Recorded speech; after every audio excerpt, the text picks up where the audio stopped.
Hello friends, in this session we will discuss the paper titled History of the Medieval World. The History of the Medieval World is the core paper for BA History 4th semester. It has 4 modules and the first module is Medieval Europe.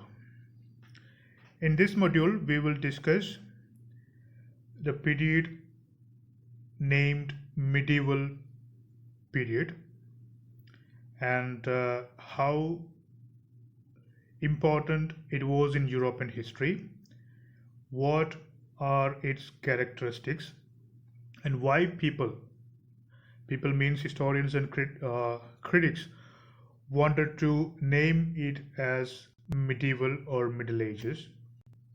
So the Middle Ages or the medieval is a period in European history. It started roughly with AD 500 and ended in AD 1500. It was first referred to by Italian scholars and academics of the late 15th century. It has been regarded as extending approximately from the end of the 5th century AD, when the control of the Roman Empire had ended, until the end of the 15th century AD, when the modern world was considered to have begun. AD 5ാം നൂറ്റാണ്ട് മുതൽ 15ാം നൂറ്റാണ്ട് വരെയുള്ള കാലഘട്ടത്തെയാണ് middle ages അല്ലെങ്കിൽ medieval period എന്ന് വിളിക്കുന്നത്. AD 5ാം നൂറ്റാണ്ടാകുമ്പോൾ റോമൻ എംപയർ ഇല്ലാതെയാകുന്നു. 15ാം നൂറ്റാണ്ട് വരെയുള്ള ആ കാലഘട്ടത്തെയാണ് മിഡിൽ ഏജസ് അല്ലെങ്കിൽ മിഡീവൽ പീരീഡ് എന്ന് വിളിക്കുന്നത്. Historians since that time have used the terms Middle Ages and medieval as a convenient way to refer to that general period in European history. അപ്പോൾ ഈ 5ാം നൂറ്റാണ്ട് മുതൽ 15ാം നൂറ്റാണ്ട് വരെയുള്ള കാലഘട്ടത്തെയാണ് യൂറോപ്യൻ ചരിത്രത്തിലെ മിഡിൽ ഏജസ് എന്ന് വിളിക്കുന്നത്. Then nature of medieval European society. The most striking feature of medieval European society was feudalism. ഇപ്പോൾ ഫ്യൂഡലിസം ആണ് ഏറ്റവും പ്രധാനപ്പെട്ട ഒരു പ്രത്യേകത. The word feudalism comes from feudum, which stands for the fee or the fief. The fief is a piece of property held in return for services. ഇപ്പോൾ feudalism എന്ന് പറയുന്ന വാക്ക് വരുന്നത്, ടേം വരുന്നത് ഫീ എന്നർത്ഥം വരുന്ന ഫ്യൂഡം എന്ന വാക്കിൽ നിന്നാണ്. ഫീഫ് എന്ന് പറഞ്ഞാൽ is a piece of property held in return for services. കൈവശമുള്ള ഭൂമിയെയാണ് ഫീഫ് എന്ന് വിളിക്കുന്നത്. ആ കൈവശം വെക്കാനുള്ള അവകാശം ലഭിക്കുന്നതിന് വേണ്ടി എന്ത് ചെയ്യണം? ആ ഭൂമി കൈവശം വയ്ക്കുന്ന ആള് ചില സർവീസസ്, ചില സേവനങ്ങൾ തിരിച്ച് നൽകേണ്ടതുണ്ട്. ഇതാണ് ഒരു give and take policy. Feudalism ഒരു give and take policy. According to some critics, feudalism developed between 7th and 10th centuries. 7ാം നൂറ്റാണ്ട് മുതൽ 10ാം നൂറ്റാണ്ട് വരെയുള്ള കാലഘട്ടത്തിലാണ് ഫ്യൂഡലിസം ഉണ്ടായെന്ന് അഭിപ്രായപ്പെടുന്ന ചില ഹിസ്റ്റോറിയൻസ് ഉണ്ട്. ഇവിടെ നോക്കിയാൽ വളരെ വ്യക്തമായിട്ട് നമുക്ക് മനസ്സിലാവും. നമ്മൾ നേരത്തെ പറഞ്ഞു feudalism is A social structure, ഒരു സാമൂഹ്യ ക്രമമാണ് ഫ്യൂഡലിസം. അപ്പം ഇതിൽ രാജാവാണ് ഏറ്റവും മുകളിൽ, അതിന് താഴെ നോബിൾസ് ഉണ്ട്, നൈറ്റ്സ് ഉണ്ട്, പെസൻസ് ഉണ്ട്. അപ്പോൾ രാജാവിൻ്റെയാണ് ഭൂമി മുഴുവൻ, രാജ്യം മുഴുവൻ. And he divides his territory among his nobles. അപ്പോൾ നോബിൾസിന് എന്ത് ചെയ്യുന്നു? അത് ഡിവൈഡ് ചെയ്ത് കൊടുക്കുന്നു. നോബിൾസ് അത് വീണ്ടും സബ് ഡിവൈഡ് ചെയ്ത് നൈറ്റ്സിന് കൊടുക്കുന്നു. അവസാനം അത് പെസൻസിലേക്ക് എത്തുന്നു, കൃഷിക്കാരിലേക്ക് എത്തുന്നു. ഈ കൃഷിക്കാരാണ് ഭൂമിയിൽ പണിയെടുക്കുന്നത്. അവരുടെ ജോലി, അവരുടെ ലേബർ, അതിൻ്റെ product of the labour of the peasants is then again redistributed among the knights, nobles and finally the king. ഇപ്പോൾ രാജാവ്, നോബിൾസ്, നൈറ്റ്സ്, പെസൻസ് ഇവരെല്ലാം ചേരുന്ന ഒരു ഹൈറാർക്കിക്കൽ അതൊരു സിസ്റ്റത്തെയാണ് നമ്മൾ ഫ്യൂഡലിസം എന്ന് വിളിച്ചിരുന്നത്. Morris Dobb has defined feudalism. അപ്പോൾ മോറിസ് ഡോബ് എങ്ങനെയാണ് ഫ്യൂഡലിസത്തെ ഡിഫൈൻ ചെയ്ത് നോക്കാം. It's an obligation laid on the producer by force and independently of his own volition to fulfill certain economic demands of an overlord. whether these demands take the form of services to be performed or of dues to be paid in money or in kind. So, ഒരു obligation ആണിത്. എങ്ങനെയുള്ള obligation ആണ്? An obligation laid on the producer by force and independently of his own volition. ഒരു producer, കർഷകൻ, അതാണ് producer. കർഷകനിൽ അടിച്ചേൽപ്പിക്കുന്ന ഒരു ഒബ്ലിഗേഷനാണ്, ഒരു ചുമതലയാണ്. കർഷകൻ്റെ അഭിപ്രായത്തെയോ ആവശ്യത്തെയോ ഒന്നും മാനിക്കാതെ ബലമായി അടിച്ചേൽപ്പിക്കുന്ന ഒരു ഒബ്ലിഗേഷൻ, ഒരു ചുമതലയാണ് ഈ ഫ്യൂഡലിസത്തിലെ ഏറ്റവും പ്രധാനപ്പെട്ട ഒരു വസ്തുത. എങ്ങനെയാണ്? To fulfil certain economic demands of the overlord. പ്രഭുവിൻ്റെ ചില സാമ്പത്തിക ആവശ്യങ്ങൾ നിറവേറുന്നതിന് വേണ്ടി കർഷകൻ്റെ മേൽ അടിച്ചേൽപ്പിക്കുന്ന ചില നിബന്ധനകളാണ് ഇതിൻ്റെ അടിസ്ഥാനം, ഫ്യൂഡലിസത്തിൻ്റെ അടിസ്ഥാനം.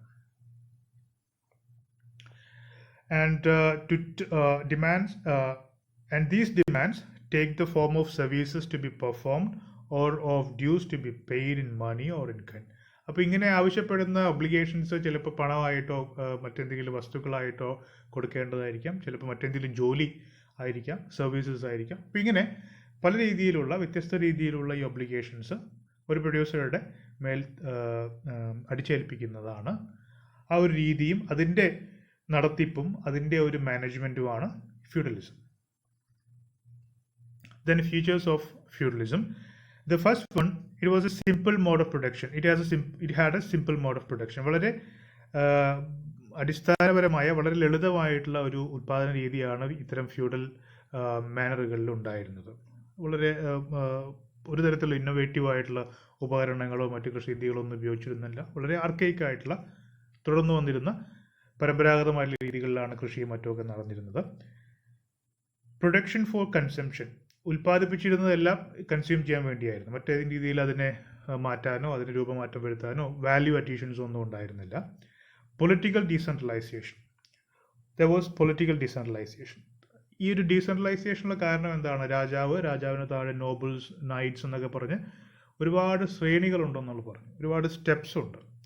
അതുകൊണ്ട് തന്നെ ഒരു പൊളിറ്റിക്കൽ ഡീസെൻട്രലൈസേഷൻ, അധികാരം ഒരാളുടെ കയ്യിൽ കേന്ദ്രീകരിക്കുന്നില്ല, പല ആളുകളുടെ കയ്യിലേക്ക് അത് വികേന്ദ്രീകരിക്കപ്പെടുന്നു. അതുകൊണ്ടാണ് ഫ്യൂഡലിസത്തിൽ ഒരു പൊളിറ്റിക്കൽ ഡീസെൻട്രലൈസേഷൻ ഉണ്ട് എന്ന് പറയുന്നത്. ഹൈറാർക്കിക്കൽ ഓർഗനൈസേഷൻ ഒരു ശ്രേണിയാണെന്ന് നമ്മൾ പറഞ്ഞു. സ്റ്റെപ്പ് ബൈ സ്റ്റെപ്പായിട്ട് ഓരോ റാങ്ക് ഉണ്ട്.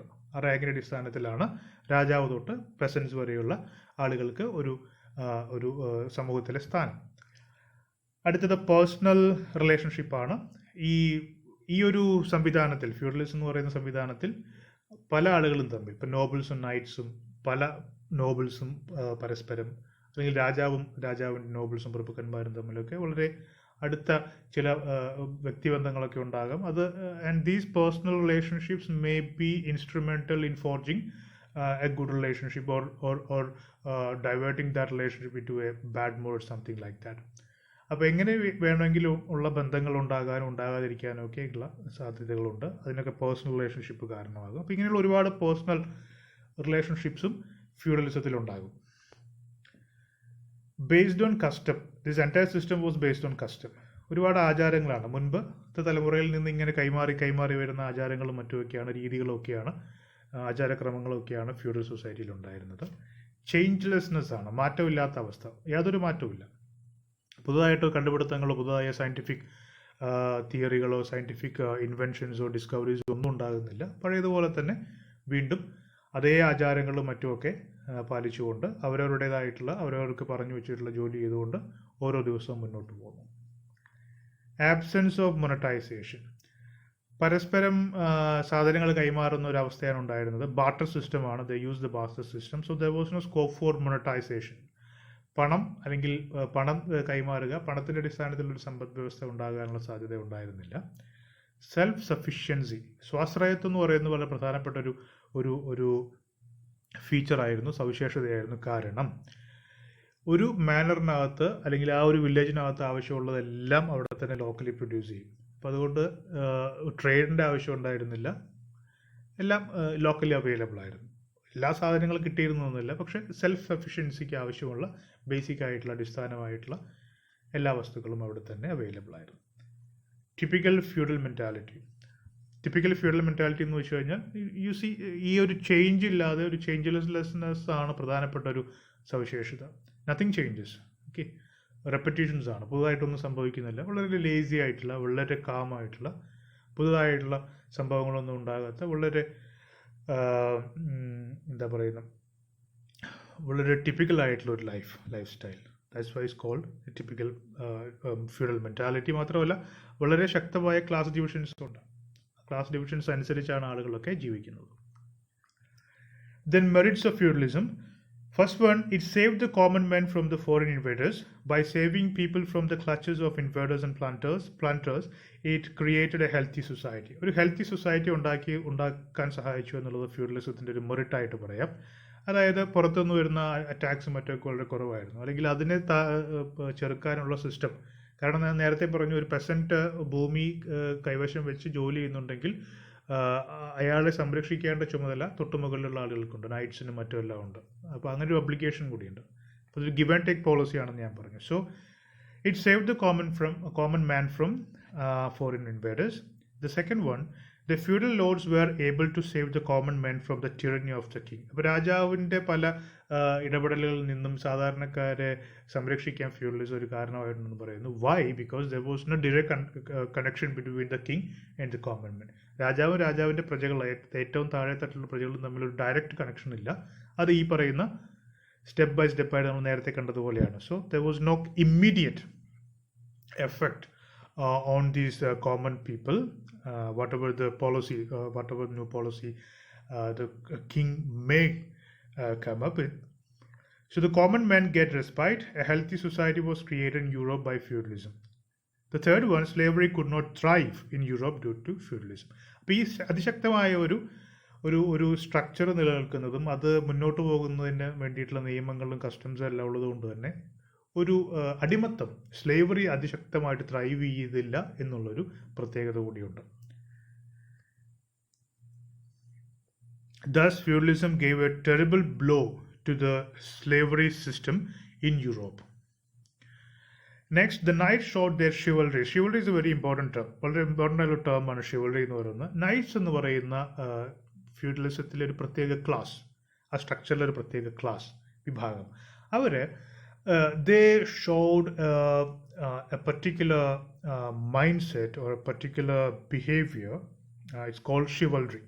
അതിന് chivalry എന്നാണ് വിളിക്കുന്നത്. അപ്പോൾ chivalryയിൽ എന്താണെന്ന് വെച്ചാൽ സാധാരണക്കാരായ ആളുകൾ, ദുർബലരായ ആളുകൾ, അവരെ സഹായിക്കുക, അവരെ ശക്തരായ ആളുകളിൽ നിന്ന് അവരെ സംരക്ഷിക്കേണ്ടതിൻ്റെ ആവശ്യകതയുണ്ട് എന്ന് മനസ്സിലാക്കി പ്രവർത്തിക്കുക. സ്ത്രീകളെ ബഹുമാനിക്കുക, ബിക്കോസ് ദേ ഓണർഡ് വിമൻ എന്ന് പറയുന്നത് അത് നൈറ്റ്സിൻ്റെ ഒരു പ്രത്യേകതയായിരുന്നു. നൈറ്റ്സിൻ്റെ ആ പ്രത്യേക സ്വഭാവത്തെയാണ് നമ്മൾ chivalry എന്ന് പറയുന്നത്. അതുകൊണ്ട് തന്നെ due to the knights, feudalism became popular in Europe. Next one, feudalism put an end to the weariness of the people. Their duty was finished when they paid their homage to the Lord. അപ്പോൾ ഇതിനകത്ത് നമ്മൾ പറഞ്ഞു, ഓരോരുത്തരും ചെയ്യേണ്ട ജോലി വളരെ വ്യക്തമായി പറഞ്ഞു വെച്ചിട്ടുണ്ട്. അപ്പോൾ കർഷകന് ഓരോ പീരിയഡിലും കൊടുക്കേണ്ട ടാക്സ്, അത് that may be either in kind or in money, cash ആയിട്ടോ കൈഡായിട്ടോ കൊടുക്കാം. അത് കൊടുത്തു കഴിഞ്ഞാൽ കാര്യങ്ങളെല്ലാം വളരെ വൃത്തിയായി തന്നെ അവസാനിക്കും. അപ്പോൾ അതുകൊണ്ട് there was a lack of weariness among the people. Then the relation between lord and the vassal was cordial. They fulfilled the need of each other. The European society breathed a healthy atmosphere due to the feudalism. ഇപ്പോൾ ഫ്യൂഡലിസത്തിൽ നേരത്തെ അതിൻ്റെ ഒരു structural ഇൻറ്റഗ്രിറ്റിയെ കുറിച്ചാണ് നമ്മൾ സംസാരിക്കുന്നത്. അതുകൊണ്ട് തന്നെ ഓരോരുത്തരുടെയും വാസൽസ് എന്ന് പറഞ്ഞ തൊട്ട് താഴെയുള്ള ആൾക്കാരെയാണല്ലോ വാസൽസ് എന്ന് പറയുന്നത്. അപ്പോൾ കിങ്ങിൻ്റെ വാസൽസ് ഉണ്ട്, നോബിൾസ് എന്നൊക്കെ പറയുന്ന പ്രഭുക്കന്മാർ കിങ്ങിൻ്റെ വാസൽസ് ആണ്. അപ്പോൾ ഇവർ തമ്മിൽ വളരെ കോർഡിയലായിട്ടുള്ള ഊഷ്മളമായ ബന്ധമാണ് നിലനിന്നിരുന്നത്. അപ്പോൾ ആ കൊടുക്കൽ വാങ്ങലുകൾ എത്രത്തോളം സ്മൂത്താണോ അത്രത്തോളം സ്മൂത്താണ് ഈ ഫ്യൂഡലിസത്തിൻ്റെ function. Demerits of feudalism. The first one, it divided the society into two classes, the feudal class and the peasantry. ഒരു വലിയ ക്ലാസ് ഡിവൈഡ് ഉണ്ടായിരുന്നു.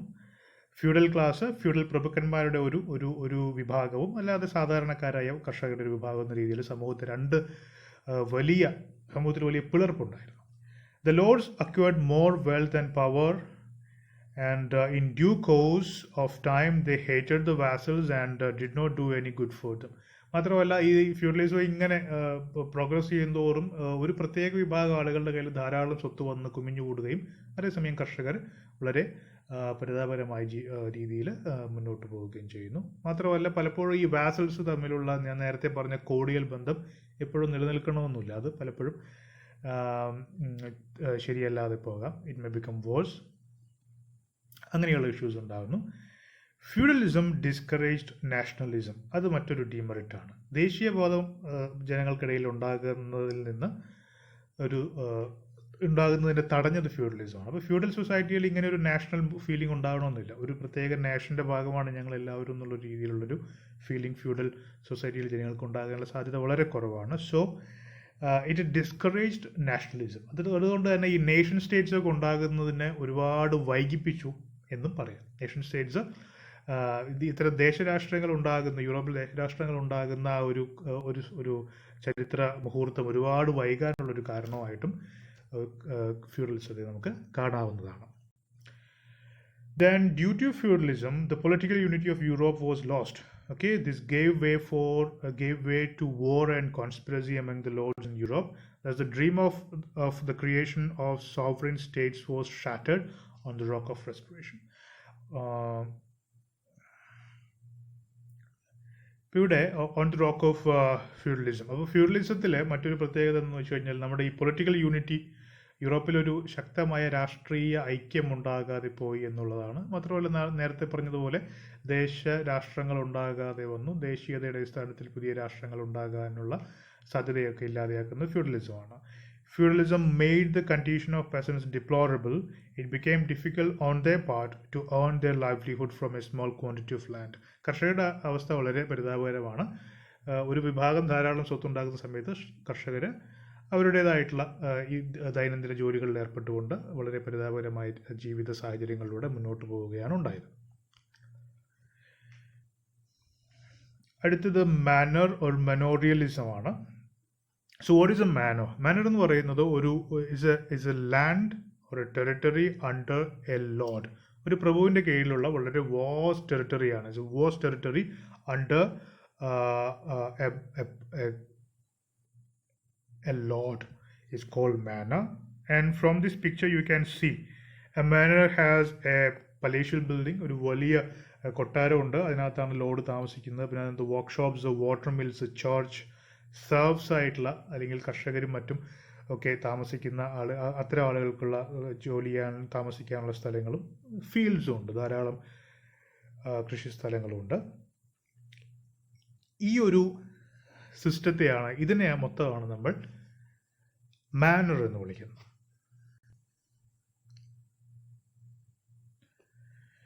Then manorialism is the system by which the lord of the manor exploited the serfs or tenants who worked in his estate or fief.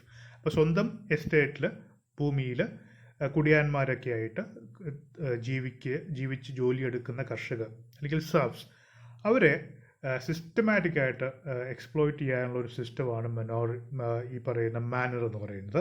The manor house was the main dwelling. Manor house എന്ന് പറഞ്ഞാൽ നേരത്തെ നമ്മൾ ചിത്രത്തിൽ കണ്ടതുപോലെ വലിയൊരു കൊട്ടാരം ഉണ്ടാവും. അതിനകത്താണ് മാനർ ഹൗസ്. അതിനകത്താണ് ലോർഡ് താമസിക്കുന്നത്.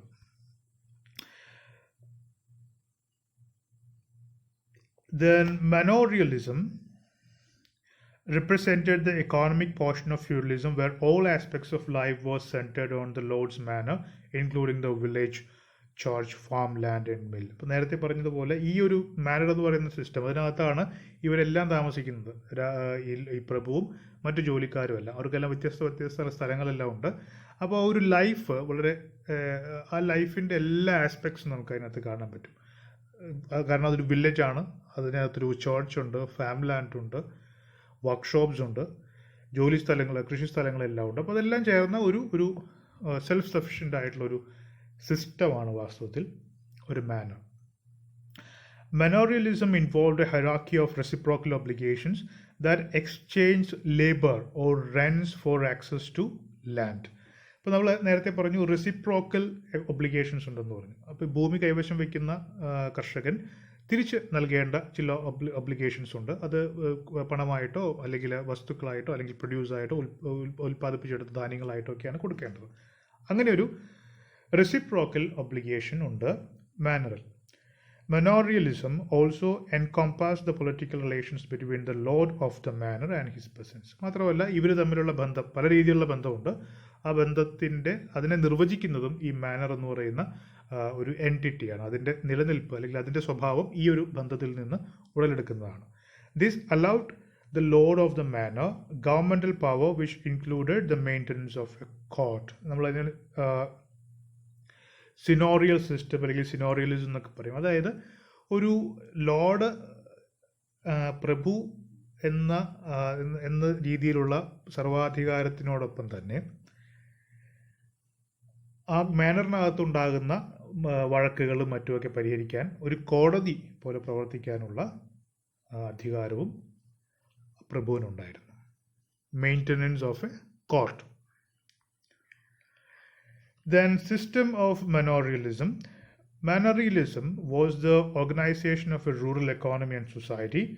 The lord of the manor operated the system of manorialism which gave him economic and legal power of his tenants. നമ്മൾ നേരത്തെ പറഞ്ഞു, പ്രഭുവാണ് അതിൻ്റെ മാനറിൻ്റെ മൊത്തം കാര്യങ്ങളെ നിയന്ത്രിച്ചിരുന്നത്. അതുകൊണ്ട് തന്നെ he had both economic and legal power. ഒരു കോടതിയൊക്കെ അല്ലെങ്കിൽ വഴക്കുകളൊക്കെ തീർപ്പാക്കാനുള്ള അധികാരം ഉണ്ടായിരുന്നു. അതുകൊണ്ട് തന്നെ both economic and legal power ആർക്കുണ്ടായിരുന്നു? പ്രഭുവിനുണ്ടായിരുന്നു. The lord's land was called the his demesne or demesne which he required to support himself and his retinue. അപ്പോൾ ഈ മാനറിനകത്ത് കർഷകർക്ക് വീതിച്ചു നൽകിയിട്ടുള്ള ഭാഗമുണ്ടോ എന്ന് നമ്മൾ പറഞ്ഞു. അല്ലാതെ തന്നെ പ്രഭുവിൻ്റെ തന്നെ ഭാഗമായിട്ടുള്ള, ലോർഡിൻ്റെ തന്നെ ഭാഗമായിട്ടുള്ള ഭൂമിയുണ്ട്. അദ്ദേഹത്തിൻ്റെ ഡൊമൈനുണ്ട്. It's called ഡിമെൻസ്. എന്നാണ് ഡിമെൻസ് എന്ന് വിളിച്ചിരുന്നത്? The rest of manor land was allotted to the peasants who were his tenants. അപ്പോൾ ഒരു മാനറിനകത്ത് പ്രഭുവിൻ്റെ സ്വന്തം സ്ഥലം, പ്രഭുവിനായിട്ട് അലോട്ട് ചെയ്തിട്ടുള്ള വോസ് ടെറിട്ടറി ഉണ്ട്. അതിന് ഡിമെൻസ് എന്ന് വിളിക്കും നമ്മൾ പറഞ്ഞു. ബാക്കിയുള്ള സ്ഥലമാണ് അതിനകത്ത് താമസിക്കുന്ന കൃഷിക്കാർക്കും മറ്റുമൊക്കെ വീതിച്ച് കൊടുക്കുന്നത്, അലോട്ട് ചെയ്ത് കൊടുക്കുന്നത്. Peasants had rights to use the common land and was allowed to take wood from the forest for fuel and building purposes. അപ്പോൾ ഈ മാനറിനകത്ത് കാട് ഉണ്ടാവും. അപ്പോൾ അതിനകത്ത് പോയി വിറക് ശേഖരിക്കാനും അതുപോലെ തന്നെ മറ്റ് കോമൺ ലാൻഡ് എന്ന് പറയുന്ന സ്ഥലമുണ്ട്, അത് ഉപയോഗിക്കാനൊക്കെയുള്ള അവകാശം പെസൻസിനുണ്ടായിരുന്നു. The peasants had rights to use common land. And they were also allowed to take firewood from the forest. A peasant's holding, which also included a house in the village, thus formed a self-sufficient unit. Okay, അതുപോലെ അപ്പോൾ ഇങ്ങനെ ഒരു self sufficient unit ആയിട്ടാണ് നമ്മൾ മാനറിനെ കാണേണ്ടത്. അപ്പം മാനറിൽ പ്രഭുവിൻ്റെ ലോർഡിൻ്റെ ഇതായിട്ടുള്ള പ്രദേശം, അതിനെ ഡിമെൻസ് എന്ന് വിളിക്കുന്നു നമ്മൾ പറഞ്ഞു. അദ്ദേഹത്തിൻ്റെ ഡൊമൈനുണ്ട്. വലിയൊരു കൊട്ടാരത്തിലാണ് താമസിക്കുന്നത്. ബാക്കിയുള്ള സ്ഥലം ഇതുപോലെ പെസൻസിന് വിധിച്ചു കൊടുത്തിരിക്കുകയാണ്. അതിനകത്ത് തന്നെ വർക്ക്ഷോപ്പ് ഉണ്ട്, ഒരു ചർച്ച് ഉണ്ട്, ഫോറസ്റ്റ് ലാൻഡ് ഉണ്ടാവും, കോമൺ ലാൻഡ് ഉണ്ടാവും. അപ്പോൾ കോമൺ ലാൻഡ് ഉപയോഗിക്കാനും അതുപോലെ തന്നെ ഈ ഫോറസ്റ്റിൽ പോയിട്ട് ഫയർവുഡ് ശേഖരിക്കാനും മറ്റ് ബിൽഡിംഗ് പർപ്പസിന് വേണ്ടിയൊക്കെ ടിമ്പറും മറ്റുമൊക്കെ ശേഖരിക്കാനുള്ള റൈറ്റ് പെസൻസിനുണ്ട്. അപ്പം ഇങ്ങനെ ഇതെല്ലാം കൂടി ചേർന്ന് വാട്ടർ മില്ലുണ്ടെന്ന് നമ്മൾ നേരത്തെ പറഞ്ഞു. ഇതെല്ലാം ചേർന്നിട്ടുള്ള ഒരു സെൽഫ് സഫിഷ്യൻറ്റ് യൂണിറ്റാണ് ഒരു manor. The reciprocal obligations of manorialism. The reciprocal obligations of manorialism mean that the peasants who worked on the manor paid the lord of the manor certain dues in return for the use of his land. The lord of the manor was expected to provide protection for his peasants. അപ്പോൾ ഒരു കൊടുക്കൽ വാങ്ങൽ, റെസിപ്രോക്കലാണ്, തിരിച്ച് നൽകുന്ന, അല്ലെങ്കിൽ എന്തെങ്കിലും വാങ്ങിയതിന് ശേഷം നമ്മൾ അതിനെ തിരിച്ചു കൊടുക്കുന്നതാണ് റെസിപ്രോക്കൽ ഒബ്ലിഗേഷൻസ്. അപ്പോൾ ഇവിടെ ലോർഡ് ഓഫ് ദ മാനർ പ്രഭുവിന് ഈ കർഷകരിൽ നിന്ന് കിട്ടേണ്ട ട്രിബ്യൂട്ട്സ് ഉണ്ട്. അതിൻ്റെ പകരമായി ഇദ്ദേഹം എന്ത് ചെയ്യണം? ഈ കർഷകരെയൊക്കെ സംരക്ഷിക്കേണ്ട ചുമതല ഇദ്ദേഹമാണ്, ഈ ലോർഡിനാണുള്ളത്. The lord of the manor was expected to provide protection to his peasants. അപ്പോൾ ഈ ഒരു കൊടുക്കൽ വാങ്ങലാണ് അവിടെ സംഭവിക്കുന്നത്. അതിനാണ് നമ്മൾ റെസിപ്രോക്കൽ ഒബ്ലിഗേഷൻസ് ഓഫ് മനോറിയലിസം എന്ന് വിളിക്കുന്നു. Then rights of the lord of the manor. ഒരു മാനറിനകത്ത് ആ ലോർഡിന് എന്തെല്ലാം റൈറ്റ്സ് ഉണ്ടെന്ന് നോക്കാം. First one, the right of common oven which record vassals to make use of the mill, the oven of the Lord. These fees were called penalties. Penalties എന്ന് പറയുന്ന ഒരു ഫീ ഉണ്ട്. അതെന്തിനാണ്? ഒരു കോമൺ ഓവൻ ഉണ്ട്. ഇപ്പോൾ ബ്രെഡും മറ്റുമൊക്കെ ഉണ്ടാക്കാൻ വേണ്ടി എല്ലാവർക്കും ഉപയോഗിക്കാവുന്ന ഒരു കോമൺ ഓവൻ ഉണ്ട്. അത് ഈ മാനറിനകത്തുണ്ടാവും. അപ്പോൾ അവിടെ പോയി അത് ഉപയോഗിക്കുന്ന സമയത്ത് ഇവിടെ ഈ പെസൻസും മറ്റെല്ലാവരും അത് ഉപയോഗിക്കുകയാണെങ്കിൽ അവരെന്ത് ചെയ്യണം? ഒരു പ്രത്യേക ഫീ അതിന് കൊടുക്കണം. അത് വാങ്ങാനുള്ള അധികാരം, റൈറ്റ് ഉണ്ട്. ആ ഫീയെ വിളിക്കുന്ന ബെനാലിറ്റീസ് എന്നാണ്. The right of jurisdiction under manorialism gave judicial power to the lord of the manor. These provided revenue by the payment of fines. ഇനി മറ്റൊന്ന്, നേരത്തെ നമ്മൾ പറഞ്ഞൊരു കോടതി, ഒരു ന്യായാധിപനെ പോലെ പ്രവർത്തിക്കാനുള്ള അധികാരം ലോർഡിനുണ്ടെന്ന് പറഞ്ഞു, പ്രഭുവിനുണ്ടെന്ന് പറഞ്ഞു. അതിൻ്റെ ഭാഗമായിട്ട് എന്തെങ്കിലും പിഴയോ മറ്റോ ഒക്കെ ചുമത്താനും അതുവഴി ഒരു വരുമാനം ഉണ്ടാകാനുമുള്ള സാധ്യത, അതിനുള്ളൊരു അവകാശം കൂടി ഈ പ്രഭുവിനുണ്ട്. The right of disinheritance by which he could claim the goods of a person who died on their lands and had no direct heir. അവകാശികളില്ലാതെ ഏതെങ്കിലും ഒരു കർഷകനോ മറ്റോ മരിച്ചു പോവുകയാണെങ്കിൽ ആ ഭൂമി, ആ ഒരു പോർഷൻ തൻ്റേതായി മാറ്റാൻ ഉള്ള അവകാശം ലോർഡിനുണ്ട്. They also had the right of claiming a tax when a fief or domain changed hands. ഇനി മറ്റൊരാൾക്ക് ഭൂമി കൈമാറ്റം ചെയ്യുകയാണ്. ഒരു കർഷകൻ ടാക്സ് അടയ്ക്കാതെയോ അല്ലെങ്കിൽ മറ്റെന്തെങ്കിലും വീഴ്ച വരുത്തുന്ന സമയത്ത് മറ്റൊരാൾക്ക് കൊടുക്കാം. അല്ലെങ്കിൽ മരിച്ചു കഴിഞ്ഞാൽ വേറൊരു കർഷകന് ആ ഭൂമി കൈമാറ്റം ചെയ്യാം. അങ്ങനെ ആ കൈമാറ്റത്തിനും ഒരു ടാക്സ് വാങ്ങാനുള്ള അധികാരം ഈ ലോർഡിനുണ്ടായിരുന്നു, ഈ പ്രഭുവിനുണ്ടായിരുന്നു. ഇത്രയാണ് നമുക്ക് മാനറുകളെ കുറിച്ച് പഠിക്കാനുള്ളത്. അപ്പോൾ ഫ്യൂഡലിസം എന്താണെന്ന് നമ്മൾ ഡിസ്കസ് ചെയ്തു. അതിനുശേഷം ഫ്യൂഡലിസത്തിൻ്റെ ഒരു ബേസിക് യൂണിറ്റ് ആയിട്ടുള്ള, അല്ലെങ്കിൽ അതിൻ്റെ ഏറ്റവും വളരെ ശക്തമായിട്ടുള്ള ഒരു സെൽഫ് സഫിഷ്യൻറ്റ് യൂണിറ്റ് ആയിട്ടുള്ള മാനറുകളെ കുറിച്ച് പറഞ്ഞു. ആ സിസ്റ്റത്തെ വിളിക്കുന്ന ആ ഒരു നടത്തിപ്പിനെയാണ് നമ്മൾ മനോറിയലിസം എന്ന് വിളിക്കുന്നത്. ഇത്തരം കാര്യങ്ങൾ പറഞ്ഞു.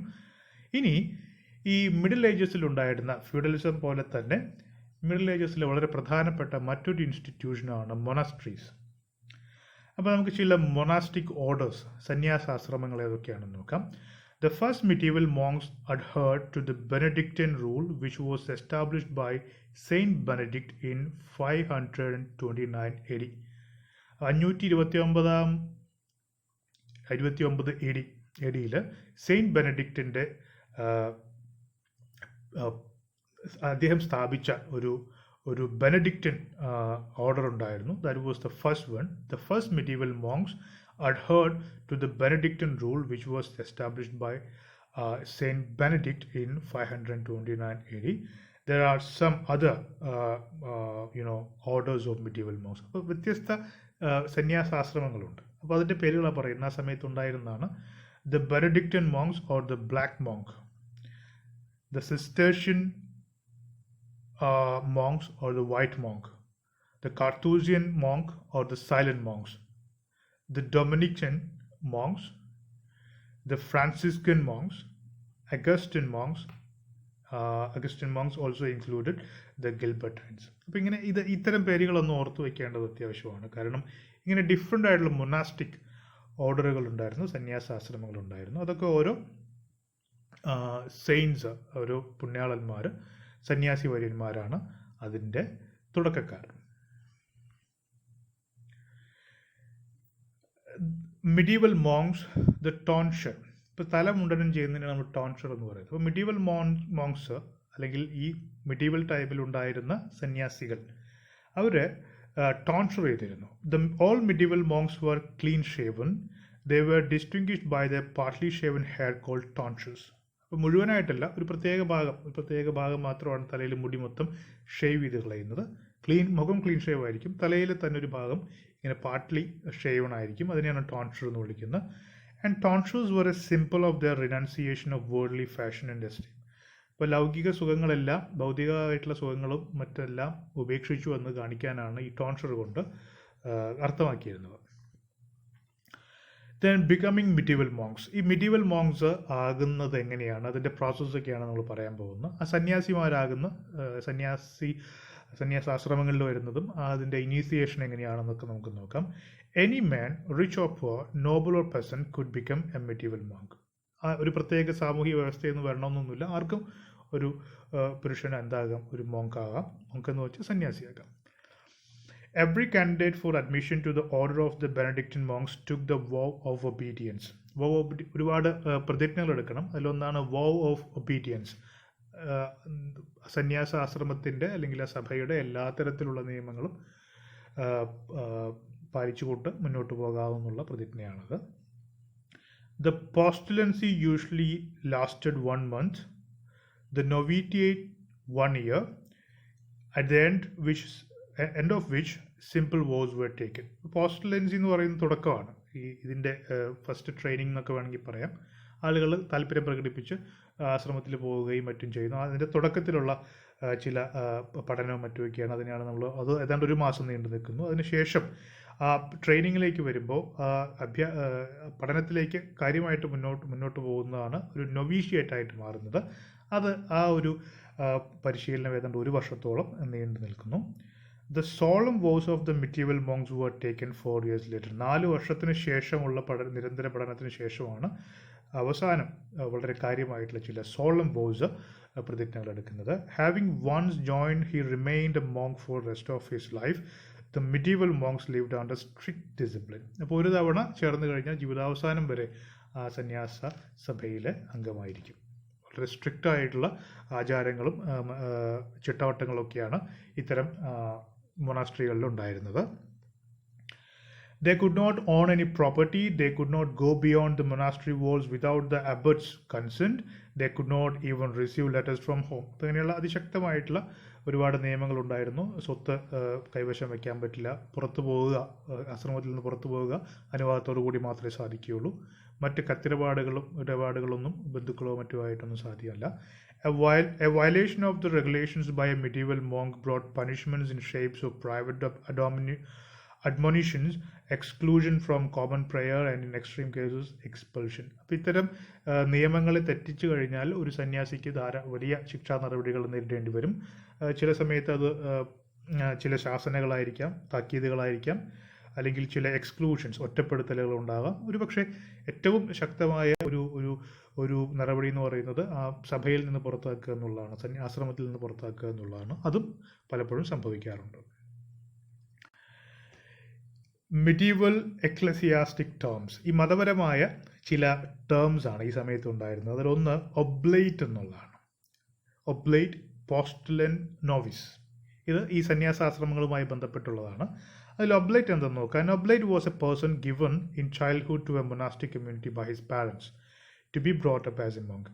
ചെറുപ്പത്തിൽ തന്നെ മാതാപിതാക്കൾ ഒരു സന്യാസാശ്രമത്തിൽ ഏൽപ്പിക്കുന്ന കുട്ടിയാണ് നമ്മൾ ഒബ്ലേറ്റ് എന്ന് വിളിക്കുന്നത്. വളർന്നു വരുന്ന സമയത്ത് ഒരു സന്യാസിയായിട്ട് വളർത്താൻ വേണ്ടിയാണ് അവരെന്ത് ചെയ്യുന്നത്, കുട്ടികളെ ചെറുപ്പത്തിൽ തന്നെ കൊണ്ടുപോയി ഇത്തരം ആശ്രമങ്ങളിലാക്കുന്നത്. അതാണ് ഒബ്ലേറ്റ്. പോസ്റ്റുലൻ എന്ന് വെച്ചാൽ a postulant was a person seeking admission to a religious order. സ്വയം തീരുമാനപ്രകാരം ഇത്തരം ഒരു സന്യാസാശ്രമത്തിലേക്ക് വന്ന് അവിടെ ചേരുന്ന ആളുകളെയാണ് നമ്മൾ പോസ്റ്റുലന്റ് എന്ന് പറയുന്നത്.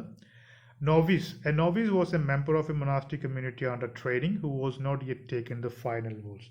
അപ്പോൾ ഫൈനൽ പ്രതിജ്ഞകൾ എടുക്കാത്ത, അതേസമയം തന്നെ പരിശീലനം നേടിക്കൊണ്ടിരിക്കുന്ന ഒരു അംഗത്തെയാണ്, സന്യാസ ആശ്രമത്തിൽ അംഗത്തെയാണ് നോവിസ് എന്ന് വിളിക്കുന്നത്.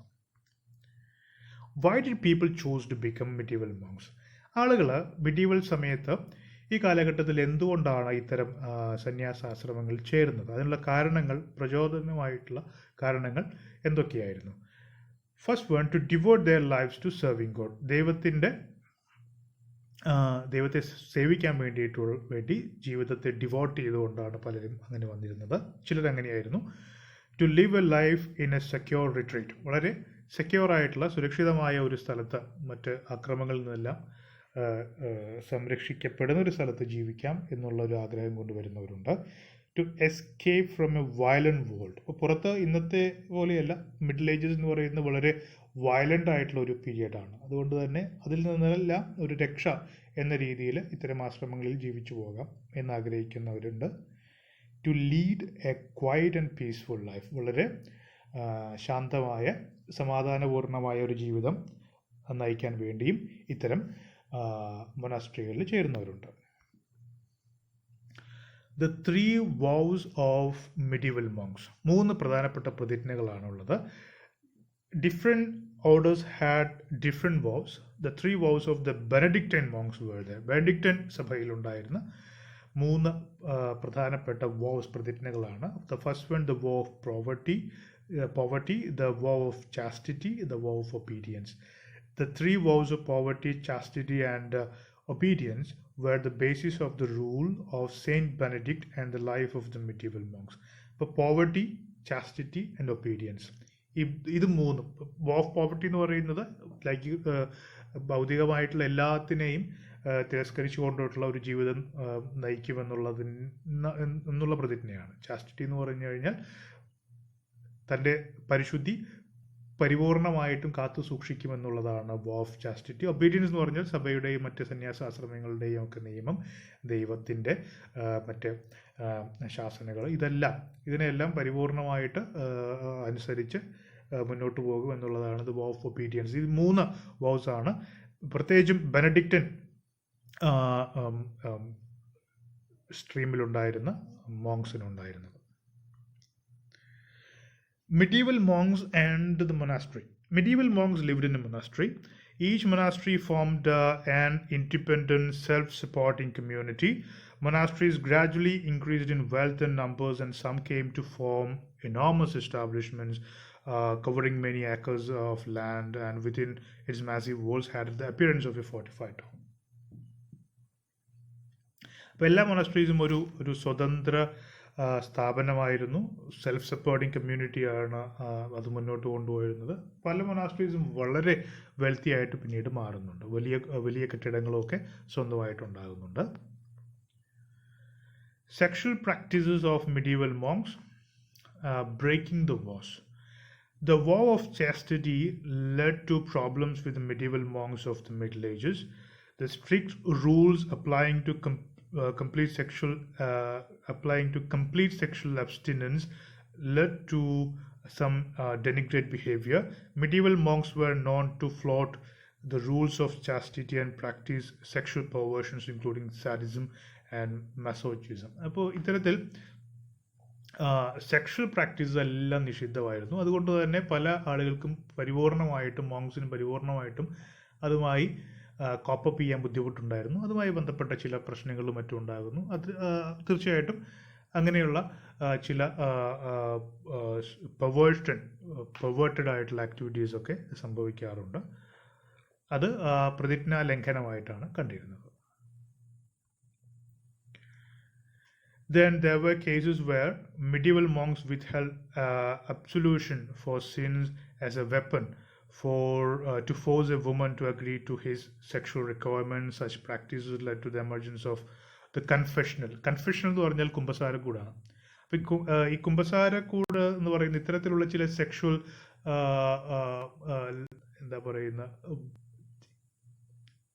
എൻകൗണ്ടേഴ്സ് ഉണ്ടാകുകയും അത് പിന്നീട് വിവാദമാകുന്നതിൻ്റെയൊക്കെ ഭാഗമായിട്ടാണ് ഈ കൺഫെഷണൽ എന്ന് പറയുന്ന ഒരു പുതിയ സംവിധാനം കൊണ്ടുവരുന്നത്. കുമ്പസാരിക്കുക എന്നുള്ളത്, ചെയ്ത തെറ്റുകൾ ഏറ്റുപറയുക എന്നുള്ളതാണ് അതിൻ്റെ ഉദ്ദേശം. The practice of inflicting self-torture was widespread, like tortures involving self-flagellation.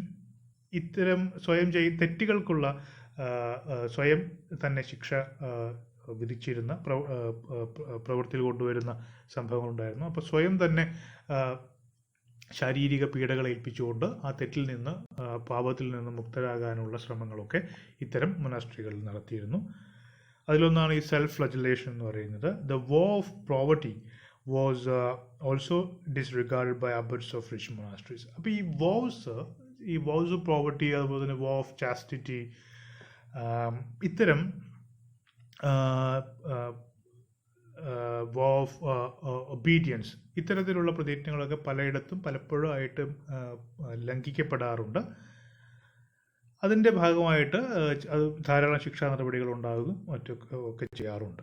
അപ്പോൾ ഇതൊക്കെയാണ് ഈ ഒരു മൊനാസ്ട്രി ലൈഫും ഒക്കെ ആയിട്ട് ആ സമയത്ത് നമ്മൾ മനസ്സിലാക്കേണ്ട ചില കാര്യങ്ങൾ. Next one is guilds. Guilds in the Middle Ages were associations or groups of craftsmen. Each guild focused on a specific trade, such as the candle makers guild or the tanners guild. ഇപ്പോൾ guild എന്ന് പറയുന്ന ഒരു പ്രത്യേക ആ, ആ, ജോലി ചെയ്തിരുന്ന ഒരു പ്രത്യേക ക്രാഫ്റ്റ്സ്മെൻ, കരകൗശല വസ്തുക്കൾ ഉണ്ടാക്കുന്ന ഒരു പ്രത്യേക പ്രൊഡ്യൂസർ, അവരുടെ ഒരു അസോസിയേഷനെയാണ്, എന്ത് സമിതിയെയാണ് അല്ലെങ്കിൽ അവരുടെ ഒരു സംഘടനയെയാണ് ഗിൽഡ് എന്ന് വിളിച്ചിരുന്നത്. For example, candle makers guild ഉണ്ടായിരുന്നു, ടാനേഴ്സ് ഗിൽഡ് ഉണ്ടായിരുന്നു. മെഴുകുതിരി ഉണ്ടാക്കുന്ന ആളുകൾ, അതുണ്ടാക്കുന്ന കച്ചവടക്കാർ, അതുണ്ടാക്കുന്ന എല്ലാവരും ചേർന്ന് ഒരു മെഴുകുതിരി ഉണ്ടാക്കുന്ന ഒരു ഗിൽഡ് ഉണ്ടാക്കുന്നു. അതാണ് കാൻഡിൽ മേക്കേഴ്സ് ഗിൽഡ്. അത്തരം ധാരാളം ഗിൽഡുകൾ ഈ സമയത്ത് ഉണ്ടാകുന്നു. ഈ ചിത്രത്തിൽ കാണുന്ന ഒരുപാട് വ്യത്യസ്ത ഗിൽഡുകളുടെ സിമ്പിൾസ് ആണ്, അവരുടെ ലോഗോസ് ആണ് ഇവിടെ കാണിച്ചിരിക്കുന്നത്. Why were guilds important? Guilds in the Middle Ages played an important role in society. They provided a way for trade skills to be learned and passed down from generation to generation. അപ്പോൾ ഇത്തരം ജോലികൾ, skilled, പ്രത്യേക വൈദഗ്ധ്യം ആവശ്യമുള്ള ജോലികൾ ഒരു തലമുറയിൽ നിന്ന് മറ്റൊരു തലമുറയിലേക്ക് എത്തിക്കാൻ, അല്ലെങ്കിൽ അതിന് ട്രെയിനിങ് കൊടുക്കാനും അത് നിലനിർത്തി കൊണ്ടുപോകാനും ഒക്കെ വലിയ സഹായകമായിരുന്നു ഇത്തരം guilds. Members of a guild had the opportunity to rise in society through hard work. മാത്രമല്ല, അത്യധ്വാനം ചെയ്യുന്ന ആളുകൾക്ക് സമൂഹത്തിൽ ഉയർന്നു വരാനുള്ള ഒരു അവസരവും ഗിൽഡുകൾ നൽകിയിരുന്നു. The guild protected members in many ways. Members were supported by the guild if they came on to hard times or if they were sick. They controlled working conditions and hours of the work. അപ്പോൾ ഗിൽഡിൽ പെടുത്ത മെമ്പേഴ്സിന് സഹായങ്ങളൊക്കെ അവർ നൽകിയിരുന്നു. അസുഖം ബാധിക്കുകയും മറ്റു ചെയ്യുന്ന സമയത്ത് സഹായങ്ങൾ നൽകിയിരുന്നു. മാത്രമല്ല, ഓരോ വർക്കറും എത്ര സമയം വർക്ക് ചെയ്യണം അതുമായി ബന്ധപ്പെട്ട റെഗുലേഷൻസിനെല്ലാം ഇവർ ഇടപെട്ടിരുന്നു. അപ്പോൾ അത്തരം റെഗുലേഷൻസ് ഒക്കെ കൊണ്ടുവരാൻ ഗിൽഡ്സ് സഹായിച്ചിരുന്നു. The guild also prevented non-guild members from selling competitive products. മാത്രമല്ല, ഒരു വസ്തു, ഒരു പ്രോഡക്റ്റ്, ഒരു ഉൽപ്പന്നം മാർക്കറ്റിൽ വരുന്നു. അപ്പോൾ വളരെ കോമ്പറ്റീറ്റീവ് പ്രൈസിംഗ് ആയിട്ട് ഒരു പുതിയ പ്രോഡക്റ്റ് വരുമ്പോൾ അതിനെ തടയാനും, അങ്ങനെ ഈ അൺഫെയർ ആയിട്ടുള്ള ചില പ്രാക്ടീസസ് മാർക്കറ്റിൽ വരുന്നത് തടയാനും ഒക്കെ ഗിൽഡ്സ് സഹായിച്ചിരുന്നു. Some guild members were even exempt from paying high taxes from the lords and kings. ചില വളരെ ശക്തമായിട്ടുള്ള ഗിൽഡുകൾ ഉണ്ടായിരുന്നു. അതുകൊണ്ട് തന്നെ ചില മെമ്പേഴ്സിനൊക്കെ ചില എക്സംഷൻസ് ഒക്കെ രാജാവ് വരെ കൊടുത്തിരുന്നു. ഈ ടാക്സ് ഹോളിഡേഴ്സ് കൊടുക്കുന്ന പോലെ ചില എക്സംഷൻസ്, ചില എന്താ പറയുന്ന ഒഴിവാക്കലുകളൊക്കെ, ടാക്സ് ഒഴിവാക്കി കൊടുക്കുക, ഇത്തരം കാര്യങ്ങളൊക്കെ പലപ്പോഴും നടക്കാറുണ്ട്. Guilds helped more than just their members. They had numerous rules that helped to keep the quality of work and pricing consistent. അതുപോലെ തന്നെ ഉൽപ്പന്നങ്ങളുടെ ഗുണനിലവാരം കാത്തു സൂക്ഷിക്കുക, അതിനുവേണ്ടി ചില റെഗുലേഷൻസും റൂൾസും കൊണ്ടുവരിക, ഇത്തരം കാര്യങ്ങളൊക്കെ ഗിൽഡ്സ് ചെയ്തിരുന്നു. This helped consumers to know whether they were getting a good product at a correct price. അപ്പോൾ അതുകൊണ്ട് തന്നെ ശരിയായ വസ്തുക്കളാണോ, ഉൽപ്പന്നങ്ങളാണോ, ഗുണനിലവാരമുള്ള യഥാർത്ഥ ഉൽപ്പന്നങ്ങളാണോ മാർക്കറ്റിലുള്ളത്, ഇത്തരം കാര്യങ്ങളൊക്കെ ഈ കൺസ്യൂമേഴ്സിനെ മനസ്സിലാക്കാനും സാധിക്കും. അപ്പം ഇങ്ങനെയുള്ള ഒരുപാട് പോസിറ്റീവ്സ് ആണ് ഗിൽഡുകൾ കാരണം അന്നത്തെ എക്കോണമിയിലുണ്ടായിരുന്നത്. Guild positions. ഇനി ഗിൽഡിലുള്ള ചില സ്ഥാനങ്ങളെക്കുറിച്ചാണ്. ഈ ഗിൽഡ് എന്ന് പറയുന്ന സംവിധാനത്തിൽ ഉള്ള ചില സ്ഥാനങ്ങളുണ്ട്. In each guild in the middle ages there were very well defined positions of apprentice, journeyman and master. ഇപ്പോൾ 3 പ്രധാനപ്പെട്ട റാങ്കുകളുണ്ട്, സ്ഥാനങ്ങളുണ്ട്. അതിലൊന്ന് അപ്രന്റീസ് ആണ്, മറ്റൊന്ന് ജേർണിമാൻ, പിന്നെയുള്ളത് master. Apprentices usually were boys in their teens who signed up with a master for around 7 years. They would work hard for the master during this time in exchange for learning the craft plus food, clothing and shelter. Apprentice എന്ന് പറയുന്നത് ഏതാണ്ട് ഈ കൗമാരപ്രായത്തിലുള്ള ആൺകുട്ടികളാണ്. അവർ ഏതാണ്ട് ഒരു 7 വർഷത്തോളം ഒരു മാസ്റ്ററുടെ അടുത്ത് പോയിട്ട് ഒരു ജോലി പഠിക്കും. അപ്പോൾ ആ 7 വർഷം ഒരു അപ്രന്റീസാണ്. അപ്പോൾ അവർക്ക് ഭക്ഷണവും മറ്റ് ക്ലോത്തിങ് സാധനങ്ങളെല്ലാം അവിടെ നിന്ന് കിട്ടും. അവർ അപ്രന്റീസായിട്ട് ജോലി ചെയ്യുന്നു. ആ ജോലിക്ക് പകരമായിട്ട് അവർ ആ ട്രേഡ് പഠിച്ചെടുക്കുന്നു, മാസ്റ്ററുടെ കയ്യിൽ നിന്ന് അത് പഠിച്ചെടുക്കുന്നു. അതിന് പകരമായിട്ട് അവരവിടെ ജോലി ചെയ്യുന്നു. Next one is journeyman. Once the apprenticeship was complete, he became a journeyman. As a journeyman, he would still work for a master, but would earn wages for his work. അപ്പോൾ ഏതാണ്ട് ഒരു 7 വർഷത്തെ അപ്രൻറ്റീസ് ആയിട്ടുള്ള ജീവിതം കഴിഞ്ഞ് ജോലിയെല്ലാം വളരെ കൃത്യമായി പഠിച്ച് എടുത്തതിന് ശേഷം അയാൾ അപ്രൻറ്റീസ് എന്തായി മാറുന്നു? ഒരു ജേർണിമാൻ ആയിട്ട് മാറും. ജേർണിമാൻ എന്ന് പറയുന്നത് മാസ്റ്ററിൻ്റെ കീഴിൽ നേരത്തെ പോലെ തന്നെ ജോലി എടുക്കുകയാണ്, പക്ഷേ ആ ജോലിക്ക് ശമ്പളം ഉണ്ടാവും. അപ്പോൾ ജോലിയെല്ലാം പഠിച്ച് എക്സ്പേർട്ടായ ഒരാൾക്ക് ശമ്പളം വാങ്ങിച്ച് മാസ്റ്ററുടെ കീഴിൽ ജോലി എടുക്കാം.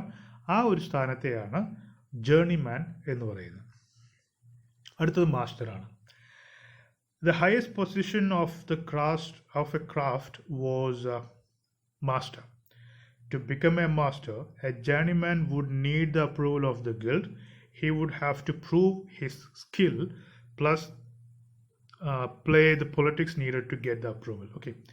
അപ്പം ഒരു മാസ്റ്റർ ആവുക എന്നുള്ളതാണ് ഏറ്റവും അവസാനത്തെ കടമ്പ എന്ന് പറയുന്നത്. അപ്പോൾ മാസ്റ്റർ ആകാൻ വേണ്ടി അദ്ദേഹം ധാരാളം സ്കില്ല് എത്രത്തോളം കഴിവ് അത് പ്രദർശിപ്പിക്കേണ്ടതുണ്ട്. മാത്രമല്ല ഗിൽഡ് അതിന് സമ്മതിക്കുകയും വേണം. Once a master he could open his own shop and train apprentices. അപ്പോൾ ഇങ്ങനെ മാസ്റ്റർ ആയി കഴിഞ്ഞാൽ സ്വന്തമായൊരു പുതിയ സ്ഥാപനം തുടങ്ങുകയും അവിടെ അപ്രൻറ്റീസുകളെ ജോലിക്ക് എടുക്കുകയും ചെയ്യാം. അപ്പോൾ ഒരു അപ്രൻറ്റീസ് അദ്ദേഹം കഠിനാധ്വാനം കൊണ്ടും അതുപോലെ തന്നെ അനുഭവം കൊണ്ടും മുകളിലേക്ക് വളർന്ന് ഒരു ജേർണിമാൻ ആകുന്നു. ജേർണിമാൻ പിന്നീട് മാസ്റ്ററായി മാറും. ഇതാണ് പ്രധാനപ്പെട്ട 3 positions. Types of guilds. In a major city during the Middle Ages, there could be as many as 100 different guilds. അന്നത്തെ ഒരു ടൗണിൽ ഏതാണ്ട് ഒരു സിറ്റിയിൽ ഒരു 100-ലധികം വ്യത്യസ്ത ഗിൽഡുകൾ ഉണ്ടാകാൻ സാധ്യതയുണ്ട്. Examples include weavers, dyers, armourers, book binders, painters, masons, bakers, leather workers, embroiderers, cobblers means shoemakers and candle makers, etc. These were called craft guilds. Okay, ഇവരൊക്കെ craft guilds എന്നാണ് വിളിച്ചിരുന്നത്. അങ്ങനെ 100 ഉണ്ടാകാം. There also were merchant guilds. Merchant guilds controlled the way trade was handled in the town. അതുപോലെ തന്നെ കച്ചവടക്കാർ, പല സ്ഥലങ്ങളിലായി പോയി കച്ചവടം ചെയ്യുന്ന ആളുകൾ, അത്തരം വ്യാപാരികൾ, കച്ചവടക്കാരുടെയും ഗിൽഡുകൾ ഉണ്ടായിരുന്നു. ഈ കരകൗശല വസ്തുക്കൾ ഉണ്ടാകുന്ന ആളുകളുടെ മാത്രമല്ല, ധാരാളം കച്ചവടക്കാരുടെയും ഗിൽഡുകൾ ഉണ്ടായിരുന്നു. They could become very powerful and control much of the local economy. അപ്പോൾ ഇത്തരം കച്ചവടക്കാർ പലപ്പോഴും അതിശക്തരായിട്ടുള്ള ആളുകളായിരിക്കും. ഒരു ലോക്കൽ എക്കോണമിയെ, സമ്പദ് വ്യവസ്ഥയെ തന്നെ നിയന്ത്രിക്കാൻ മാത്രം ശക്തരായ ആളുകളായിരിക്കും പലപ്പോഴും ഇത്തരത്തിലുള്ള മർച്ചൻസ്. Then medieval towns. അടുത്തതായിട്ട് നമുക്ക് മിഡീവൽ ടൗൺസിനെ കുറിച്ചാണ് മനസ്സിലാക്കേണ്ടത്. ആ കാലഘട്ടത്തിൽ ഉണ്ടായിരുന്ന ടൗണുകൾ എങ്ങനെയായിരുന്നു? During the first centuries of the middle ages, towns were poor and with a small population. Middle ഏജിൻ്റെ തുടക്കത്തിൽ വളരെ ദരിദ്രമായിട്ടുള്ള ചെറിയ ടൗണുകളാണ് ഉണ്ടായിരുന്നത്. പോപ്പുലേഷൻ വളരെ കുറവായിരുന്നു. The lack of provisions for security of traders and travellers hampered the development of the medieval towns, which in turn prevented the development of the commerce.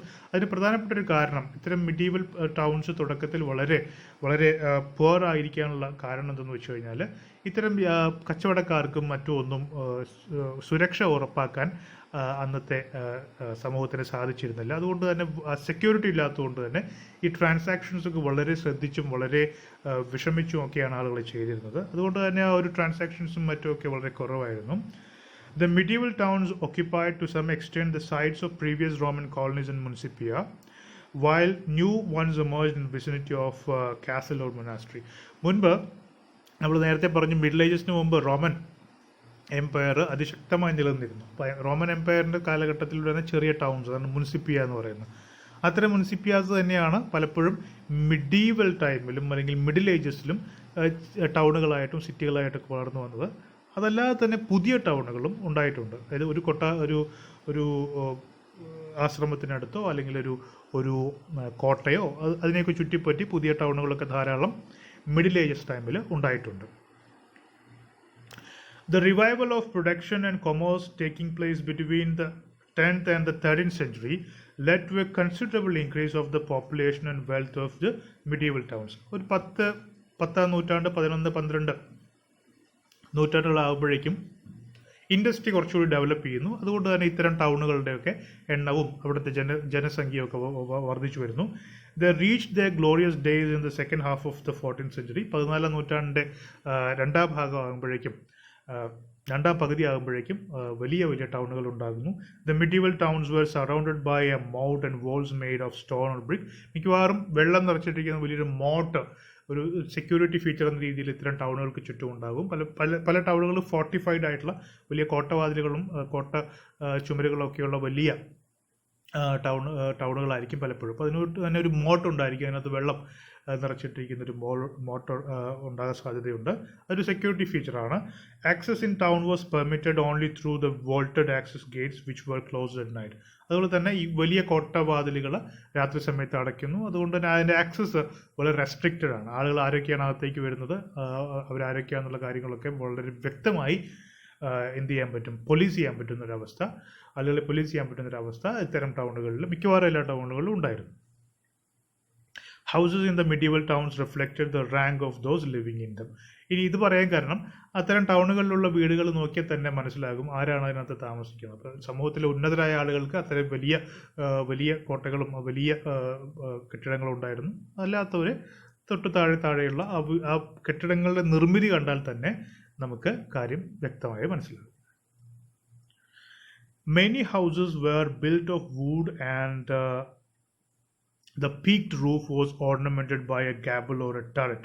Okay, പല വീടുകളും നിർമ്മിച്ചിരുന്നത് മരം ഉപയോഗിച്ച് തന്നെയായിരുന്നു. പിന്നെ അതിൻ്റെ റൂഫ് ഒരു പ്രത്യേക രീതിയിൽ ornamented by a gable or a turret. Turret എന്ന് പറയുന്ന ഒരു പ്രത്യേക നിർമ്മിതി ഉപയോഗിച്ച് ഉയർന്നു നിൽക്കുന്ന രീതിയിലുള്ള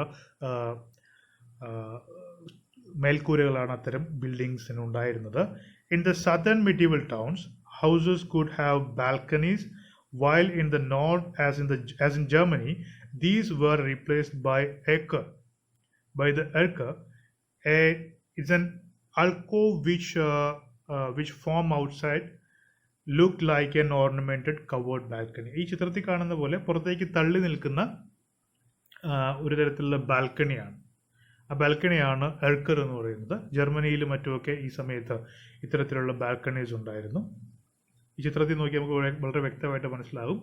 നമ്മുടെ സാധാരണ ചുവരിൽ നിന്ന് പുറത്തേക്ക് തള്ളി നിൽക്കുന്ന രീതിയിലുള്ള ഒരു ബാൽക്കണി. അതിനെയാണ് ഇത് പലയിടത്തും പല രീതിയിലായിരിക്കും അതിൻ്റെ ഡിസൈൻ, പക്ഷേ അതിൻ്റെ ബേസിക് ഡിസൈൻ ഇതാണ്. പലയിടത്തും അത് വളരെയധികം അലങ്കൃതമായിരിക്കും. Town gates. The revival of the medieval cities was assisted by the evolution of the guilds. അപ്പോൾ ഈ ഗിൽഡുകൾ വളരെ വലിയ പ്രാധാന്യം അറിയിക്കുന്നുണ്ട്. ഈ പട്ടണത്തിൻ്റെ സിറ്റികളുടെ വളർച്ചയിൽ വളരെ വലിയ പ്രാധാന്യം അറിയിക്കുന്ന സ്ഥാപനങ്ങളാണ് ഈ ഗിൽഡുകൾ. By the second half of the 12th century, the guilds or corporations were already completely organized in France and Italy and were in existence in Germany and England. ഏതാണ്ട് 12ാം നൂറ്റാണ്ടിൻ്റെ അവസാനമാകുമ്പോഴേക്കും മിക്കവാറും ഫ്രാൻസിലും ഇറ്റലിയിലും ജർമ്മനിയിലും ഇംഗ്ലണ്ടിലും ഒക്കെ ഇത്തരത്തിലുള്ള ടൗണുകളിൽ ധാരാളം ഗിൽഡുകൾ ഉണ്ടായിട്ട് വന്നിട്ടുണ്ട്. വളരെ സ്ട്രോങ് ആയിട്ട് അവർ മാറിയിട്ടുണ്ട്. The members of the corporations worked on their own account and sold their products on the market. Within the medieval towns, the organization of guilds was facilitated by the fact that the people of the same occupation were gathered into the same street. There was a tanner street, saddler street, etc. ഒരു പ്രത്യേക ജോലി, ഒരു പ്രത്യേക trade നടത്തിയിരുന്ന ആളുകളൊക്കെ ഒരു പ്രത്യേക ടൗണിൻ്റെ ഒരു പ്രത്യേക ഭാഗത്താണ് അവരുടെ കടകളെല്ലാം ഉണ്ടാവുക. അപ്പോൾ ടാനേഴ്സിൻ്റെ ആണെങ്കിൽ ടാനർ സ്ട്രീറ്റ് എന്നറിയപ്പെടും, സാഡ്ലേഴ്സിനാണെങ്കിൽ സാഡ്ലർ സ്ട്രീറ്റ് എന്നറിയപ്പെടും. ഇപ്പോൾ കാർപ്പൻറ്റർ ആണെങ്കിൽ കാർപ്പൻറ്റേഴ്സിൻ്റെ ഒരു സ്ട്രീറ്റ്. ആ രീതിയിലൊക്കെ ടൗണിൽ പ്രത്യേകം സ്ഥാനങ്ങളൊക്കെ പതുക്കെ വരാൻ തുടങ്ങി. Each trade had its common coffer, its banner, it had its patron saint. അപ്പോൾ പല ട്രേഡുകൾക്കും പല ജോലികൾക്കും അതിൻ്റെ പാറ്റേൺ സെയിൻസ് ഉണ്ടായിരുന്നു, കോമൺ കോഫർ ഉണ്ടായിരുന്നു, ഇറ്റ്സ് ബാനർ, അതിൻ്റെ സ്വന്തമായിട്ട് ബാനറുകളും മറ്റുമൊക്കെ ഓരോ പ്രത്യേക ട്രേഡിനും ഉണ്ടായിരുന്നു. The carpenter's had saint Joseph and the shoe makers saint Crispin. അങ്ങനെ വ്യത്യസ്ത പുണ്യാളന്മാരും ഓരോ ജോലിക്കുണ്ടായിരുന്നു. പാറ്റേൺ സെയിൻറ്റ് എന്ന രീതിയിൽ ഒരു പുണ്യാളൻ ഓരോ ജോലിക്കാരും പ്രത്യേക ജോലിക്കാരും അവരുടെ പുണ്യാളനായിട്ട് അവരുടെ പാട്രൺ ഗോഡായിട്ട് ഒരു പ്രത്യേക സെയിൻറ്റിനെ സങ്കല്പിക്കുമായിരുന്നു. ആ രീതിയിലുള്ള ചില വിശ്വാസങ്ങളും ടൗണുകളിൽ ഉണ്ടായിരുന്നു. These regulations specified the conditions upon which a person could be admitted into the trade who can vote in the assembly of traders. അതുപോലെ തന്നെ ഈ ഗിൽഡുകളുടെ ഒരു അസംബ്ലി ഉണ്ട്. അവിടെ വോട്ട് ചെയ്യാനുള്ള അവകാശം അതിലെ മെമ്പേഴ്സിന് മാത്രമേ ഉണ്ടായിരുന്നുള്ളൂ. അപ്പോൾ ആരൊക്കെയാണ് മെമ്പേഴ്സിന് പ്രത്യേക റെഗുലേഷൻസും റൂൾസ് എല്ലാം ഉണ്ടായിരുന്നു. They were also meant to guard the honor of the guild by not permitting any but honestly made merchandise to be held. അതുപോലെ തന്നെ എല്ലാ മേഖലകളിലും മെമ്പേഴ്സ് ആരൊക്കെ ആയിരിക്കണം, മെമ്പേഴ്സിൻ്റെ വോട്ടിംഗ് അവകാശം തുടങ്ങി, അത് മാത്രമല്ല ഓരോ ട്രേഡും പ്രൊഡ്യൂസ് ചെയ്യുന്ന ഉൽപ്പന്നത്തിൻ്റെ ആ പ്രോഡക്റ്റിൻ്റെ ഗുണനിലവാരം വരെ ഇത്തരം ഗിൽഡുകൾ നിശ്ചയിക്കുകയും അത് അവർ മോണിറ്റർ ചെയ്യുകയും ചെയ്തു വന്നിരുന്നു. Then town law and government. The medieval towns were self-governing. They had their own court. ഇത്തരം medieval ടൗണുകൾക്ക് സ്വന്തമായിട്ടൊരു കോടതി ഉണ്ടായിരുന്നു. അവിടെ വെച്ചാണ് ടൗണിൻ്റെ ജൂറിസ്ഡിക്ഷനിൽ നടക്കുന്ന കാര്യങ്ങൾക്കൊക്കെ തീർപ്പ് കൽപ്പിച്ചിരുന്നത്. Towns had their own costume, their own set of penalties. Towns had their own customs, their own set of penalties for offences, their particular methods of court procedure and their local legislation and ordinances. ഓരോ ടൗണുകൾക്കും അവരുടേതായിട്ടുള്ള കസ്റ്റംസും ആചാരങ്ങളും രീതികളും ഉണ്ടായിരുന്നു, അവരുടേതായിട്ടുള്ള പെനാൽറ്റീസും ഉണ്ടായിരുന്നു. ഓരോ തെറ്റിനും ആ ഒരു ടൗൺ സ്പെസിഫിക് ആയിട്ടുള്ള പെനാൽറ്റീസ് ഉണ്ടായിരുന്നു. അതുപോലെ തന്നെ കോടതി വ്യവഹാരങ്ങളിലും മറ്റുള്ള പ്രത്യേകതകളൊക്കെ ഓരോ ടൗണിനും വ്യത്യസ്തമായിരുന്നു. The cities of the Middle Ages had a considerable influence upon the development of European law. അപ്പോൾ ഇത്തരം മിഡിൽ ഏജസിലുള്ള പട്ടണങ്ങളിൽ പലപ്പോഴായിട്ട് ഉണ്ടാക്കിയിട്ടുള്ള നിയമങ്ങളാണ് പിന്നീട് യൂറോപ്യൻ യൂറോപ്പിൽ ഉണ്ടായിട്ടുള്ള നിയമങ്ങളെയൊക്കെ ഒരുപാട് സ്വാധീനിക്കുന്നത് ഇത്തരം ടൗൺ ലോസ് ആണ്. അടുത്തത് മിഡീവൽ യൂണിവേഴ്സിറ്റീസ് ആണ്. ഈ സമയത്തുണ്ടായിരുന്ന യൂണിവേഴ്സിറ്റീസിനെ കുറിച്ചാണ് നമ്മൾ ഡിസ്കസ് ചെയ്യാൻ പോകുന്നത്. The medieval university was a system of higher education that emerged in Western Europe during the late 11th and early 12th centuries. 11ാം നൂറ്റാണ്ടിൻ്റെ അവസാനവും 12ാം നൂറ്റാണ്ടിൻ്റെ ആദ്യവുമായിട്ടാണ് ഇത്തരം യൂണിവേഴ്സിറ്റീസ് ഉണ്ടാകുന്നത്. By the late 11th century, groups of teachers and students started to get together in groups known as universitas in cities such as Salerno and Bologna in Italy, Paris in France, Oxford and Cambridge in England. ഇപ്പോൾ ഇംഗ്ലണ്ടിലും അതുപോലെ തന്നെ ഫ്രാൻസിലും ഇറ്റലിയിലും ഒക്കെയുള്ള പ്രധാനപ്പെട്ട ചില നഗരങ്ങളിൽ, ഇപ്പോൾ Salerno and Bologna in Italy, Paris in France, Oxford and Cambridge in England, ഇവിടെ teachers and students, അധ്യാപകരും അല്ലെങ്കിൽ ഗുരുക്കന്മാരും അറിവുള്ള ആളുകളും അത് പഠിക്കാൻ ആഗ്രഹമുള്ള കുട്ടികളും വിദ്യാർത്ഥികളൊക്കെ ചേർന്ന് ഒരു കൂട്ടമായി വരാനുള്ള ഒരു പ്രവണത കൂടി വരുന്നു. അതിൽ നിന്നാണ് യൂണിവേഴ്സിറ്റാസ് എന്ന് പറയുന്ന ഒരു ആശയവും പിന്നീട് അത് യൂണിവേഴ്സിറ്റീസുമായി മാറുന്നത്. The main curriculum was based on 7 areas: grammar, rhetoric, logic, arithmetic, music, geometry and astronomy, all of which were important for a cleric in the Catholic Church. പ്രധാനമായിട്ടും അവിടുത്തെ സിലബസിൽ കരിക്കുലത്തിൽ ഉണ്ടായിരുന്ന മേഖലകൾ അതൊക്കെയാണ്: grammar, rhetoric, logic, arithmetic, music, geometry and astronomy. ഇതൊക്കെ ഒരു Roman Catholic ചർച്ചിൽ ഒരു ക്ലറിക്ക് അല്ലെങ്കിൽ ആയി മാറുന്ന ഒരാൾക്ക് ആവശ്യം വേണ്ട മേഖലകളായിരുന്നു ഇതൊക്കെ. During the next couple of centuries, അതായത് 13-14 നൂറ്റാണ്ടുകളായപ്പോഴേക്കും, many more universities would be created throughout Europe and this system of education would become more developed and diverse. Universities are the most successful achievements of the Middle Ages and is today the standard form of higher education throughout the world.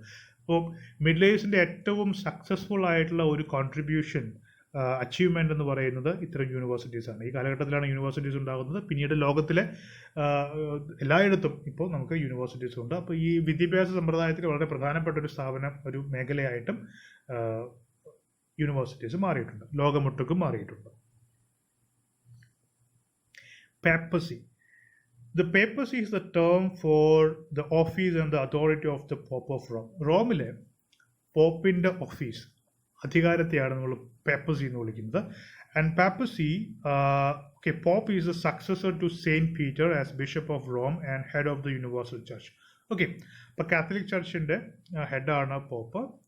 Saint പീറ്ററിൻ്റെ successor ആയിട്ടാണ് പോപ്പിനെ കാണുന്നത്. Also called the Pontiff, the Holy Father and the Vicar of Christ, the Pope is the spiritual head of all Christendom and a visible symbol of unity in Church. Pope വേറെ പേരുകളിൽ അറിയപ്പെടുന്നു. The Pontiff എന്ന പേര്, the Holy Father and the Vicar of the Christ, and he is the head of Christendom. The role of the Pope. That visible symbol of unity is an assurance to the Catholic faithful that they are members of the one holy Catholic and Apostolic Church founded by Christ. അപ്പോൾ ക്രിസ്തുവിനാൽ നിർമ്മിതമായിട്ടുള്ള സ്ഥാപിതമായിട്ടുള്ള സഭയുടെ സഭയിലെ അംഗമാണ് എല്ലാവരും എല്ലാ ക്രിസ്ത്യാനികളും എന്നുള്ള തോന്നൽ ഉണ്ടാക്കുന്ന രീതിയിലുള്ള ഒരു ഐക്യത്തിന്റെ ചിഹ്നമാണ്, സിമ്പിളാണ് pope. So Pope is a symbol of unity. Pope is also the chief administrator of the church. ചർച്ചിന്റെ ചീഫ് അഡ്മിനിസ്ട്രേറ്റർ ആണ്. He appoints bishops and cardinals who will elect his successors. കർദിനാൾസിനെയും അതുപോലെ തന്നെ ബിഷപ്സിനെയും അപ്പോയിന്റ് ചെയ്യുന്നത് പോപ്പാണ്. He is the final arbiter of both administrative and doctrinal disputes. മതപരമായിട്ടുള്ളതും അല്ലെങ്കിൽ അതുപോലെ തന്നെ അഡ്മിനിസ്ട്രേറ്റീവ് ആയിട്ടുള്ള ഭരണപരമായിട്ടുള്ള എല്ലാ ഡിസ്പ്യൂട്ട്സിന്റെയും അവസാന വാക്ക് തീർപ്പ് കൽപ്പിക്കുന്ന ആള് പോപ്പാണ്. While doctrinal matters are normally resolved by an ecumenical council, a meeting of all the bishops of the church, such a council can only be called by the Pope, and its decisions are not official until confirmed by the Pope. Doctrinal matters, ഈ വിശ്വാസ സംബന്ധമായിട്ടുള്ള കാര്യങ്ങളിൽ എന്തെങ്കിലും തരത്തിലുള്ള സംശയമോ മറ്റു ചർച്ചകളോ ആവശ്യമുണ്ടെങ്കിൽ ഒരു ecumenical council pop വിളിച്ചു കൂട്ടുന്നു. ആ കൗൺസിൽ എടുക്കുന്ന തീരുമാനം പോപ്പ് അംഗീകരിക്കുമ്പോഴാണ് അത് ഒരു തീരുമാനമായിട്ട്, ചർച്ചിന്റെ തീരുമാനമായിട്ട് അക്സെപ്റ്റ് ചെയ്യുന്നത്. Then papal infallibility. ഇൻഫാലിബിലിറ്റി എന്ന് വെച്ച് കഴിഞ്ഞാൽ തെറ്റ് സംഭവിക്കാതിരിക്കുക, തെറ്റല്ല ശരിയായത് എന്നാണ് അർത്ഥം. The first Vatican council of 1870 recognise the doctrine of papal infallibility. പോപ്പിന് തെറ്റ് സംഭവിക്കില്ല എന്നുള്ളതാണ്. 1870 ഫസ്റ്റ് വത്തിക്കാൻ കൗൺസിലാണ് പാപ്പൽ ഇൻഫാലിബിലിറ്റി എന്ന് പറയുന്ന ഒരു കോൺസെപ്റ്റ് അക്സെപ്റ്റ് ചെയ്യുന്നത്. Papal infallibility does not mean that the Pope can never do anything wrong. When the Pope speaks on matters of faith and morals and intends to instruct the whole Church by defining a doctrine, the Church believes that he is protected by Holy Spirit and cannot speak in error. അപ്പോൾ പോപ്പിൻ ഏതെങ്കിലും കാര്യത്തിൽ അല്ലെങ്കിൽ വിശ്വാസ സംബന്ധമായിട്ടോ മറ്റോ ഉള്ള കാര്യങ്ങൾ pope സംസാരിക്കുന്ന സമയത്ത് he's deemed to be correct. Okay, അദ്ദേഹം പറയുന്നത് അദ്ദേഹത്തിൻ്റെ ഇൻ്റർപ്രിട്ടേഷൻസ് ശരിയാണ് അല്ലെങ്കിൽ അതിലത്തെ തെറ്റ് വരില്ല എന്ന രീതിയിലാണ് ഒരു വിശ്വാസവും സങ്കല്പവും ഉണ്ട്. അതിനെയാണ് നമ്മൾ പാപ്പൽ ഇൻഫാലിബിലിറ്റി എന്ന് പറയുന്നത്. It was recognized at the First Vatican Council of 1870. Then the invocation of papal infallibility. The actual invocation of papal infallibility has been very limited. In recent times, only 2 popes have declared doctrines of church, both having to do with the Virgin Mary. But ഈ papal infallibility എന്ന് പറയുന്ന concept 2 തവണ അത് ഉപയോഗിച്ചിട്ടുണ്ട്. 2 കാര്യങ്ങളിലാണ് ഉപയോഗിച്ചിട്ടുള്ളത്. ഒന്ന് 1854 മറ്റൊന്ന് 1950. 1854 in 1854 Pope Pius X, അദ്ദേഹം declared the Immaculate Conception of Mary, the doctrine that Mary was conceived without the stain of original sin. അപ്പോൾ കന്യാമറിയത്തിന്റെ ഇമ്മാക്കുലേറ്റ് കോൺസെപ്ഷൻ, കന്യാമറിയത്തിന്റെ വിശുദ്ധ ഗർഭം എന്ന് പറയുന്നത് ഒറിജിനൽ സിൻ, ആദിപാപത്തിന്റെ അടിസ്ഥാനത്തിൽ ആദിപാപത്തിൽ നിന്നും വിമുക്തമായതാണ് എന്ന് 1854 പയസ് X എന്ന് പറയുന്ന പോപ്പ് ഡിക്ലെയർ ചെയ്യുകയുണ്ടായി. അത് that was invocation of papal infallibility. അതുപോലെ തന്നെ മറ്റൊന്ന് 1950 it was by pope Pius XII declared that Mary had been assumed into heaven, body and soul, at the end of her life. ജീവിതാവസാനത്തിന് ശേഷം സ്വർഗത്തിൽ പോവുകയും body and soul, ശരീരത്തോടെ ഉടലോടെ സ്വർഗത്തിൽ പോവുകയാണ് ഉണ്ടായത്. Mary ഉടലോടുള്ള സ്വർഗത്തിൽ പോവുകയാണ് ഉണ്ടായത് എന്ന കാര്യം പോപ്പ് എന്ത് ചെയ്യുന്നു, വിശദീകരിക്കുന്നു. ഇതിനെ വിളിക്കുന്നത് ഡോക്ട്രിൻ ഓഫ് അസംപ്ഷൻ എന്നാണ്. ഇങ്ങനെ 2 തരത്തിലുള്ള papal invocation of papal infallibility ആണ് ഉണ്ടായിട്ടുള്ളത്. അത് 2 വർഷങ്ങളിലാണ്. ഒന്ന് 1854 മറ്റൊന്ന് 1950. Evolution of Roman Catholic Church. Roman Catholicism is a worldwide religious tradition of some 1.1 billion members.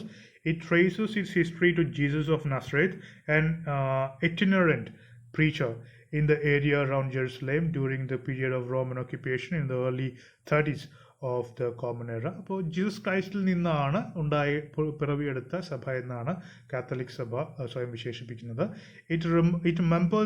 Its members congregate in a communion of churches headed by bishops whose role originated with the disciples of Jesus. Over a period of some decades after Jesus' life, death, and resurrection, the bishops spread out across the world to form a universal or Catholicos church with the bishops of Rome holding primacy. അപ്പോൾ ജീസസിൻ്റെ ഉയർത്തെഴുന്നേൽപ്പിന് ശേഷം ലോകത്തിൻ്റെ പല ഭാഗങ്ങളിലും ഒരു universal church ഉണ്ടാക്കാൻ വേണ്ടി അതിൻ്റെ പ്രചരണാർത്ഥമായിട്ട് ധാരാളം സ്ഥലങ്ങളിലേക്ക് ആളുകൾ പോകുന്നു, ബിഷപ്സ് പോകുന്നു. ആ യൂണിവേഴ്സൽ ഗ്രീക്ക് ഭാഷയിൽ കത്തോലിക്കോസ് എന്ന് പറയും. ആ ഒരു യൂണിവേഴ്സൽ എന്ന അർത്ഥത്തിലാണ് കത്തോലിക്ക അല്ലെങ്കിൽ കാത്തലിക് എന്ന് പറയുന്ന ചർച്ചിൻ്റെ പേര് വരുന്നത്. Today, Vatican City, and specifically St. Peter's Basilica, stands over the grave of Peter, and the Pope is considered the Peter's successor. അപ്പോൾ സെയിൻറ്റ് പീറ്ററുടെ സക്സസറാണ്, പിൻഗാമിയാണ് പോപ്പിൻ്റെ ആസ്ഥാനം വത്തിക്കാൻ സിറ്റിയാണ്. Catholic Christianity began as a persecuted religious community, illegal in Roman Empire in its earliest days, but within some 300 years and with the conversion of the Emperor Constantine, it became legal and eventually was recognized as the official religion of empire. അപ്പോൾ തുടക്കത്തിൽ Roman Catholic Christianity കത്തോലിക്ക സഭ എന്ന് പറയുന്നത് ഇല്ലീഗലായിരുന്നു. Roman എംപയറിൽ, Roman സാമ്രാജ്യത്തിൽ വളരെ persecuted ആയിട്ടുള്ള ഉപദ്രവിക്കപ്പെട്ടിരുന്ന ഒരു കമ്മ്യൂണിറ്റി ആയിരുന്നു. പിന്നീട് ഒരു 100-300 വർഷം കൊണ്ട് പ്രത്യേകിച്ചും എംപറർ ആയിട്ടുള്ള ചക്രവർത്തിയായിരുന്ന കോൺസ്റ്റാന്റിൻ സ്റ്റേറ്റ് റിലീജിയനായിട്ട് ക്രിസ്ത്യാനിറ്റിയെ മാറ്റിയത് മുതൽ വളരെ ശക്തമായ ഒരു സഭയായി റോമൻ കാത്തലിക് ചർച്ച് വളർന്നു വരികയാണ് ഉണ്ടായത്. ഇത്തരം കാര്യങ്ങളാണ് നമുക്ക് ഫസ്റ്റ് മൊഡ്യൂളിൽ പഠിക്കാനുള്ളത്. Thank you.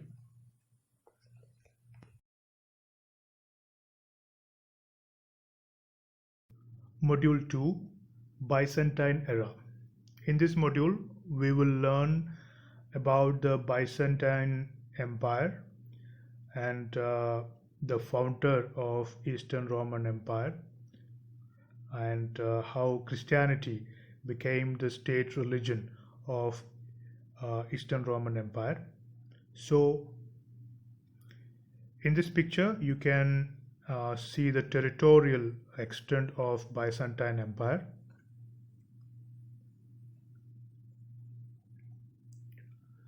The Byzantine Empire is also known as the Eastern Roman Empire. It is also known as the Eastern Roman Empire. Byzantine Empire ന്റെ മറ്റൊരു പേരാണ് Eastern Roman Empire. It was in fact a continuation of Roman Empire into its eastern part. At its greatest size during 500 AD, Byzantine included parts of southern and eastern Europe, the Middle East and the Northern Africa. ഏറ്റവും വലിയ അതിൻ്റെ എക്സ്റ്റെൻഡിലെത്തുന്ന സമയത്ത് ഏതാണ്ട് 500 അഞ്ഞൂറാമത്തെ വർഷത്തിൽ Byzantine included parts of southern and eastern Europe, അതുപോലെ തന്നെ middle ഈസ്റ്റിലെ ഭാഗങ്ങൾ, അതുപോലെ നോർത്തേൺ ആഫ്രിക്ക, ഇതെല്ലാം ചേർന്നതായിരുന്നു Byzantine Empire. The word Byzantine in fact comes from Byzantium. Byzantium എന്ന് പറയുന്ന ഗ്രീക്ക് വാക്കിൽ നിന്നാണ് Byzantine വരുന്നത്. ബോസ്ഫോറസ് അടുത്തുള്ള city, the name for a city on Bosphorus സ്ട്രെയിറ്റിൻ്റെ അടുത്തുള്ള ബൈസാന്റിയം എന്ന് പറയുന്ന ഒരു സിറ്റിയുടെ പേരാണിത്. അതിൽ നിന്നാണ് ബൈസാന്റൈൻ എന്ന പേര് വരുന്നത്. So the word Byzantine in fact comes from Byzantium, which is the Greek name for a city on the Bosphorus. In 330 AD, Roman Emperor Constantine the Great moved the capital of the empire from Rome to Byzantium and renamed it as Constantinople, which is known as Istanbul today. AD 330-ലാണ് Roman emperor ആയിട്ടുള്ള Constantine തൻ്റെ capital തൻ്റെ സാമ്രാജ്യത്തിൻ്റെ തലസ്ഥാനം റോമിൽ നിന്ന് Byzantium എന്ന് പറയുന്ന സിറ്റിയിലേക്ക് മാറ്റുന്നു. ബൈസാന്റിയത്തിലേക്ക് മാറ്റുക മാത്രമല്ല, he renamed that city as Constantinople എന്ന പേര് മാറ്റുകയും ചെയ്തു. It lasted over 1,000 years, ending finally in 1453 when the Ottoman Turks conquered Constantinople and renamed it as Istanbul. 330 AD യിൽ കോൺസ്റ്റാന്റിനോപ്പിൾ സ്ഥാപിക്കപ്പെട്ടു. ഏതാണ്ട് 1000 വർഷത്തോളം അത് അങ്ങനെ തന്നെ നിലനിന്നു. 1453 ഓട്ടോമൻ തുർക്കികൾ എന്ത് ചെയ്തു? അവർ കോൺസ്റ്റാന്റിനോപ്പിൾ പിടിച്ചടക്കുന്നു. അങ്ങനെ കോൺസ്റ്റാന്റിനോപ്പിളിൻ്റെ പേര് മാറി ഇസ്താംബുൾ ആകുന്നു. Christianity had a strong influence on Byzantine art, music and architecture. ഇനി ബൈസന്റൈൻ എംപയറിനെ കുറിച്ച് പറയുകയാണെങ്കിൽ വളരെ പ്രധാനപ്പെട്ട ഒരു കാര്യം എന്തെന്ന് വെച്ച് കഴിഞ്ഞാൽ ക്രിസ്ത്യാനിറ്റിക്ക് അതിശക്തമായ ഇൻഫ്ലുവൻസ് ഉള്ള ഒരു സംസ്കാരമാണ് ബൈസന്റൈൻ എംപയറിൽ ഉണ്ടായിരുന്നത്. Constantinople was the political centre as well as the educational centre of the empire. ഈ ബൈസന്റൈൻ എംപയറിൻ്റെ അല്ലെങ്കിൽ ഈസ്റ്റേൺ റോമൻ എംപയറിൻ്റെ പൊളിറ്റിക്കൽ ആൻഡ് എഡ്യൂക്കേഷണൽ സെൻറ്ററായിട്ട് കോൺസ്റ്റാന്റിനോപ്പിൾ ഉയർന്നു വരുന്നു. All the visual arts flourish here. Most of the artists worked as servants of the court or belonged to religious orders and they remained anonymous. ധാരാളം ആർട്ടിസ്റ്റുകൾ ഉണ്ടായിരുന്ന ഒരു നഗരമായിരുന്നു Constantinople. അതുപോലെ തന്നെ കോൺസ്റ്റാന്റിനോപ്പിൾ ഒരു കൾച്ചറൽ ആൻഡ് സിവിലൈസേഷണൽ സെൻറ്ററായിട്ട് കൂടി പ്രവർത്തിച്ചിട്ടുണ്ട്. Ivory carvings, Byzantine crosses and illuminations or small manuscript paintings attest to their skill. അപ്പോൾ ധാരാളം ആർട്ട് വർക്ക്സ് നമുക്ക് കോൺസ്റ്റാന്റിനോപ്പിളിന് കിട്ടും. അതിലൊന്ന് ഐവറി കാർവിങ്സ് ആണ്, ഐവറിയിൽ ഉണ്ടാക്കുന്ന carvings. Another important one is Byzantine crosses. നിങ്ങൾ താഴെ ചിത്രത്തിൽ കാണുന്നതാണ് Byzantine crosses. ഒരു പ്രത്യേക രീതിയിലുള്ള കുരിശാണത്. അരികുകളൊക്കെ വീതി കൂടിയ രീതിയിൽ ഉള്ള ഒരു പ്രത്യേക രൂപകൽപ്പനയാണ് ഇത്തരം കുരിശുകൾക്കുള്ളത്. അത്തരം കുരിശുകളെ വിളിക്കുന്നതാണ് Byzantine crosses. Almost all that survives of the Byzantine architecture are its churches with their glorious frescoes and mosaics. ഒരുപാട് ചർച്ചസ് ബൈസന്റൈൻ എറയുടെ ഭാഗമായിട്ടുണ്ട്. അതുകൊണ്ട് തന്നെ ആ ആർക്കിടെക്ചറൽ വണ്ടേഴ്സ് ആണ് ആ പള്ളികളെല്ലാം. താഴെ കാണുന്ന ഹാഗിയ സോഫിയ എന്ന് പറയുന്ന ദേവാലയം നോക്കാം. അത് ബൈസന്റൈൻ ആർക്കിടെക്ചറിൻ്റെ മാഗ്നിഫിസൻസ് വിളിച്ചോതുന്ന ഒരു കെട്ടിടമാണ്.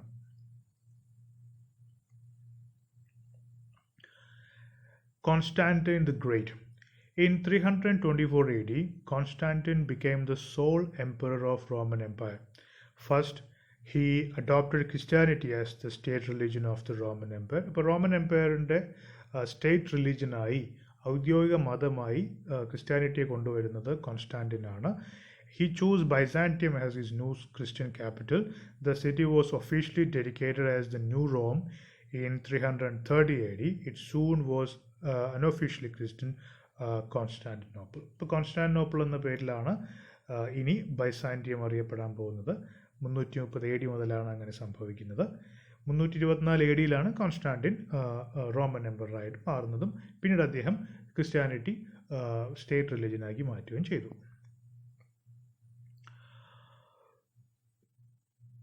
With his typical energy, Constantine not only enlarged but also strengthened and beautified the city. For the next 10 years, he looked forward toward the moral, political, and economic welfare of the citizens of his empire and designated his sons as future rulers. അപ്പോൾ അദ്ദേഹത്തിൻ്റെ ഭരണ കാലഘട്ടത്തിൽ ധാരാളമായിട്ട് അദ്ദേഹം ഈ ടൗണും അദ്ദേഹത്തിൻ്റെ എംപയറും ഒക്കെ ഒരുപാട് ഡെവലപ്പ് ചെയ്യാൻ ശ്രമിച്ചിട്ടുണ്ട്. In 325, he assembled and attended the Council of Nicaea, where the Nicene Creed was formulated. It remains one of the basics of Christianity. Constantine was not only the first Christian emperor, but he was the greatest of all Roman emperors. ഇപ്പോൾ നൈസിയ എന്ന സ്ഥലത്ത് വെച്ച് ഒരു council നടക്കുന്നു AD 325. അതിൽ അദ്ദേഹം നൈസിയ creed എന്ന് പറയുന്ന ഒരു ഡോക്യുമെൻറ്റ്സ് ഉണ്ടാക്കുന്നു. That became the basics of Christianity. Christian മതത്തിൻ്റെ ആചാരത്തിൻ്റെ ബേസിക്സ് ആയിട്ട് ഇപ്പോഴും നിലനിൽക്കുന്ന ഡോക്യുമെൻ്റാണ് ദ നൈസിയ ക്രീഡ്. അത് സംഭവിക്കുന്നത്, അത് ഫോർമുലേറ്റ് ചെയ്യുന്നത് കൗൺസിൽ അറ്റ് നൈസിയയിൽ നടന്ന 325 AD നടന്ന കോൺസ്റ്റാന്റൈൻ അസംബിൾ ചെയ്ത വിളിച്ചുകൂട്ടിയ കൗൺസിൽ വെച്ചാണ്. When he was about to march against the Persian army in May of 337 AD, he suddenly became ill and died shortly after being baptized. അപ്പോൾ AD 337 അദ്ദേഹം പേർഷ്യക്കെതിരെയുള്ള ഒരു യുദ്ധം നയിച്ചുകൊണ്ടിരിക്കുന്ന സമയത്താണ് അദ്ദേഹം അന്തരിക്കുന്നത്. His great city and empire lasted until 1453 when it was conquered by the Ottoman Sultan Muhammad II. 1453 Ottoman Turks Constantinople പിടിച്ചടക്കുന്നത് വരെ അദ്ദേഹത്തിൻ്റെ കോൺസ്റ്റാന്റൈൻ്റെ ഈ ബൈസാന്റൈൻ എംപയർ നിലനിൽക്കുന്നുണ്ട്. Justinian the First. Justinian was one of the most famous and successful emperors of the Byzantine era after Constantine the First. അപ്പോൾ കോൺസ്റ്റാന്റിന് ശേഷം വളരെ famous ആയിട്ടുള്ള ബൈസാന്റൈൻ എംപററാണ് Justinian.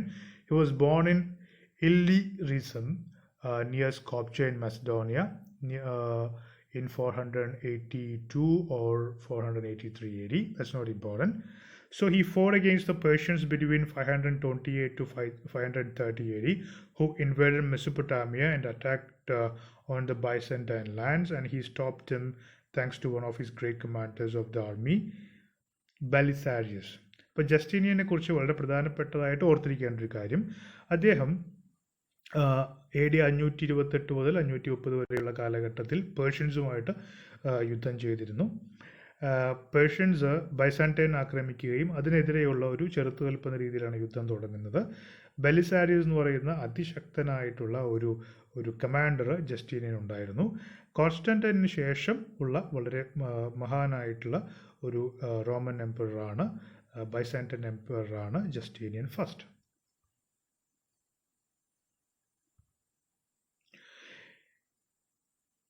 It was under his reign when Nika riot destroyed the city and most of its important monuments, including Hagia Sophia Church, killing over 30,000 people in 5 days of urban warfare.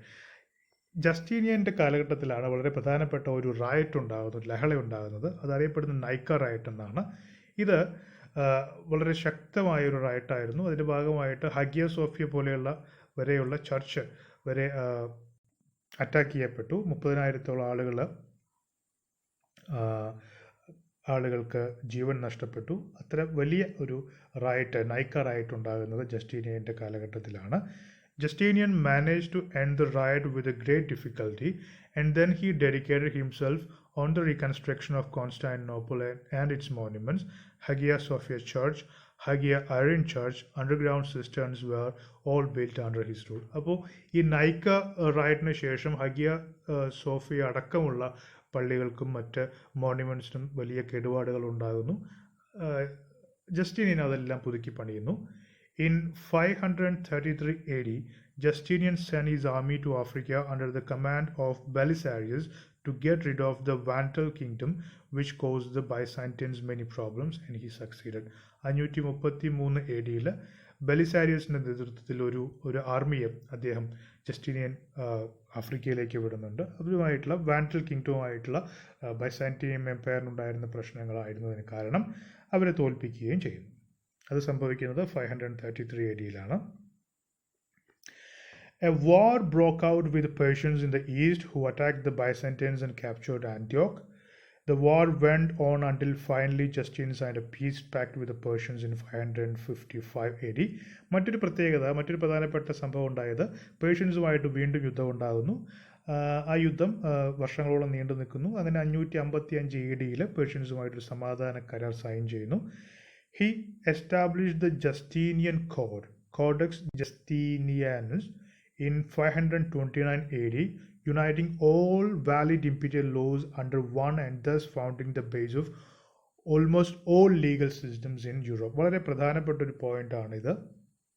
Justinian code AD 529 ഇങ്ങനെ Justinian code എന്ന് പറയുന്ന ഒരു document എഴുതി ഉണ്ടാക്കുന്നത്. അതെന്താണെന്ന് വെച്ച് കഴിഞ്ഞാൽ അത് അക്കാലത്ത് നിലനിന്നിരുന്ന നിയമങ്ങളെല്ലാം ക്രോഡീകരിച്ച് ഒരൊറ്റ ഡോക്യുമെൻ്റാക്കി മാറ്റി അതിനെ പബ്ലിഷ് ചെയ്യുകയാണ് ചെയ്തത്. അതറിയപ്പെടുന്ന ജസ്റ്റീനിയൻ കോഡ് എന്നാണ്. അതിൻ്റെ പ്രത്യേകത പിന്നീട് യൂറോപ്പിലുണ്ടായിട്ടുള്ള ഒരുപാട് ലീഗൽ സിസ്റ്റംസ് അതിൻ്റെയൊക്കെ അടിസ്ഥാനമായിട്ട് മാറിയിട്ടുള്ളത് ഈ Justinian കോഡാണ്. He also introduced the silkworm culture to Europe. Silkworm culture introduce ചെയ്തിട്ടുണ്ട് അദ്ദേഹത്തിൻ്റെ കാലഘട്ടത്തിൽ.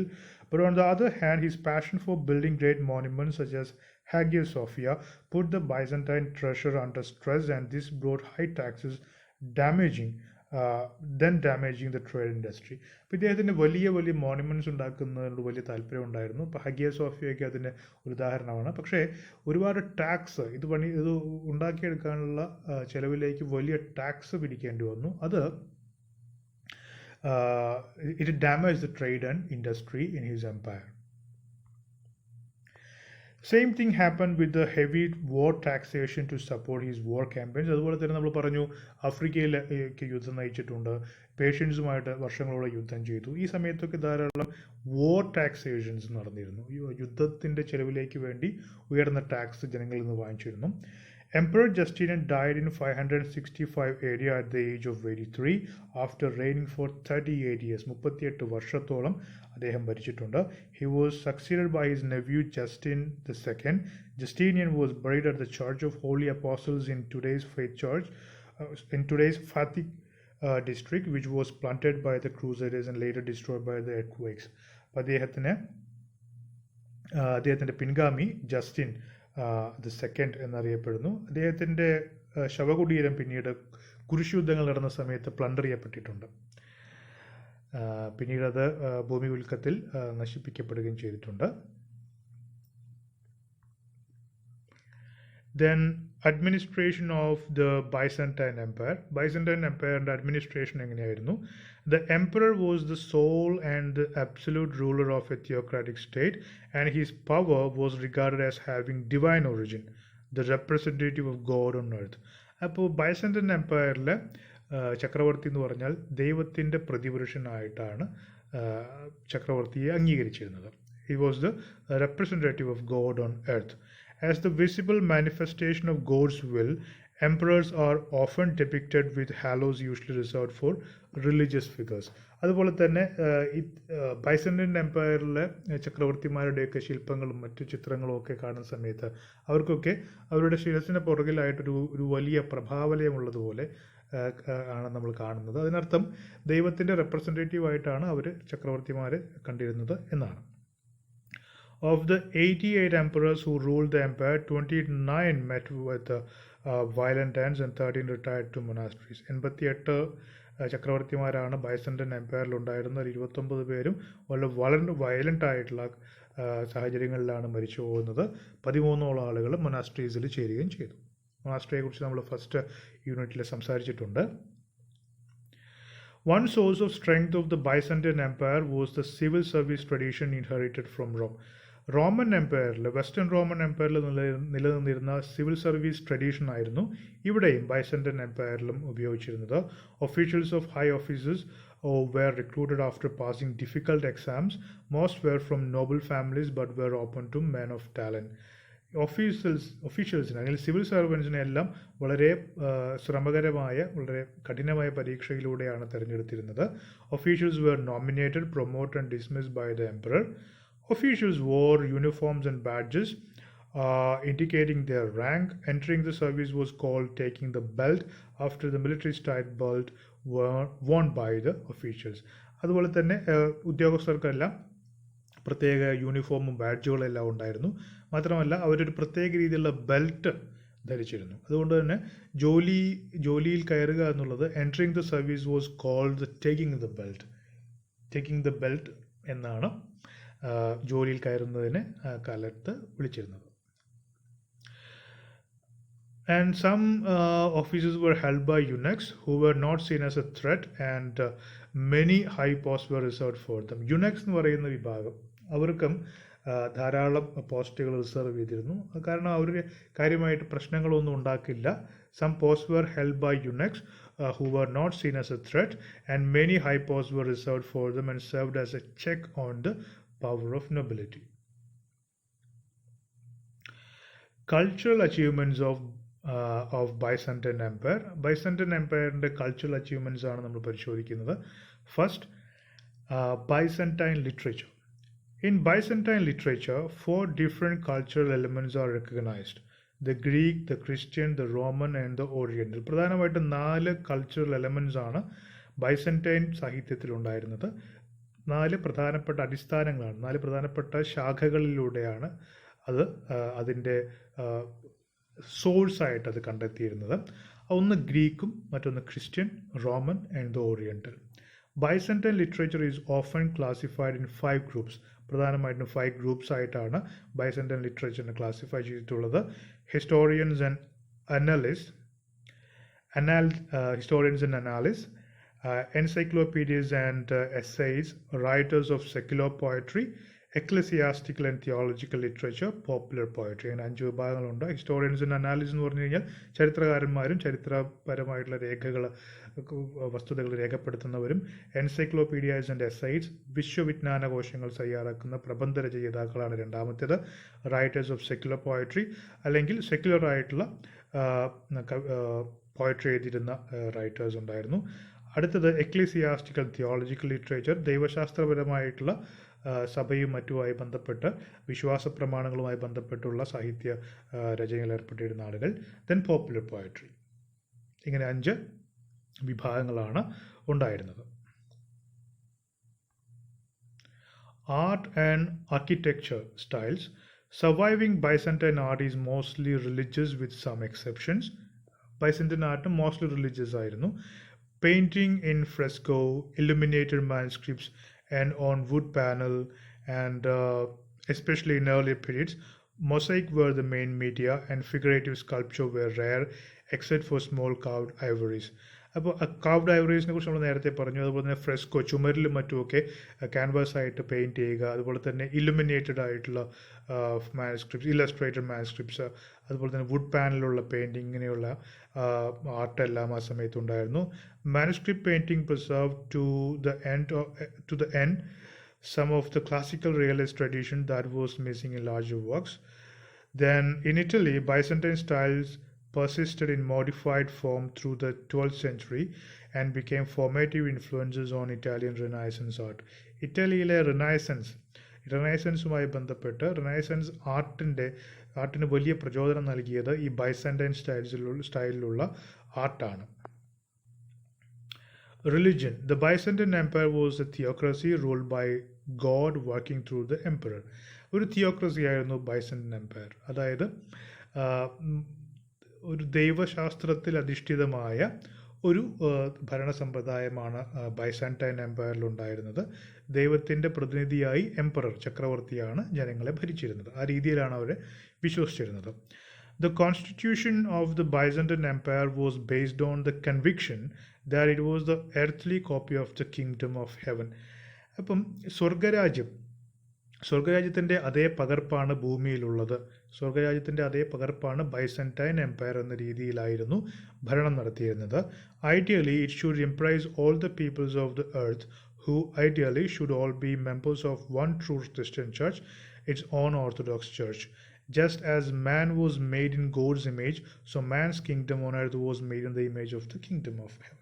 അതായത് ദൈവത്തിൻ്റെ പ്രതിരൂപമായിട്ട് ദൈവത്തിൻ്റെ അതേ ആകാരത്തോടെയാണ് മനുഷ്യനെ സൃഷ്ടിച്ചിരിക്കുന്നത്. അതുകൊണ്ട് തന്നെ ദൈവത്തിൻ്റെ രാജ്യം അതേ രൂപത്തിൽ തന്നെയായിരിക്കണം ഭൂമിയിലും രാജ്യം നിലനിൽക്കേണ്ടത് എന്ന വിശ്വാസ പ്രമാണം ഉണ്ടായിരുന്നു. അതിൻ്റെ അടിസ്ഥാനത്തിലാണ്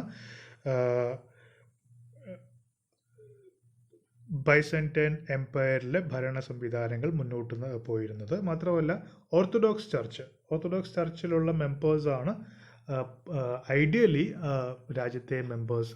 സ്വർഗരാജ്യത്തിലെ അംഗങ്ങളെപ്പോലെ തന്നെ ഓർത്തഡോക്സ് അംഗങ്ങളുള്ള രാജ്യം എന്ന രീതിയിലാണ് ബൈസന്റൈൻ എംപയർ സ്വന്തം പ്രജകളെ കണ്ടിരുന്നത്, അല്ലെങ്കിൽ ആ പ്രജകളുടെ ഭരണത്തെ വിഭാവനം ചെയ്തിരുന്നത്. The Church of Constantinople became, between the 6th and the 11th centuries, the richest and most influential center of Christendom. അപ്പോൾ നമ്മൾ നേരത്തെ റോമൻ കാത്തലിക് ചർച്ചിനെ കുറിച്ച് പഠിച്ചു. അതുപോലെ തന്നെ ചർച്ച് ഓഫ് കോൺസ്റ്റന്റിനോപ്പിൾ അതിശക്തമായിട്ടുള്ള ഒരു സഭയായിട്ട് മാറുന്നു. 11ാം നൂറ്റാണ്ടോടു കൂടി അത് അതിശക്തമായ ഒരു ചർച്ചായിട്ട് മാറുന്നു. Even when the empire was reduced to only a shadow of its former self, the church continued to exercise significant influence both inside and outside of the imperial frontiers. പിന്നീട് ഏതാണ്ട് ബൈസന്റൈൻ സാമ്രാജ്യത്തിൻ്റെ അവസാന കാലഘട്ടം ആകുമ്പോഴേക്കും അതിൻ്റെയൊക്കെ പഴയ പ്രൗഢിയെല്ലാം നഷ്ടപ്പെട്ടപ്പോഴും ഈ ചർച്ച് ഓഫ് കോൺസ്റ്റാന്റിനോപ്പിൾ വളരെ ശക്തമായിട്ട് തന്നെ നിലനിന്നു. The church remained the most stable element in Byzantine Empire. Despite imperial decrees and the stringent stance of the state, church itself, which came to be known as the Eastern Orthodox Church or Eastern Christianity, the latter never represented all Christians in Byzantium. അപ്പോൾ ഈ church, നമ്മൾ ഈ പറയുന്ന church of Constantinople പിന്നീട് അറിയപ്പെടുന്നത് eastern orthodox church എന്നോ അല്ലെങ്കിൽ eastern Christianity എന്നൊക്കെയാണ് അറിയപ്പെടുന്നത്. എല്ലാ ക്രിസ്ത്യൻസും അതിനകത്തുള്ള മെമ്പേഴ്സ് ആയിരുന്നു എന്ന് ചോദിച്ചാൽ അല്ല. അപ്പോൾ ബൈസാന്റിയൻ എംപയറിലുള്ള എല്ലാ ക്രിസ്ത്യൻസിനെയും റെപ്രസെൻറ്റ് ചെയ്യുന്നതായിരുന്നില്ല ഈസ്റ്റേൺ ഓർത്തഡോക്സ് ചർച്ച് അല്ലെങ്കിൽ eastern Christianity. Besides the pagans who existed until the end of the 6th century, the Jews, there were many followers, sometimes even emperors, of various Christian doctrines such as Nestorianism, Monophysianism, Arianism, Polytheism, whose teachings were in some opposition to the main theological doctrine as determined by the Ecumenical Council. അപ്പോൾ പറഞ്ഞു വരുന്ന മറ്റൊന്നുമല്ല, ഈ eastern orthodox church Byzantine എംപയറിൻ്റെ official church ആയിരുന്നെങ്കിൽ കൂടി ഒരുപാട് മറ്റ് വിശ്വാസ പ്രമാണങ്ങളുള്ള ആളുകൾ ഏറ്റവും കുറഞ്ഞ ഒരു 6-7 നൂറ്റാണ്ടുകൾ വരെയെങ്കിലും ഈ ബൈസാന്റൈൻ എംപയറിൽ ജീവിച്ചിരുന്നു. അവർ ജ്യൂസ് ഉണ്ട്, അതുപോലെ തന്നെ പാഗൻസ്, ഇത്തരം എബ്രഹാമിക് റിലീജിയൻസിൽ വിശ്വസിക്കാത്ത അതിന് മുൻപുണ്ടായിരുന്ന ആൾക്കാരുണ്ടായിരുന്നു. അങ്ങനെ വ്യത്യസ്ത ക്രിസ്ത്യൻ ഡോക്ട്രിൻസ് തന്നെ വ്യത്യസ്ത ക്രിസ്ത്യൻ ഡോക്ട്രിൻസിൽ വിശ്വസിച്ചിരുന്ന ആൾക്കാരും ഒക്കെ Byzantine എംപയറിലുണ്ടായിരുന്നു. Another division among Christians occurred when Leo III ordered the destruction of icons throughout the empire. This led to a significant religious crisis which entered in mid-9th century with the restoration of icons. അപ്പോൾ Leo III എന്ന് പറയുന്ന emperor പിന്നീട് ചില icons, അതായത് രൂപങ്ങളെയെല്ലാം തകർക്കുന്ന ഒരു പുതിയ ഒരു സമ്പ്രദായം കൊണ്ടുവന്നു. പക്ഷെ പിന്നീട് 9ാം നൂറ്റാണ്ടായപ്പോഴേക്കും പിന്നീട് അതൊക്കെ റെസ്റ്റോർ ചെയ്തു. അപ്പം അങ്ങനെ ഈ വ്യത്യസ്ത വിശ്വാസ പ്രമാണങ്ങളുള്ള ക്രിസ്ത്യാനികൾ തന്നെ ബൈസാന്റൈൻ എംപയറിലുണ്ടായിരുന്നു. അപ്പോൾ അവർ തമ്മിൽ ഇതുപോലെയുള്ള വിശ്വാസ പ്രമാണങ്ങളിലുള്ള ചേരിതിരിവും മറ്റെല്ലാം നിലനിൽക്കുന്ന ഒരു സമ്പ്രദായം ബൈസാന്റൈൻ എംപയറിൽ ഉണ്ടായിരുന്നു. During the same period, a new wave of pagans emerged in Balkans, originating mainly from the Slavic people. These were gradually Christianized, and by Byzantium's late stages, Eastern Orthodoxy represented most Christians and in general most people in what remained of the empire. But Eastern Christianity, അല്ലെങ്കിൽ eastern orthodox church പിന്നീട് കൂടുതൽ ആളുകളെ അതിൻ്റെ കൂട്ടത്തിലേക്ക് കൊണ്ടുവരാൻ തുടങ്ങി. അപ്പോൾ പുറത്തുനിന്ന് വന്നിട്ടുള്ള സ്ലാവിക് ആയിട്ടുള്ള കുറേ ആൾക്കാർ, ബാൽക്കനിൽ നിന്നെല്ലാം വരുന്ന ഒരുപാട് പേര് അങ്ങോട്ട് വരുന്നു. അവരെയെല്ലാം ഈസ്റ്റേൺ ഓർത്തഡോക്സ് ചർച്ചിൻ്റെ കീഴിലേക്ക് കൊണ്ടുവരുന്നു. Jews were a significant minority in Byzantine state throughout its history, and according to Roman law, they constituted a legally recognized religious group. In the early Byzantine period, they were generally tolerated, but then periods of tensions and persecutions ensued. അപ്പോൾ ജൂതന്മാർ ധാരാളം ഒരു minority ആയിരുന്നു Byzantine എംപയറിൽ, ഒരു minority, ഒരു ന്യൂനപക്ഷമായിരുന്നു. പൊതുവെ അവരെ ഒരു റിലീജിയസ് ടോളറൻസ് ജൂസിനോട് കാണിച്ചിരുന്നു എങ്കിലും പിന്നീടും അവരെ ഉപദ്രവിക്കുന്ന റിലീജിയസ് ബെക്കട്രിയുടെ ഒരുപാട് സംഭവങ്ങൾ പിന്നീട് ബൈസന്റൈൻ എംപയറിൽ ഉണ്ടായിട്ടുണ്ട്. Greek orthodox church. The name Greek Orthodox Church or Greek Orthodoxy is a term referring to the body of several churches within the larger communion of Eastern Orthodox Christianity. Eastern Orthodox Christianityയിലെ ഒരുപാട് ചർച്ചസിനെ കൂട്ടത്തെയാണ് നമ്മൾ Greek orthodox church എന്ന് പറയുന്നത്. Eastern Orthodox Christianity. The name Greek Orthodox Church or Greek Orthodoxy is a term referring to the body of several churches within the larger communion of Eastern Orthodox Christianity. അപ്പോൾ eastern orthodox Christianity അല്ലെങ്കിൽ eastern Christianity എന്ന് പറയുന്ന അതിൽ ഒരുപാട് വ്യത്യസ്ത സഭകളുണ്ട്. അപ്പോൾ ഇതിനെല്ലാം പൊതുവെ വിളിക്കുന്നതാണ് നമ്മൾ ഗ്രീക്ക് ഓർത്തഡോക്സ് ചർച്ച് അല്ലെങ്കിൽ ഗ്രീക്ക് ഓർത്തഡോക്സി എന്ന്. Their liturgy is or was traditionally conducted in Koine Greek, the original language of the New Testament, and whose history, traditions, and theology are rooted in the early church fathers and the culture of Byzantine Empire. ഈ eastern orthodox ക്രിസ്ത്യാനിറ്റിയുടെ കീഴിൽ വരുന്ന വ്യത്യസ്ത churches, അതിനെ മൊത്തമാണ് നമ്മൾ Greek orthodox church എന്ന് വിളിക്കുന്നത് പറഞ്ഞു. അപ്പോൾ അതിൽ ലിറ്റർജി എന്ന് പറഞ്ഞു കഴിഞ്ഞാൽ അത് ഒരു ഹോളി കമ്മ്യൂണിയൻ ചർച്ചിൽ അല്ലെങ്കിൽ ഒരു സഭയിൽ നടത്തുന്ന ആചാരങ്ങൾ, അതിലുപയോഗിക്കുന്ന ഭാഷ, അതിൻ്റെ ചിട്ടവട്ടങ്ങൾ, ഇതിനെയാണ് നമ്മൾ ലിറ്റർജി എന്ന് പറയുന്നത്. അപ്പോൾ കോയിനി ഗ്രീക്ക് എന്ന് പറയുന്ന പുതിയ നിയമത്തിൻ്റെ ഒറിജിനൽ ലാംഗ്വേജാണ് കോയിനി ഗ്രീക്ക് എന്ന് പറയുന്നത്. ഗ്രീക്കിൻ്റെ തന്നെ ഒരു വകഭേദമാണ്. അതിലാണ് ന്യൂ ടെസ്റ്റമെൻ്റ് എഴുതിയിട്ടുള്ളത്, ഒറിജിനലായിട്ട് എഴുതിയിട്ടുള്ളത്. അതാണ് ഈ ഗ്രീക്ക് ഓർത്തഡോക്സ് ചർച്ച് അല്ലെങ്കിൽ നമ്മൾ പറയുന്ന ഈസ്റ്റേൺ ഓർത്തഡോക്സ് ക്രിസ്ത്യാനിറ്റിയുള്ള വ്യത്യസ്ത സഭകളൊക്കെ ആ ഭാഷയാണ് ലിറ്റർജിക്ക് അല്ലെങ്കിൽ മറ്റ് പ്രാർത്ഥനാക്രമങ്ങളിലൊക്കെ ഉപയോഗിക്കുന്നത്, ആ ഭാഷയാണ്. അതുകൊണ്ടാണ് ഇത് ഗ്രീക്ക് ഓർത്തഡോക്സ് ചർച്ച് എന്ന് നമ്മൾ ഇത്തരം ഈസ്റ്റേൺ ഓർത്തഡോക്സ് ചർച്ചിന് കീഴിലുള്ള ഈസ്റ്റേൺ ഓർത്തഡോക്സ് ക്രിസ്ത്യാനിറ്റിയുടെ വ്യത്യസ്ത സഭകളെയൊക്കെ ഗ്രീക്ക് ഓർത്തഡോക്സ് ചർച്ച് എന്ന് വിളിക്കുന്നത്. Today, the most important centers of Christian Orthodox monasticism are Saint Catherine's Monastery in the Sinai Peninsula of Egypt, the Mount Athos in Greek Macedonia of Northern Greece. Northern ഗ്രീസിൽ അതുപോലെ ഈജിപ്തിലൊക്കെയുള്ള വളരെ പ്രധാനപ്പെട്ട മൊനാസ്ട്രീസിൻ്റെ പേരാണ് Saint Catherine's monastery in Sinai peninsula and one is at the Mount Athos in Greek Macedonia. ഇതൊക്കെ eastern Christian ചർച്ചിൻ്റെ പ്രധാനപ്പെട്ട മൊനാസ്ട്രീസാണ്. ഇത്രയാണ് നമുക്ക് ഈ മൊഡ്യൂളിൽ പറയാനുള്ളത്, ഡിസ്കസ് ചെയ്യാനുള്ളത്. Thank you.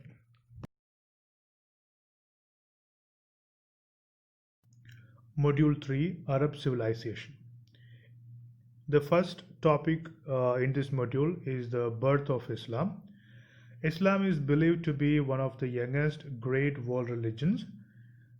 Its origins can be traced back as a monotheistic religious tradition that originated and spread from the Middle East in the 7th century CE. The Arabic word Islam, when translated into literal English, means surrender or submission. Islam എന്ന Arabic വാക്കിൻ്റെ അർത്ഥം surrender എന്നോ അല്ലെങ്കിൽ submission എന്നോ ആണ്. The Holy Quran is the central and most sacred text of the religion. It contains various divine revelations received by the Prophet in the form of his teachings. The main teachings of Islam is the belief in Allah, one and true God. The followers of Islam are traditionally divided into two main branches, namely Sunni and Shia. Sunni എന്നും ഷിയ എന്നുമുള്ള പ്രധാനപ്പെട്ട രണ്ട് different ആയിട്ടുള്ള traditions ഉണ്ട്. അവരുടെ ഇൻ്റർപ്രിട്ടേഷൻസിലൊക്കെയുള്ള changes ആണ് അതിന് കാരണം. Each of these groups though follow the same religion, but their interpretation of certain events and teachings of Islam differ. Then origin of Islam. The birth of Islam is placed around 610 CE or AD when Muhammad, a highly spiritual and religious man who spent months in praying and self-contemplation, began to receive divine messages. One morning, while at the cave, Muhammad heard the voice of angel Gabriel, and through him Allah spoke to him the words of infinite wisdom. These words were first recited by Muhammad and later his disciples, and then were recorded as texts which came to be known as Holy Quran. Thus, followers of Islam consider Quran not the work of Muhammad but direct revelations from the Almighty. അപ്പോൾ ദൈവത്തിൽ നിന്ന് നേരിട്ട് ലഭിച്ച വെളിപ്പെടുത്തലുകളായിട്ടാണ് ഖുറാനെ followers of Islam consider ചെയ്യുന്നത്. Then spread of Islam. The first person the prophets preached to on his return was his wife Khadija, who became the first disciple of his new religion. അപ്പോൾ പ്രോഫറ്റിൻ്റെ ആദ്യത്തെ disciple ആയിട്ട് വരുന്നത് അദ്ദേഹത്തിൻ്റെ ഭാര്യയായ ഖദീജയാണ്. Muhammad, encouraged by this, began to preach the divine revelations received by him to public at large through his sermons. However, the growing popularity of Islam jeopardized Muhammad's and his disciples' lives. Therefore, the entire community moved from Mecca to Medina in around 622 CE. This move became a crucial event in the history of Islam and came to be known as Hijrah. The Muslim calendar begins with the day of this migration. അപ്പോൾ ഹിജ്റ എന്ന് പറയുന്നത് ഈ ഒരു മക്കയിൽ നിന്ന് മദീനയിലേക്കുള്ള കുടിയേറ്റമാണ്, യാത്രയാണ് ഹിജ്റ. The Muslim calendar begins with the day of this migration. The people of Medina accepted Islam with full faith, and hence the spread of this new religion gained momentum. Later, with well-organized finances, stable statesmanship, and vast army, Prophet Muhammad conquered and converted Mecca as well. He did not stop here, but sent numerous emissaries to different parts of Arabia in order to spread the word of Islam. Even after his accession to heaven, this process continued under the guidance of his successive caliphs.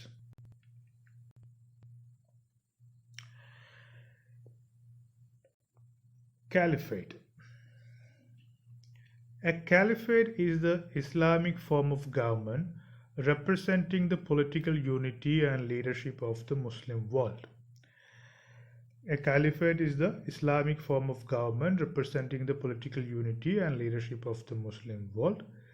The political authority of a caliph as head of state of a caliphate comes from the fact that he is seen as a successor to the prophet. അപ്പോൾ പ്രോഫറ്റിൻ്റെ successor ആയിട്ടാണ് ഖലീഫയെ അല്ലെങ്കിൽ കാലിഫിനെ കാണുന്നത്.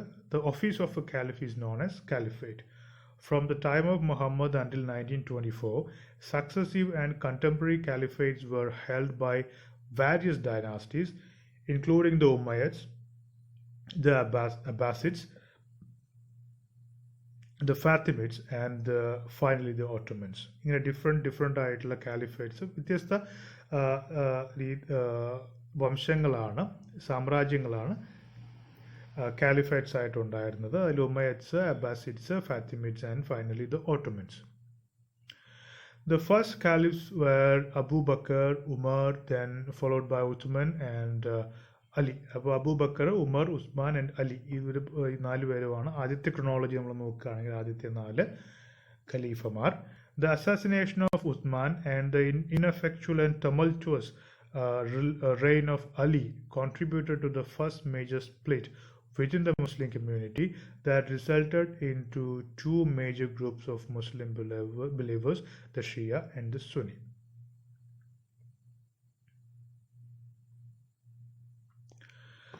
Next, Umayyads. The Umayyad Caliphate was centered on the Umayyad Dynasty hailing from Mecca. The Umayyad regime was founded by Muawiya ibn Abi Sufyan, long-time governor of Syria, after the end of the first Muslim civil war in 661 CE. അപ്പോൾ Umayyad റജീമിൻ്റെ തുടക്കം മുവയ്യ ഇബ്ൻ അബി സുഫിയാൻ എന്ന് പറയുന്ന സിറിയയിലെ ഗവർണറിൽ നിന്നാണ്. Syria remained the Umayyads' main power base thereafter, and Damascus was their capital. Damascus ആണ് അവരുടെ capital ആയിരുന്നത്. അപ്പോൾ ഈ ഉമയ്യദ് വംശം അധികാരത്തിൽ വരുന്നത് 661 സിയിലാണ്, AD 661 അല്ലെങ്കിൽ ഹിജ്റ വർഷം 41. The Umayyads continued the Muslim conquest, incorporating the Caucasus, Transoxiana, Sindh, the Maghreb, and the Iberian Peninsula into the Muslim world. Iberian Peninsula, അതുപോലെ തന്നെ Maghreb, നോർത്ത് വെസ്റ്റേൺ ആഫ്രിക്ക, അതുപോലെ സിന്ധ്, ട്രാൻസോക്സിയാന, സെൻട്രൽ ഏഷ്യയാണ് ട്രാൻസോക്സിയാനയുടെ ഭാഗങ്ങളായി വരുന്നത്, സിന്ധ്, അതുപോലെ തന്നെ കോക്കസസ്, അതുപോലെയുള്ള സ്ഥലങ്ങളൊക്കെ ഉമയ്യദ്സിൻ്റെ കീഴിലാണ്. ഉമയ്യദ്സിൻ്റെ ഭരണ സമയത്താണ് ഈ കാലിഫേറ്റിൻ്റെ കീഴിൽ വരുന്നത്. The Umayyad taxation and administrative practice were perceived as unjust by some Muslims. The Christian and Jewish population had still autonomy. Their judicial matters were dealt with within accordance with their own laws and by their own religious heads. അപ്പോൾ ഉമയ്യദ്സിൻ്റെ ഭരണകാലത്ത് ക്രിസ്ത്യാനികളും അതുപോലെ തന്നെ ജൂതന്മാരും ഒക്കെ ധാരാളം അവിടെ ഉണ്ടായിരുന്നു. അപ്പോൾ അവരുടെയൊക്കെ ജുഡീഷ്യൽ മാറ്റേഴ്സും മറ്റുമൊക്കെ അവരുടേതായിട്ടുള്ള, ക്രിസ്ത്യാനികളുടേതും അതുപോലെ തന്നെ ജൂതന്മാരുടേതുമായിട്ടുള്ള പ്രത്യേക നിയമം അവർക്കുണ്ടായിരുന്ന വിശ്വാസങ്ങളുടെ അടിസ്ഥാനത്തിലാണ് കാര്യങ്ങളൊക്കെ നടന്നിരുന്നത്. The relations between the Muslims and the Christians in the state were stable in this time. ഈ കാലഘട്ടത്തിൽ മുസ്ലിംസും അതുപോലെ തന്നെ ക്രിസ്ത്യാനികളും ഉമയ്യദ് രാജവംശം ഭരിച്ചിരുന്ന പ്രദേശങ്ങളിലുണ്ടായിരുന്ന മുസ്ലിങ്ങളും അതുപോലെ തന്നെ ക്രിസ്ത്യാനികളും തമ്മിലുള്ള ബന്ധം വളരെ ദൃഢമായിരുന്നു. Prominent positions were held by Christians, some of whom belonged to families that had served in Byzantine governments. The Umayyads were involved in frequent battles with the Christian Byzantines. So prominent positions were held by Christians. ക്രിസ്ത്യാനികൾക്ക് അതുപോലെ തന്നെ ഗവൺമെൻറ്റിലും അതുപോലെ തന്നെ ഭരണ കൂടത്തിൻ്റെ പ്രധാനപ്പെട്ട മേഖലകളിലൊക്കെ ക്രിസ്ത്യാനികൾ സ്ഥാനം വഹിച്ചിരുന്നു. The Umayyads were involved in frequent battles with the Christian Byzantines. നമ്മൾ നേരത്തെ പഠിച്ച ബൈസാന്റൈൻ എംപയറുമായിട്ട് കണ്ടിന്യൂസ് ആയിട്ടുള്ള യുദ്ധത്തിലായിരുന്നു ഉമയ്യദ്സ് ഉണ്ടായിരുന്നത്. The Umayyads, weakened by the Second Civil War that happened between 600 to 692 AD and the Third Muslim Civil War of 744 to 747 AD, were finally toppled by the Abbasid revolutions in 750 AD. AD 750 നടന്ന Abbasid റെവല്യൂഷൻസിന്റെ ഭാഗമായിട്ടാണ് ഉമയ്യദ്സിന് അവരുടെ അധികാരം നഷ്ടപ്പെടുന്നത്. Constant campaigning exhausted the resources and manpower of the state.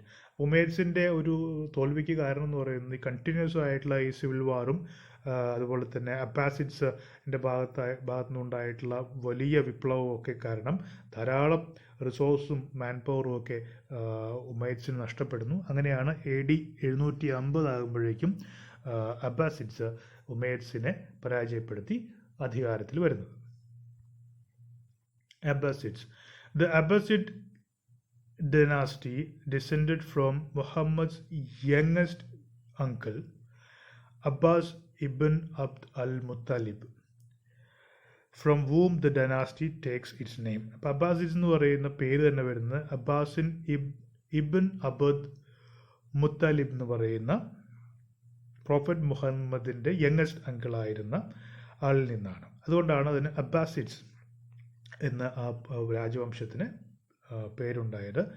They ruled as caliphs for most of their period from their capital in Baghdad in modern-day Iraq, after assuming authority over the Muslim Empire from the Umayyads in 750 AD or C. നമ്മൾ നേരത്തെ പറഞ്ഞതാണ്.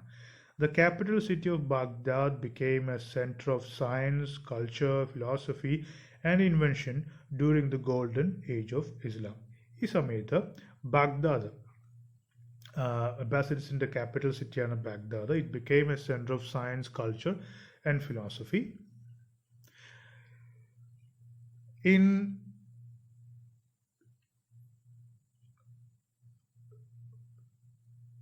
1221 AD, the Great Khan, the leader of the Mongol armies, ordered the invasion and destruction of Abbasid Persia. His order was achieved with great ferocity.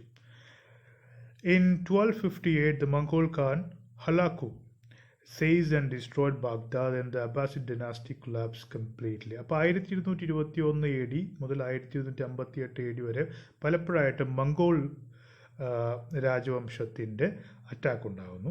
അങ്ങനെ 1221 വലിയ ആക്രമണം ഉണ്ടാകുന്നു. അതിനുശേഷം 1258 ഇതുപോലെ അബ്ബാസിഡ്സ് ഡൈനാസ്റ്റിക്കെതിരെ ശക്തമായ ആക്രമണം ഉണ്ടാകുന്നു.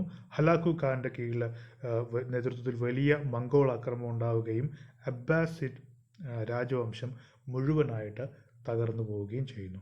From 1258 onwards, Islam and Arab culture, knowledge and influence would continue to grow, but under new Muslim rulers. Eventually, the Ottoman Turks would control most of the Muslim world, and the Ottoman Caliph would rule from Constantinople in Turkey until 1918. അപ്പോൾ 1258 അബ്ബാസിഡ്സ് തകർന്നു പോകുന്നത്. അതിനുശേഷവും Arab കൾച്ചറും അതുപോലെ തന്നെ ഇസ്ലാം മതവും ഒക്കെ വ്യത്യസ്ത ഭാഗങ്ങളിലേക്ക് വ്യാപിച്ചുകൊണ്ടേയിരിക്കുകയാണ് ചെയ്യുന്നത്. പിന്നീട് നമ്മൾ കണ്ടു ഓട്ടോമൻ തുർക്കികളുടെ കീഴിൽ ഈ കാലിഫേറ്റ് വരുന്നു. 1918 വരെ അത് നീണ്ടു പോവുകയും ചെയ്യുന്നു. Harun al-Rashid was the fifth Abbasid Caliph. വളരെ പ്രധാനപ്പെട്ട അബ്ബാസിഡ് രാജവംശത്തിലുണ്ടായിരുന്ന ഖലീഫയായിരുന്നു Harun al Rashid. His surname translates to the just, the upright, or the rightly guided. Fully translated, his name means Harun the Just. Okay. അപ്പോൾ ഹാറൂൺ അൽ റഷീദ് അദ്ദേഹത്തിൻ്റെ സർനെയിമിൻ്റെ അർത്ഥം എന്ന് പറയുന്നത് the just or the upright എന്നാണ്, അല്ലെങ്കിൽ റൈറ്റ്ലി ഗൈഡഡ് എന്നാണ്. അൽ Rasheed rule from 786 to 809 AD. AD 786 മുതൽ 809 വരെയായിരുന്നു അദ്ദേഹത്തിൻ്റെ ഭരണം. During the peak of the Islamic golden age. ഈ കാലഘട്ടത്തിൽ തന്നെയാണ് നമ്മൾ golden age, Islamic golden age എന്ന് വിളിക്കുന്നത്. അല്ലെങ്കിൽ ഇസ്ലാമിക് ഗോൾഡൻ ഏജിൻ്റെ ഏറ്റവും ഉന്നതമായ കാലഘട്ടം എന്ന് പറയുന്നത് 786 to 809 AD ആണ്. His time was marked by scientific, cultural and religious prosperity. Islamic art and music also flourished significantly during his reign. He established the legendary library Bayt al-Hikmah, or the House of Wisdom, in Baghdad in present-day Iraq. And during his rule, Baghdad began to flourish as a center of knowledge, culture and trade. House of wisdom എന്ന പേരിൽ അറിയപ്പെടുന്ന ഒരു legendary library establish ചെയ്യുന്നത് Harun al Rasheed ആണ്. The Book of 1001 Nights, which contains many stories that are fantasized by Harun's magnificent court and even Harun al-Rashid himself. അപ്പോൾ the book of 1001, 1001 രാവുകൾ എന്ന് പറയുന്ന വളരെ പ്രശസ്തമായ പുസ്തകത്തിൽ ഹറൂൺ അൽ റഷീദിൻ്റെ മാഗ്നിഫിസൻ്റ് ആയിട്ടുള്ള കൊട്ടാരത്തെക്കുറിച്ചും അദ്ദേഹത്തെക്കുറിച്ചും തന്നെ പരാമർശിക്കുന്നുണ്ട്. അടുത്തത് the Safavids of Persia. Safavids of Persia. The Safavid Dynasty was one of the most significant ruling dynasties of Persia. After the fall of the Sasanian Empire, following the Muslim conquest of the Persian the 7th century AD, and is often considered the beginning of modern Persian history. ഇപ്പോൾ Safavid dynasty Persian ചരിത്രത്തിലെ വളരെ പ്രധാനപ്പെട്ട ഒരു കാലഘട്ടത്തെ കുറിക്കുന്ന ഭരണ ചരിത്രമാണ് കൊണ്ടുവന്നിട്ടുള്ളത്. The Safavid Shahs ruled over one of the so-called gunpowder empires, and they ruled one of the greatest Persian empires after the Muslim conquest of Persia, and established the 12 schools of Shia Islam as the official religion of their empire, marking one of the most important turning points in Muslim history. അപ്പോൾ സഫാവിഡ്സ് ഭരണത്തിൽ വന്നതിന് ശേഷമാണ് പേർഷ്യയിൽ, അതായത് ഇന്നത്തെ ഇറാനിൽ, ഷിയ ഇസ്ലാം വളരെ ശക്തമായ ഒരു വിശ്വാസ പ്രമാണമായിട്ട് മാറുന്നത്. അത് വളരെ പ്രധാനപ്പെട്ട ഒരു പോയിന്റാണ്. ഇപ്പോഴും നമുക്കറിയാം ഇറാൻ എന്ന് പറയുന്നത് ഇന്നും ഒരു ഷിയ മെജോറിറ്റി രാജ്യമാണ്. The Safavid dynasty had its origin in Safaviya Sufi order, which was established in the city of Ardabil in the Azerbaijan region. അപ്പോൾ നമുക്ക് ആ പേര് വന്നത് എങ്ങനെയാണെന്ന് മനസ്സിലായി. സഫാവിയ സൂഫി ഓർഡർ, സൂഫി വിഭാഗത്തിൽ നിന്നാണ് അവരുടെ തുടക്കം. അതുകൊണ്ടാണ് അവർ സഫാവിഡ് ഡൈനാസ്റ്റി എന്ന പേരിൽ പിന്നീട് അറിയപ്പെട്ടത്. It was of mixed ancestry, which included intermarriages with Georgian, Circassian and Pontic Greek dignitaries. മാത്രമല്ല സഫാവിഡ്സ് ഒരു മിക്സ്ഡ് ആൻസസ്ട്രി ഉള്ള ആൾക്കാരാണ്. അതിനകത്ത് കുർദിഷ്, അസർബൈജാനി ഇന്റർമാരേജസ് എല്ലാം ഉണ്ട്. ജോർജിയൻസും സെക്കാരിയൻസും പോണ്ടിക് ഗ്രീക്ക് ആയിട്ടുള്ള ആളുകളും, അങ്ങനെ വ്യത്യസ്തമായിട്ടുള്ള വംശ പാരമ്പര്യമുള്ള ആളുകളുടെ ഒരു മിക്സ്ഡ് ആയിട്ടുള്ള ആൻസസ്ട്രി അവകാശപ്പെടാവുന്നവരാണ് Safavids. From their base in Ardabil, the Safavids established control over parts of Greater Iran and reasserted the Iranian identity of the region, thus becoming the first native dynasty since the Sasanian Empire to establish a unified Iranian state. അപ്പോൾ സഫാവിഡ്സ് ഇറാനിൽ അധികാരത്തിൽ വരുന്നതിന് മുമ്പ് ഉണ്ടായിരുന്നവരാണ് Sasanian Empire. അതിനുശേഷം ഒരു greater Iran എന്ന് പറയുന്ന രീതിയിൽ ഇറാനിലെ പ്രധാനപ്പെട്ട ഭൂരിഭാഗം ഭാഗങ്ങളെയൊക്കെ ഒരൊറ്റ ഭരണത്തിന് കീഴിൽ കൊണ്ടുവരാൻ സഫാവിഡ്സിന് സാധിച്ചു. The Safavids ruled from 1501 to 1722, and at their height they controlled all of modern Iran, Azerbaijan, Bahrain, and Armenia, most of Georgia, the northern Caucasus, Iraq, Kuwait, and Afghanistan, as well as parts of Turkey, Syria, Pakistan, Turkmenistan, and Uzbekistan. അപ്പോൾ സഫാവിദ്സിൻ്റെ ഭരണം 1501 മുതൽ 1722 വരെയുള്ള കാലഘട്ടത്തിലാണ്. അത്രയും കാലഘട്ടത്തിൽ അവർ വളരെ vast ആയിട്ടുള്ള പ്രദേശങ്ങൾ ഭരണത്തിന് കീഴിൽ കൊണ്ടുവന്നിരുന്നു. അത് നമുക്ക് ഈ വായിച്ചു നോക്കുമ്പോൾ തന്നെ മനസ്സിലാവും.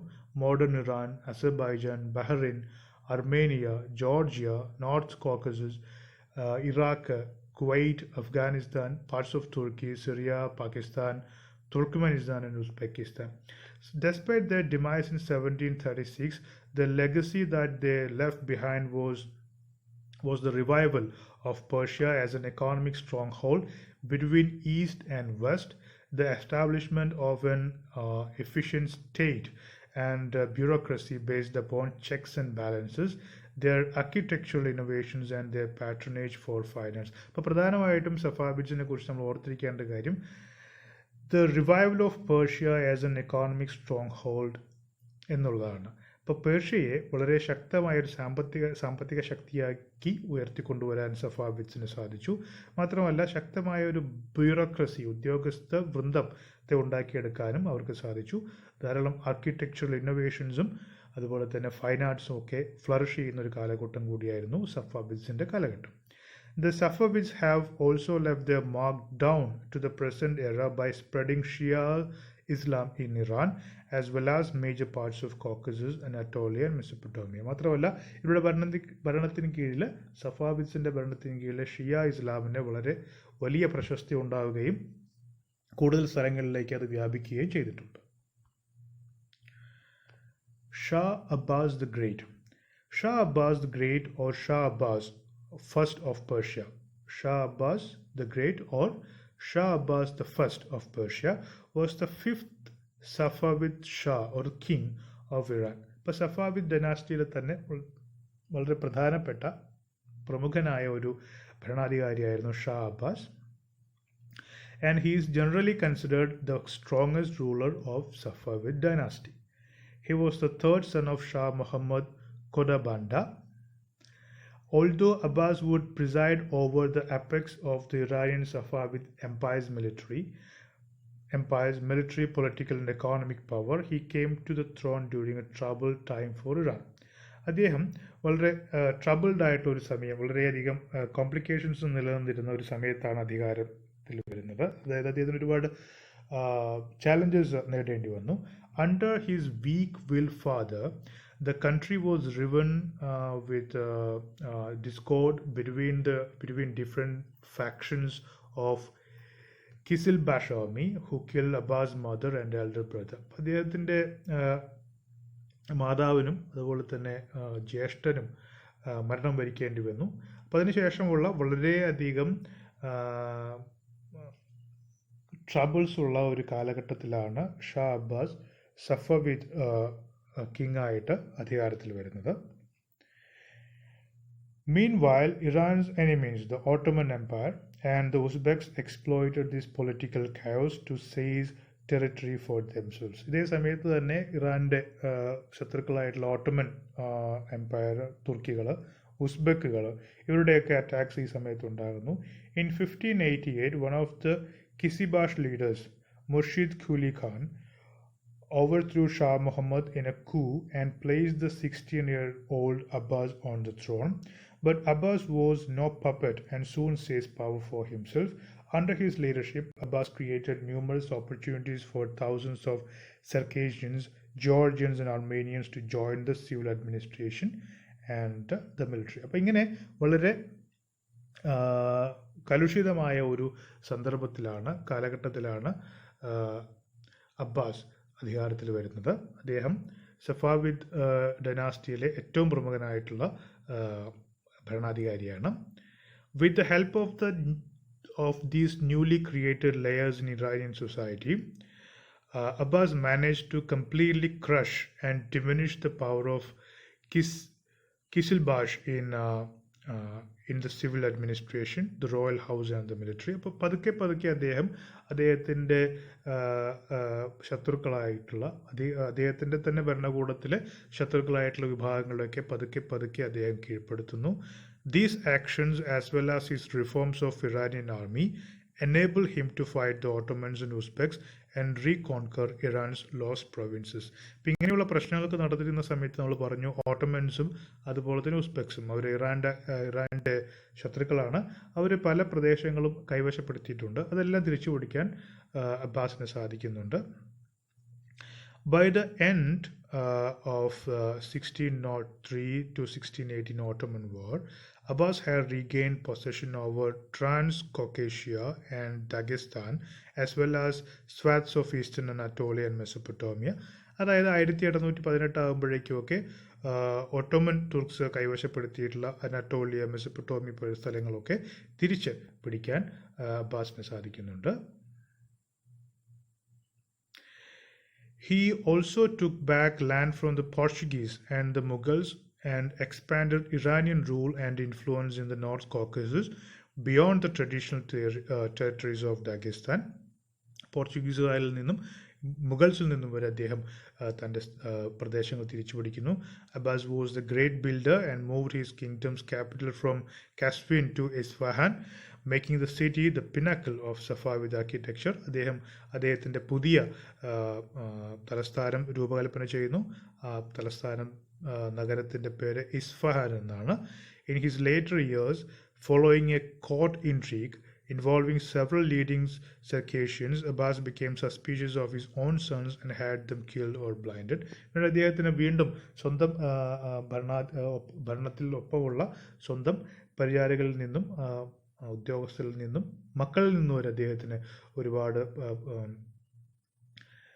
പ്രശ്നങ്ങൾ ഉണ്ടാകുന്നു, ഒരുപാട് ഓപ്പോസിഷൻസ് ഉണ്ടാകുന്നു.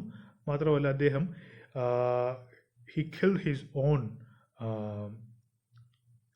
സൺസ്, സ്വന്തം മക്കളെ വരെ അദ്ദേഹത്തിന് കൊല്ലേണ്ടതായി വരുന്നു. ഇത്രയും കാര്യങ്ങളാണ് നമുക്ക് അബ്ബാസിനെ കുറിച്ച് പറയാനുള്ളത്. Then the Ottoman Turks. The Ottoman state began as one of many small Turkish states that emerged in Asia Minor during the breakdown of the empire of Seljuk Turks. അപ്പോൾ സെൽജുക് തുർക്കികളുടെ തകർച്ചയ്ക്ക് ശേഷമാണ് ഓട്ടോമൻ തുർക്കികൾ തുർക്കിയിലെ Asia മൈനറിലെ ഒരു വലിയ ശക്തിയായിട്ട് മാറുന്നത്. The Ottoman Turks began to absorb the other states, and during the reign of Muhammad II, they entered all other local Turkish dynasties. പതുക്കെ ചുറ്റുമുള്ള പ്രദേശങ്ങൾ, മറ്റ് ടർക്കിഷ് പ്രദേശങ്ങളൊക്കെ ഓട്ടോമൻ ടർക്സിനെ പിടിച്ചെടുക്കാൻ തുടങ്ങി. Bursa fell in 1326 and Adrianopol, or the modern Adrian, in 1361. Each in turn became the capital of the empire. The great Ottoman victories of Kosovo and Nikopol placed large parts of the Balkan Peninsula under Ottoman rule and awakened Europe to the Ottoman danger. അപ്പോൾ Ottoman തുർക്കികളുടെ പടയോട്ടം തുടങ്ങിയാണ് 1389 Kosovo, 1396 AD നിക്കോപ്പോൾ പോലെയുള്ള Balkan പെനിൻസുലയുടെ ഭാഗമൊക്കെ Ottoman ടർക്സിൻ്റെ അധികാരത്തിൽ കീഴിൽ വരുന്നു. The victory at Varna over a crusading army led by Ladislaus III of Poland was followed in 1453 by the capture of Constantinople. 1444 വർണ്ണയിൽ വെച്ച് ഒരു കുരിശുയുദ്ധ ആർമിയെ, ക്രൂസൈഡിംഗ് ആർമിയെ തോൽപ്പിക്കുന്നു. അതിനുശേഷം 1453 ഏറ്റവും പ്രധാനപ്പെട്ട ഒരു ചരിത്ര സംഭവം ഉണ്ടാകുന്നു. കോൺസ്റ്റാന്റിനോപ്പിൾ. നമ്മൾ നേരത്തെ പഠിച്ചു കോൺസ്റ്റാന്റിനോപ്പിൾ എങ്ങനെയാണ് ഉണ്ടായതെന്നും 330 AD കോൺസ്റ്റാന്റിനോപ്പിൾ എന്ന പേര് ബൈസാന്റിയം എന്ന നഗരത്തിന് കിട്ടുന്നത്. കോൺസ്റ്റാന്റിനെന്ത എന്ന പേരുള്ള റോമൻ എംപററാണ് ഇത് ചെയ്തത്. അതിനുശേഷം 1000 വർഷങ്ങൾക്ക് ശേഷം 1453 കോൺസ്റ്റാന്റിനോപ്പിൾ തുർക്കികളുടെ ഓട്ടോമൻ ടർക്സിൻ്റെ കീഴിലാവുന്നത്. Within a century, the Ottomans had changed from a nomadic horde to the house of the most ancient surviving empire of Europe. Their success was due to partly partly due to the weakness and disunity of their adversaries, partly to their excellent and far superior military organization. അപ്പോൾ എങ്ങനെയാണ് Ottoman Turks പതുക്കെ പതുക്കെ ഈ ഒരു വലിയ നേട്ടത്തിലേക്ക് എത്തിയത്? അവസാനം Constantinople പിടിച്ചടക്കി യൂറോപ്പിലെ തന്നെ ഏറ്റവും വലിയ സാമ്രാജ്യത്തിൻ്റെ അധിപന്മാരാക്കി മാറാൻ അവരെ സഹായിച്ചത്, ഒന്ന് അവരുടെ എതിരാളികളൊക്കെ വളരെ മോശം അവസ്ഥയിലായിരുന്നു, രണ്ടാമത് അവരുടെ വളരെ ശക്തമായ രീതിയിലുള്ള മിലിറ്ററി ഓർഗനൈസേഷൻ ആയിരുന്നു മറ്റൊരു കാരണം. Their army comprised numerous Christian Turkish people, and the expansion reached its peak in 16th century under Selim II and Suleiman I. He is also known as the Suleiman the Magnificent. വളരെ പ്രധാനപ്പെട്ട രണ്ട് ലീഡേഴ്സാണ്, ഒന്ന് Selim the first and Suleiman the second, or Suleiman the magnificent എന്നും അറിയപ്പെടുന്ന രണ്ട് Ottoman തുർക്കി ലീഡേഴ്സാണ്, സുൽത്താൻമാരാണ് ഇവർ. മാത്രമല്ല ഈ തുർക്കിഷ് ആർമിയിൽ ധാരാളം ക്രിസ്ത്യാനികളും ഉണ്ടായിരുന്നു. The Asian borders of the empire were pushed deep into Persia and Arabia. പേർഷ്യയിലേക്കും അറേബ്യയിലേക്കും വരെ ഓട്ടോമൻ ടർക്സിൻ്റെ അധികാരം വന്നെത്താൻ തുടങ്ങി. Selim the first defeated the Mamluks of Egypt and Syria, took Cairo in 1517 and assumed the succession to Caliphate. 1517 Cairo Ottoman ടർക്സിൻ്റെ കീഴിലാകുന്നു. 1518 Algeria, അതുപോലെ തന്നെ അടുത്ത വർഷം 1518 ഓട്ടോമൻ എംപയറിൻ്റെ ഭാഗമായി മാറുന്നു. കൊളാപ്സ്. ഓട്ടോമൻ എംപയറിൻ്റെ കൊളാപ്സ് എങ്ങനെയാണെന്നാണ് നമ്മൾ നോക്കുന്നത്. അതിൽ പ്രധാനപ്പെട്ട ഒരു കാരണം യങ് ടർക്ക് മൂവ്മെൻ്റ് ആണ്. യങ് ടർക്ക് മൂവ്മെൻറ്റ് ഓട്ടോമൻ എംപയറിലുണ്ടായിട്ടുള്ള ഒരു റിഫോമിസ്റ്റ് നാഷണലിസ്റ്റിക് മൂവ്മെൻ്റ് ആണ്. അവർ 1908-9 ആവുന്ന സമയത്ത് വളരെ ശക്തമായ ഒരു മൂവ്മെൻ്റായിട്ട് മാറുന്നു. 1909 അവർ സുൽത്താനെ സ്ഥാനഭ്രഷ്ടനാക്കി പുതിയൊരാളെ നിയമിക്കുന്നു. അതിനുശേഷം മറ്റൊരു സംഭവം ബാൽക്കൻ വാർസ് ആണ്. In the 2 successive Balkan wars that happened in 1912 and 13, Turkey lost nearly its entire territory in Europe to Bulgaria, Serbia, Greece and newly independent Albania. അപ്പോൾ തുർക്കിയുടെ ഒരുപാട് പ്രദേശങ്ങൾ ബാൽക്കൻ വാറിലൂടെ നഷ്ടപ്പെട്ടു. അടുത്തത് വേൾഡ് വാർ ഫസ്റ്റ് ആണ്. The outbreak of the world war first found തുർക്കി lined up with the central powers. അപ്പോൾ തുർക്കി ഇതുപോലെ ഒന്നാം ലോകമഹായുദ്ധത്തിൽ സെൻട്രൽ പവേഴ്സിൻ്റെ ഭാഗമായിട്ട് പോരാടുകയും അവസാനം പരാജയപ്പെടുകയും ചെയ്തു. അതിൻ്റെ ഭാഗമായിട്ട് 1918 the Turkish resistance collapse in Asia and Europe and an armistice was concluded in October 1918 and the Ottoman Empire came to an end. അങ്ങനെ 1918 ഒന്നാം ലോകമഹായുദ്ധത്തിലെ തോൽവിയോടുകൂടി ഏതാണ്ട് ഓട്ടോമൻ എംപയർ പൂർണ്ണമായിട്ടും തകർന്നു. ദ ട്രീറ്റി ഓഫ് സെവ്സ് കൺഫേംഡ് ഇറ്റ്സ് ഡിസൊല്യൂഷൻ. മാത്രമല്ല treaty of സെവ്സ് എന്നൊരു പുതിയ ഉടമ്പടിയുടെ അടിസ്ഥാനത്തിൽ തുർക്കിയെ പല ഭാഗങ്ങളായിട്ട് ഭാഗിക്കുകയും ചെയ്തു. അങ്ങനെയാണ് ഓട്ടോമൻ ടർക്സിൻ്റെ എംപയർ അവസാനിക്കുന്നതും അവരുടെ ഭരണം ഇല്ലാതെയാകുന്നത്. Suleiman the magnificent. Suleiman first, commonly known as Suleiman the Magnificent in the west and Kanuni or the lawgiver in the east, was the 10th and longest reigning great sultan of Ottoman Empire. അപ്പോൾ Ottoman എംപയറിൽ വളരെ പ്രധാനപ്പെട്ട ഒരു സുൽത്താനാണ് Suleiman the first, Suleiman ഒന്നാമൻ. He was the 10th sultan of the Ottoman Empire. അദ്ദേഹത്തെ അറിയപ്പെടുന്ന രണ്ട് പേരുകൾ, ഒന്ന് സുലൈമാൻ ദ മാഗ്നിഫിസൻറ്റ് എന്നാണ് അദ്ദേഹം പൊതുവെ പടിഞ്ഞാറൻ രാജ്യങ്ങളിൽ അറിയപ്പെടുന്നത്, പാശ്ചാത്യ നാടുകളിൽ അറിയപ്പെടുന്നത്. അതുപോലെ തന്നെ ലോ ഗിവർ അല്ലെങ്കിൽ കനൂനി എന്നാണ് ഈസ്റ്റിൽ അദ്ദേഹം അറിയപ്പെടുന്നത്. Suleiman personally led Ottoman armies in conquering the Christian strongholds of Belgrade and Rhodes as well as most of Hungary before his conquests were checked at the siege of Vienna in 1529. അദ്ദേഹം Belgrade, roads, അതുപോലെ തന്നെ വിയന പോലുള്ള സ്ഥലങ്ങളിൽ, Hungary, ഇത്തരം പ്രദേശങ്ങളിലേക്ക് അദ്ദേഹം യുദ്ധം നയിക്കുകയും ആ പ്രദേശങ്ങളൊക്കെ ഓട്ടോമൻ എംപയറിൻ്റെ കീഴിലാക്കുകയും ചെയ്തിട്ടുണ്ട്.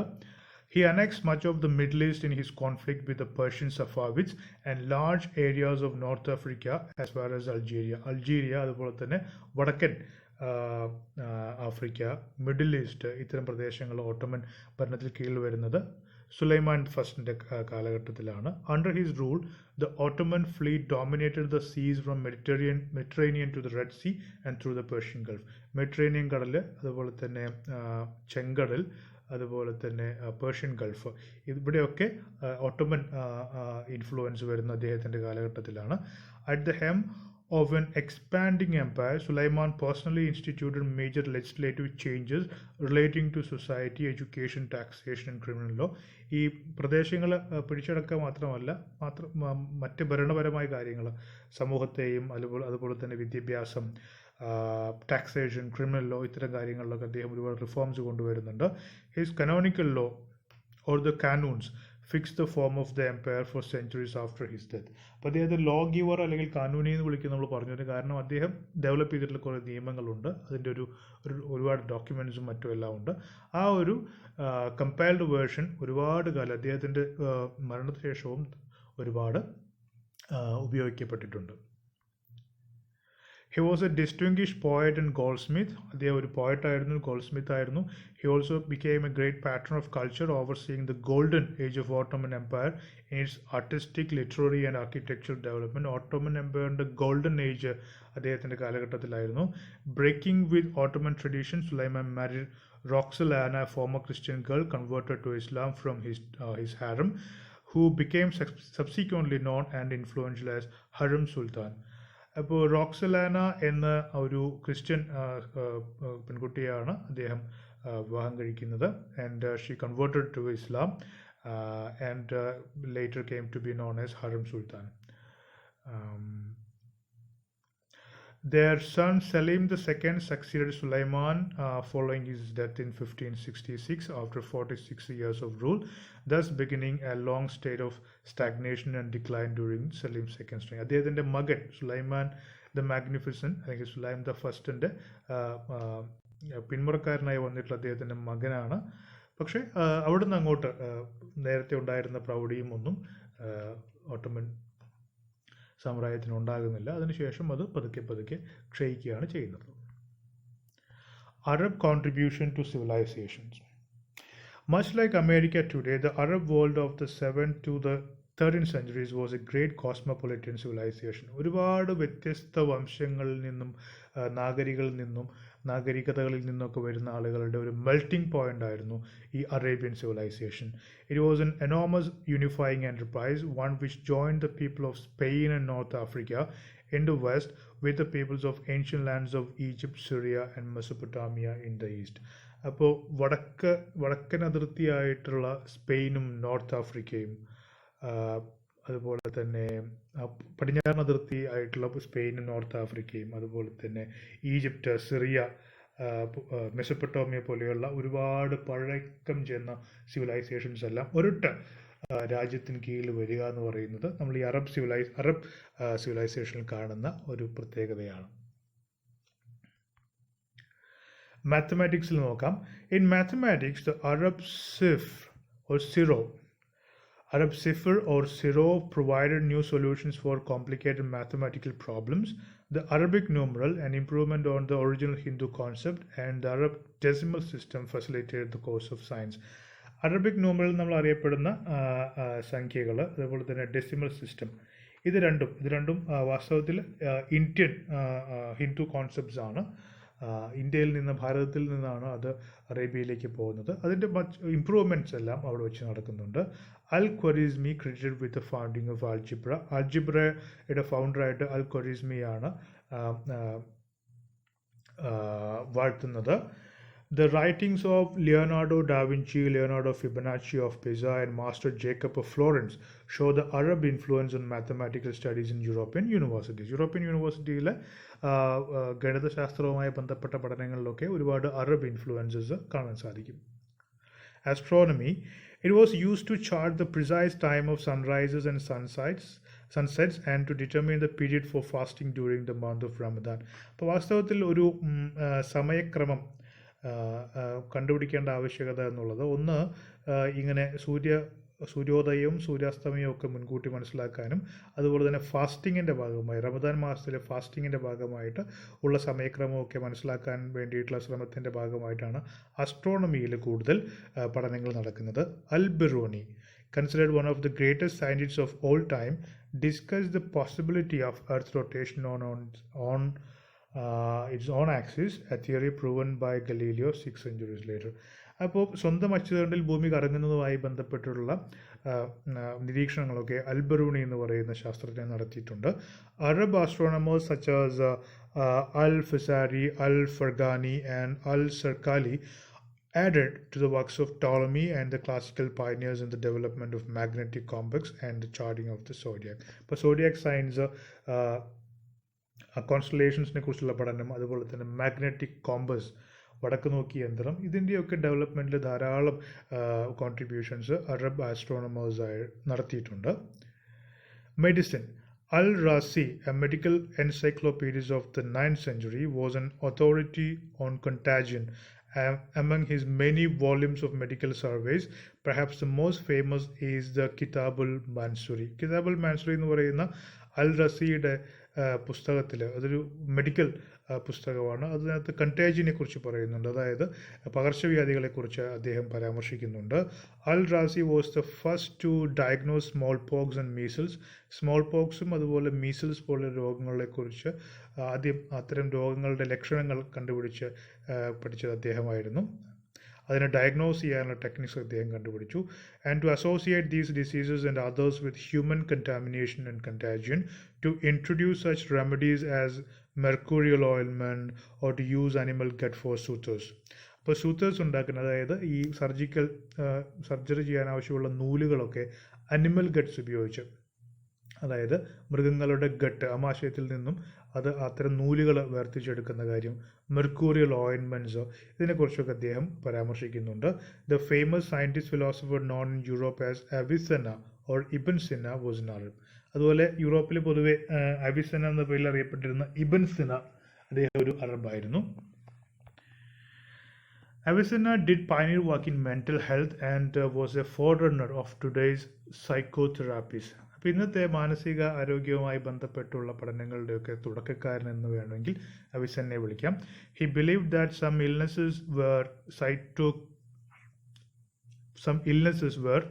psychosomatic, and he sometimes led patients back to a recollection of an incident buried in the subconscious in order to explain the present ailment.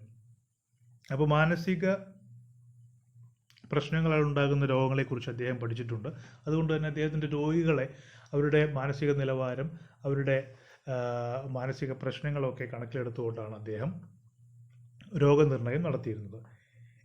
ഇബൻ Khatib and Ibn Khatima of Granada recognized that the plague was spread by contagion. Plague ഇതുപോലെ കണ്ടാജിയൻ, പകർച്ചവ്യാധിയാണ്, അല്ലെങ്കിൽ അത് രോഗവാഹിയായിട്ടുള്ള ഒരു animal മുഖേനയാണ്, ഒരു ജീവി മുഖേനയാണ് അത് ഒരു സ്ഥലത്ത് നിന്ന് മറ്റൊരു സ്ഥലത്തേക്ക് പകരുന്നത്. ഒരു കണ്ടാജിയൻ അതിന് ഉണ്ട് എന്ന് ഇബൻ ഖത്തീബും അതുപോലെ ഇബൻ ഖത്തീമ പരാമർശിച്ചിട്ടുണ്ട്. In his book Kitabul Maliki, Al-Maghlusi showed a rudimentary conception of capillary system.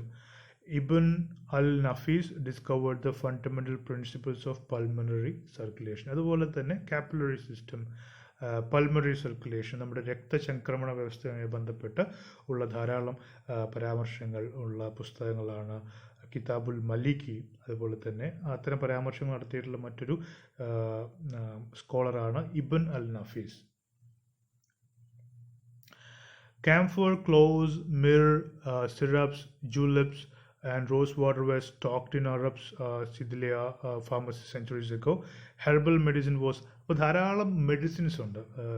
Camphor, cloves പോലെയുള്ള ധാരാളം മെഡിസിൻസ് ഇത്തരം അറബ് ഫാർമസീസിൽ ധാരാളമായിട്ട് ഉപയോഗിച്ചിരുന്നു. Herbal medicine was widely used in the middle east, and Basil, oregano, thyme, fennel, Anees പോലെയുള്ള, coriander, റോസ്മാരി, nutmeg പോലെ, cinnamon, അങ്ങനെ ഒരുപാട് സ്പൈസസും herbal മെഡിസിൻസിൻ്റെ ഭാഗമായിട്ടൊക്കെ അറേബ്യയിൽ ഉപയോഗിച്ചിരുന്നു. അപ്പോൾ മെഡിസിനൽ സയൻസിൽ ഒരുപാട് ഡെവലപ്പ് ആയിട്ടുള്ള ഒരു സിവിലൈസേഷൻ ആയിരുന്നു ഇത്. Architects devoted their skills primarily to the building of mosques and mausoleums. അപ്പോൾ ധാരാളം മോസ്കുകളും മൊസോളിയംസും ഒക്കെ അറബ് സിവിലൈസേഷൻ്റെ ഭാഗമായിട്ട് നിർമ്മിച്ചിട്ടുണ്ട്. They borrowed the horseshoe arch. നിങ്ങൾ ഈ ചിത്രത്തിൽ കാണുന്നതാണ് horseshoe arch എന്ന് പറയുന്നത്. They borrowed it from the Romans, developed into their own unique style and made it an example for the architecture of Europe. അപ്പോൾ ധാരാളം മോസ്കുകളും മൊസോളിയത്തിലൊക്കെ ഇങ്ങനെയുള്ള ഹോർഷൂ ആർച്ചുകൾ കാണാം. ആക്ച്വലി ഇറ്റ് കെയിം ഫ്രം റോമിൽ നിന്നാണ് കടമെടുത്തത്. പിന്നെ ഒരുപാട് അറേബ്യൻ ഡെവലപ്മെൻറ്റ്സ് അതിന് മുകളിൽ ഉണ്ടായിട്ടുണ്ട്. The Great Mosque of Damascus, built in the early 18th century, is a beautiful demonstration of the use of horseshoe arch. ഡമാസ്കസിലെ ഗ്രേറ്റ് മോസ്കിൽ ധാരാളം മനോഹരമായിട്ട് ഇത്തരത്തിലുള്ള ഹോർഷൂ ആർച്ചുകൾ ഉപയോഗിച്ചിട്ടുണ്ട്.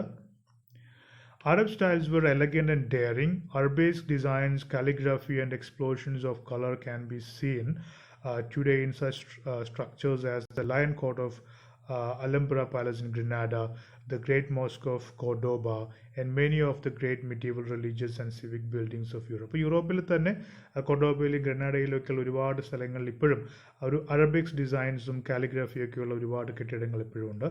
The brilliant blue tiled dome of Mosque of Baby Khanum, or the Timur's favorite wife, catches the visitor's eyes in Samarkand. ഉസ്ബെക്കിസ്ഥാനിലെ സമർഖണ്ഡിലുള്ള mosque of Bibi Khanum's, തിമൂറിൻ്റെ favourite വൈഫായിരുന്നു ബീബി ഖാനം.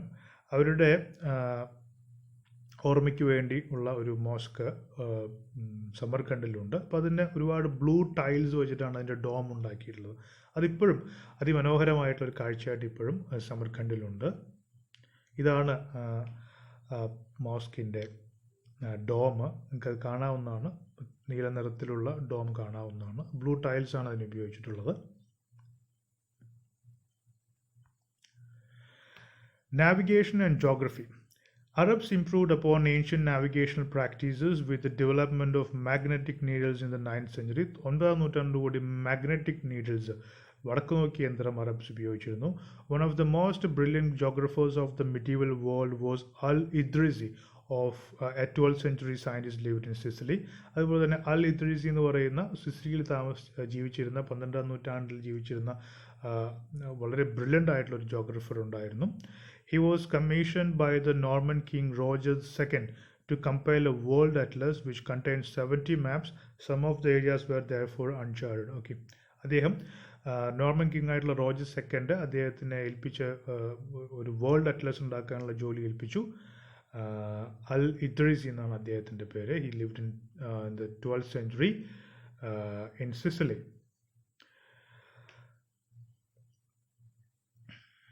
ഇദ്രീസിയുടെ പുസ്തകത്തിൻ്റെ പേരാണ് കിതാബുൽ റുജാരി അല്ലെങ്കിൽ റോജേഴ്സ് ബുക്ക് എന്ന് പറയുന്നത്. And it was considered the best geographical guide of its time. Ibn Battuta traveled to Turkey, Bulgaria, Russia, Persia and Central Asia. Ibn Battuta ഒരു traveller ആയിരുന്നു. നമ്മൾ അദ്ദേഹത്തെക്കുറിച്ച് ആളും കേട്ടിട്ടുണ്ടാവും. He spent several years in India and from there was appointed ambassador to the Emperor of China. അദ്ദേഹം ഇന്ത്യയിൽ വന്നിട്ടുണ്ട്. അതുപോലെ തന്നെ ചൈനീസ് എംപററുടെ അംബാസഡറായി അദ്ദേഹം സേവനം അനുഷ്ഠിച്ചിട്ടുണ്ട്. After China he toured all of North Africa and many places in Western Africa.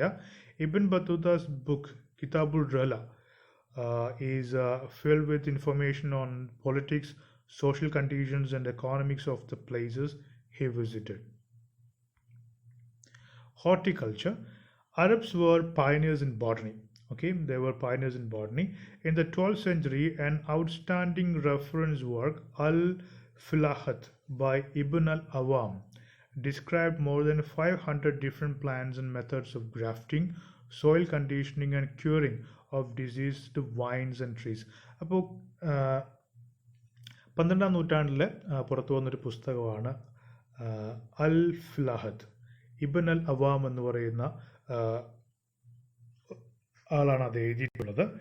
അതിലെ പ്രത്യേകത, അതിൽ ഏതാണ്ട് 500ഓളം ഡിഫറെൻറ്റ് വെറൈറ്റീസ് ഓഫ് പ്ലാന്റ്സിനെ കുറിച്ച് പറയുന്നുണ്ട്. അതുപോലെ തന്നെ ഗ്രാഫ്റ്റിംഗ്, അതുപോലെ തന്നെ സോയിൽ കണ്ടീഷനിങ്, അതുപോലെ തന്നെ കീടബാധയും മറ്റുമൊക്കെ ഏറ്റ മരങ്ങൾക്കും വള്ളിച്ചെടികളും ഒക്കെ അതിനെയൊക്കെ ട്രീറ്റ് ചെയ്യുന്നത് എങ്ങനെയാണ്, ഇത്തരം കാര്യങ്ങളൊക്കെ ഈ അൽ ഫുലാഹത്ത് എന്ന് പറയുന്ന പുസ്തകത്തിലുണ്ട്.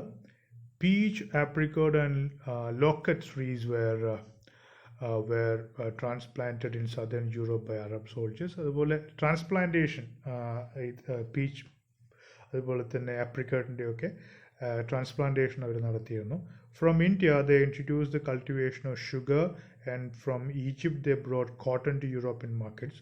They also perfected the storage of soft fruits to be eaten fresh throughout the year. അതുപോലെ തന്നെ പഴങ്ങൾ കേടുകൂടാതെ സൂക്ഷിക്കുന്ന ടെക്നിക്സൊക്കെ അവർ ഉപയോഗിച്ചിരുന്നു.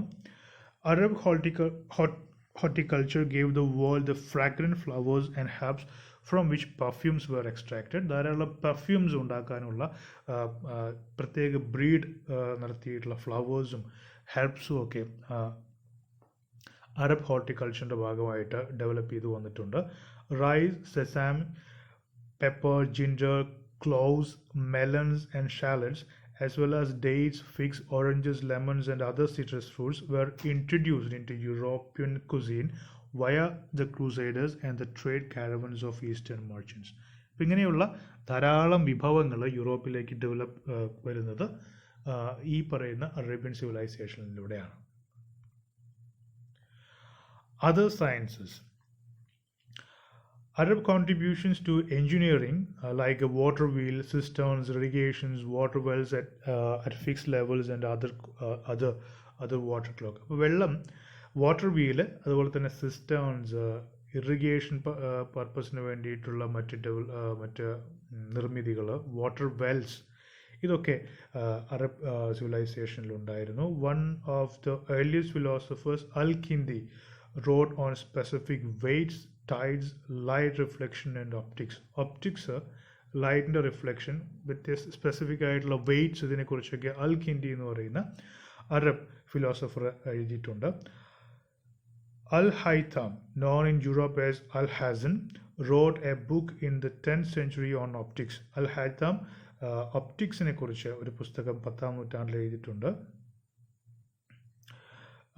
ആ പുസ്തകത്തിൻ്റെ പേരാണ് കിതാബുൽ മനാസിർ. Written by Al-Haytham. He explored optical illusions, the rainbow and the camera obscura. അപ്പോൾ ക്യാമറ ഒബ്സ്ക്യൂറ, അതുപോലെ തന്നെ റെയിൻബോ ഒപ്റ്റിക്കൽ ഇലൂഷനെ കുറിച്ചൊക്കെ അദ്ദേഹം അതിനകത്ത് എക്സ്പ്ലോർ ചെയ്യുന്നുണ്ട്. പിന്നീട് ഫോട്ടോഗ്രാഫിക് ഇൻസ്ട്രുമെൻസിനെയൊക്കെ ഇൻഫ്ലുവൻസ് ചെയ്തിട്ടുള്ള ഒരു ഫിനോമിന, ഒരു പ്രതിഭാസമാണ്. അതിനെക്കുറിച്ച് അദ്ദേഹം പറയുന്നു. ക്യാമറ ഒബ്സ്ക്യൂറ എന്നാണ് അതിനെ വിളിക്കുന്നത്. ഇത്തരം കാര്യങ്ങളിലൊക്കെ അൽ ഹൈത്തം തൻ്റെ കിതാബുൽ മനാസിർ എന്ന് പറയുന്ന ഗ്രന്ഥത്തിൽ വിവരിച്ചിട്ടുണ്ട്.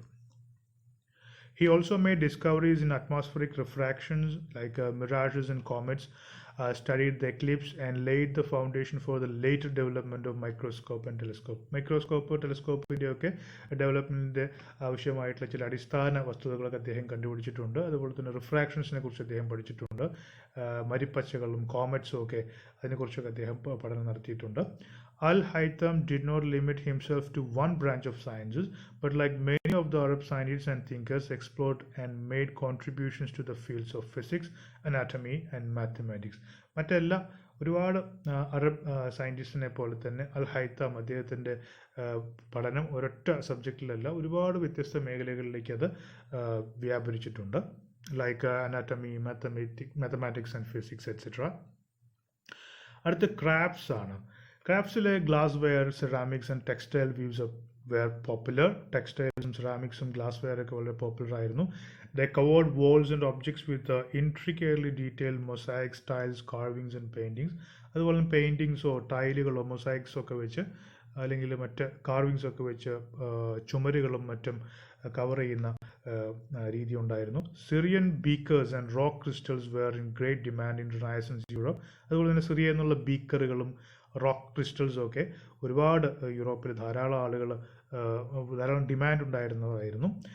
The iridescent luster pottery from Moorish kilns in Valencia also enjoyed great popularity. അതുപോലെ തന്നെ വളരെ ലസ്റ്റർ ആയിട്ടുള്ള പോട്ടറി, തിളക്കമുള്ള മിനുസമുള്ള വളരെയധികം മിനുസവും തിളക്കമുള്ള പോട്ടറി അതുപോലെ തന്നെ യൂറോപ്പിൽ ധാരാളം demand ഉള്ളവയായിരുന്നു. New glazing techniques were developed and the brilliant blues took on many names. ഇപ്പോൾ ബ്രില്യൻ ബ്ലൂ എന്ന് പറയുന്ന ഡൈ, ആ ഡൈ വളരെ പ്രധാനപ്പെട്ട ഒരു നിറമാണ്. ബ്രില്യൻ ബ്ലൂ എന്ന് പറയുന്ന ഒരു ഡൈ ആണ്. അത് വളരെയധികം ഇമ്പോർട്ടൻ്റ് ആയിരുന്നു, വളരെ പോപ്പുലർ ആയിരുന്നു. അത് മുഹമ്മദൻ ബ്ലൂസ് എന്ന് അതിനെ വിളിച്ചിരുന്നു. അതുപോലെ തന്നെ ചൈനീസ് ബ്ലൂസ് എന്നൊക്കെയാണ്. ഡച്ചുകാർ അതിനെ ചൈനീസ് ബ്ലൂസ് എന്നും ചൈനക്കാർ അതിനെ മുഹമ്മദൻ ബ്ലൂസ് എന്നൊക്കെയാണ് വിളിച്ചിരുന്നത്.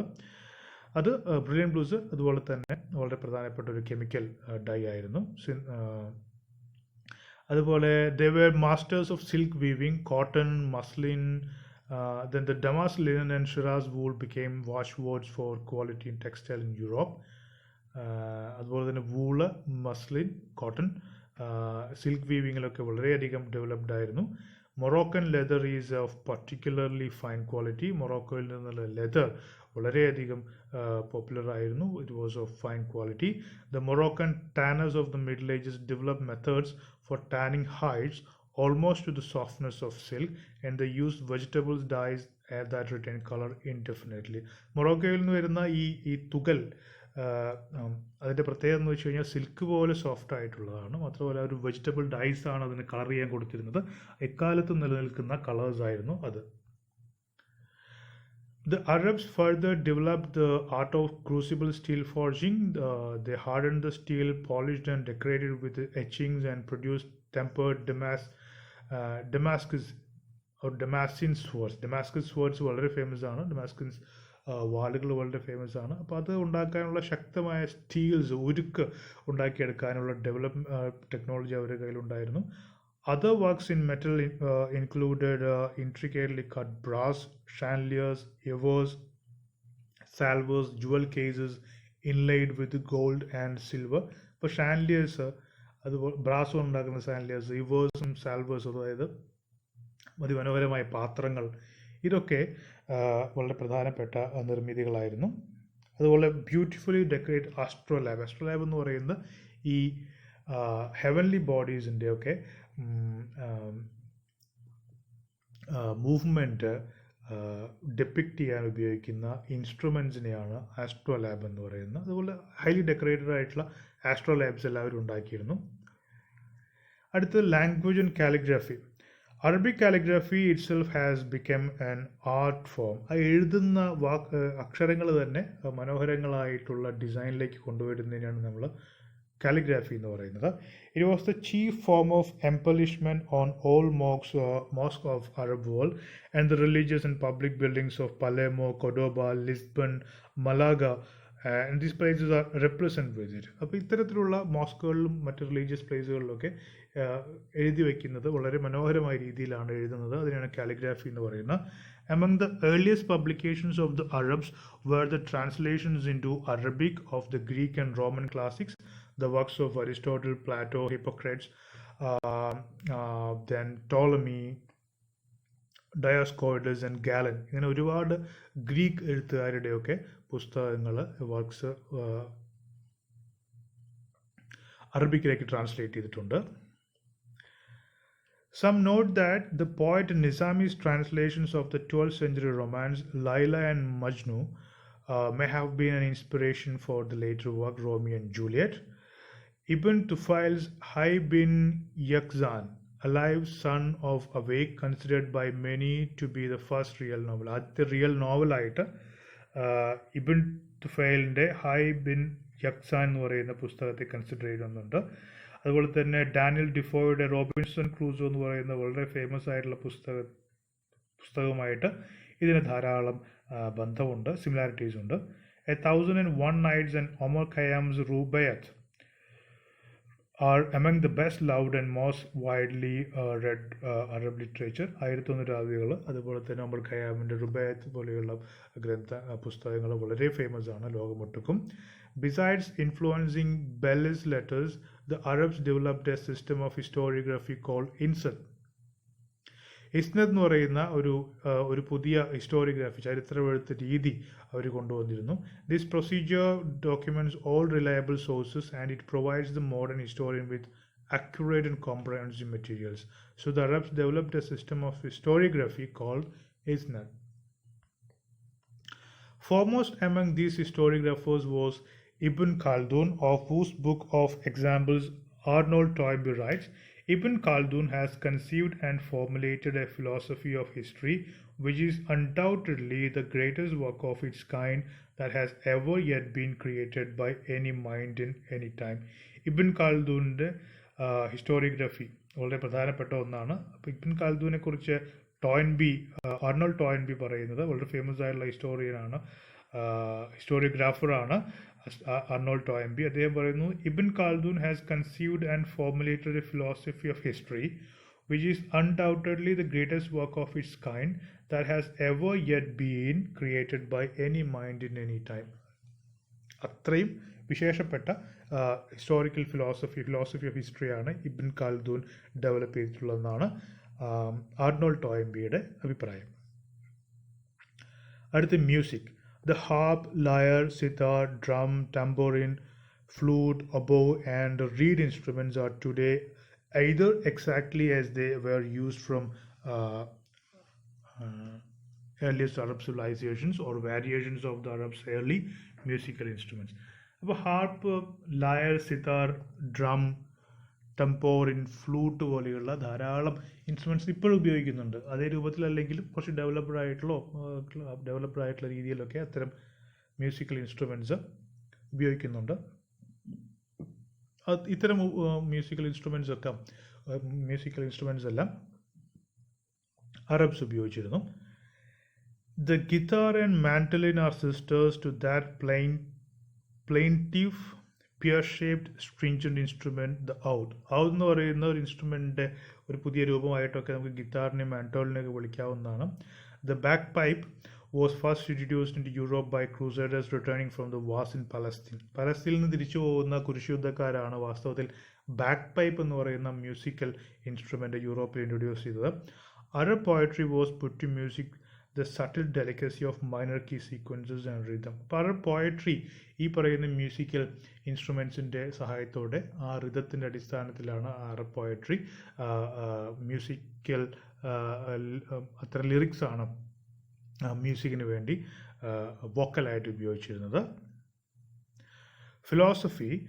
Other philosophers effectively integrated faith and scientific fact, letting one exist within the framework of other.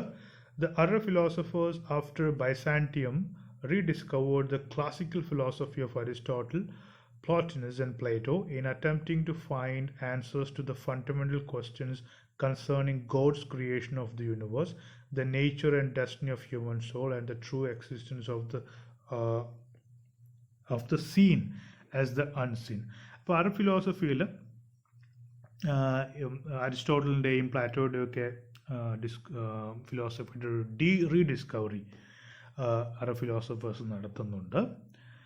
Then ധാരാളം ഫണ്ടമെൻ്റൽ ക്വസ്റ്റ്യൻസിനുള്ള ആൻസേഴ്സ് കണ്ടുപിടിക്കാനുള്ള ശ്രമം നടക്കുന്നുണ്ട്. Concerning God's creation of the universe, അതുപോലെ തന്നെ പ്രകൃതി, അതുപോലെ തന്നെ ഡെസ്റ്റിനി ഓഫ് ഹ്യൂമൻ സോൾ, ആത്മാവിൻ്റെ ഗതി എന്താണ്, ഇത്തരം കാര്യങ്ങളെക്കുറിച്ചൊക്കെ വളരെ ഡീപ്പായിട്ടുള്ള philosophical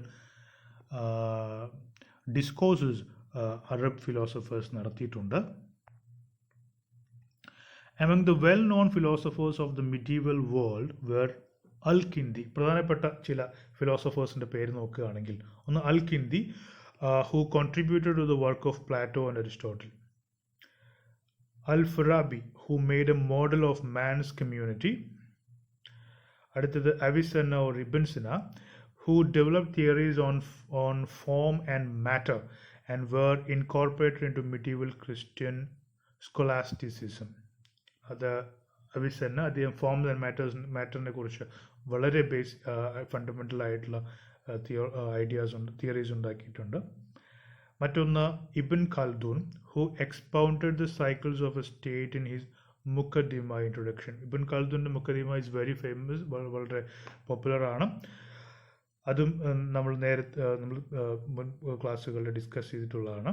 so Al Kindi, Al Farabi, Avicenna, Ibn Khaldun തുടങ്ങിയിട്ടുള്ള വളരെ ഫേമസ് ആയിട്ടുള്ള ഫിലോസഫേഴ്സ് അറബ് സിവിലൈസേഷൻ്റെ ഭാഗമാണ്. ഇത്രയാണ് നമുക്ക് ഈ മൊഡ്യൂളിൽ ഡിസ്കസ് ചെയ്യാനുള്ളത്. Thank you.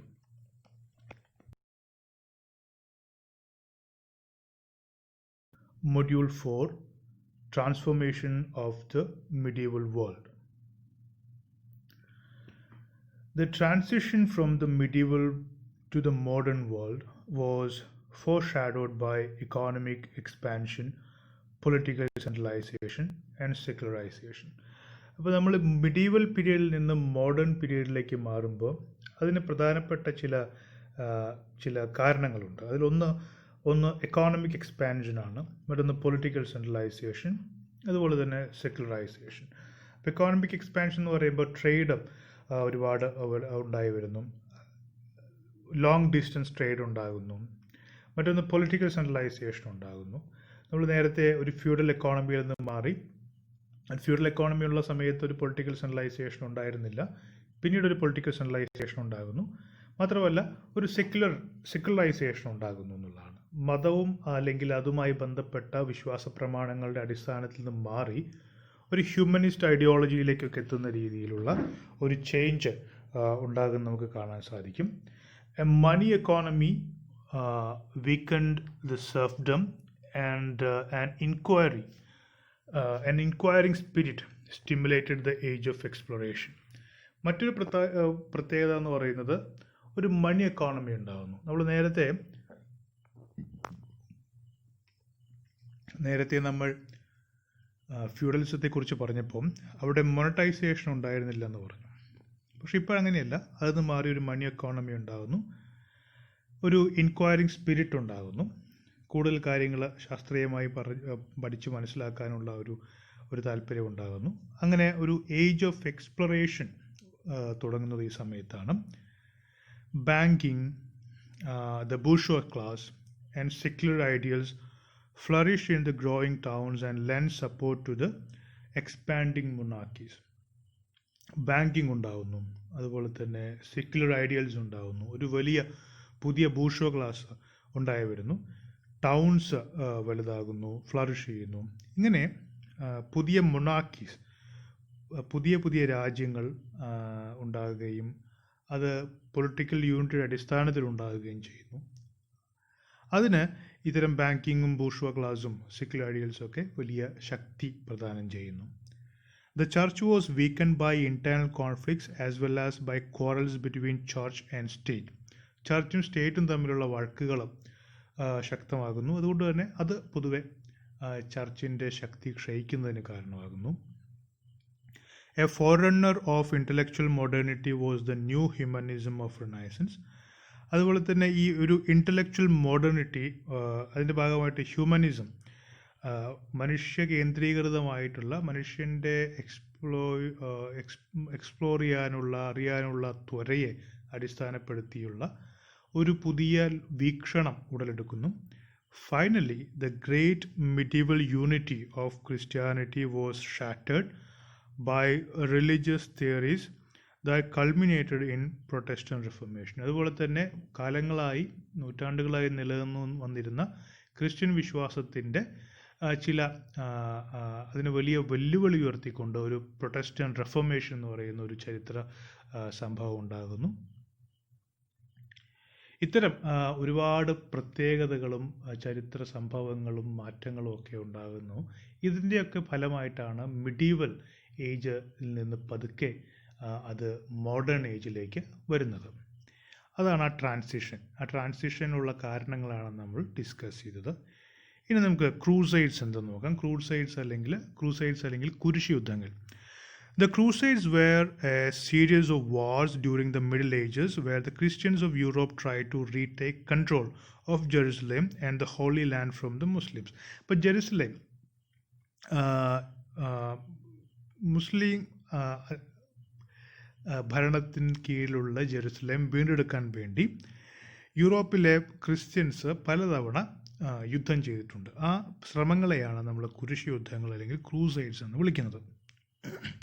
Jerusalem was important to Jewish people as it was the site of original temple of God built by King Solomon.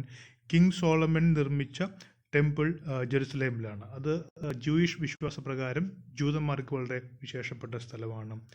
It was important to the Muslims because it was where they believe Muhammad ascended to heaven.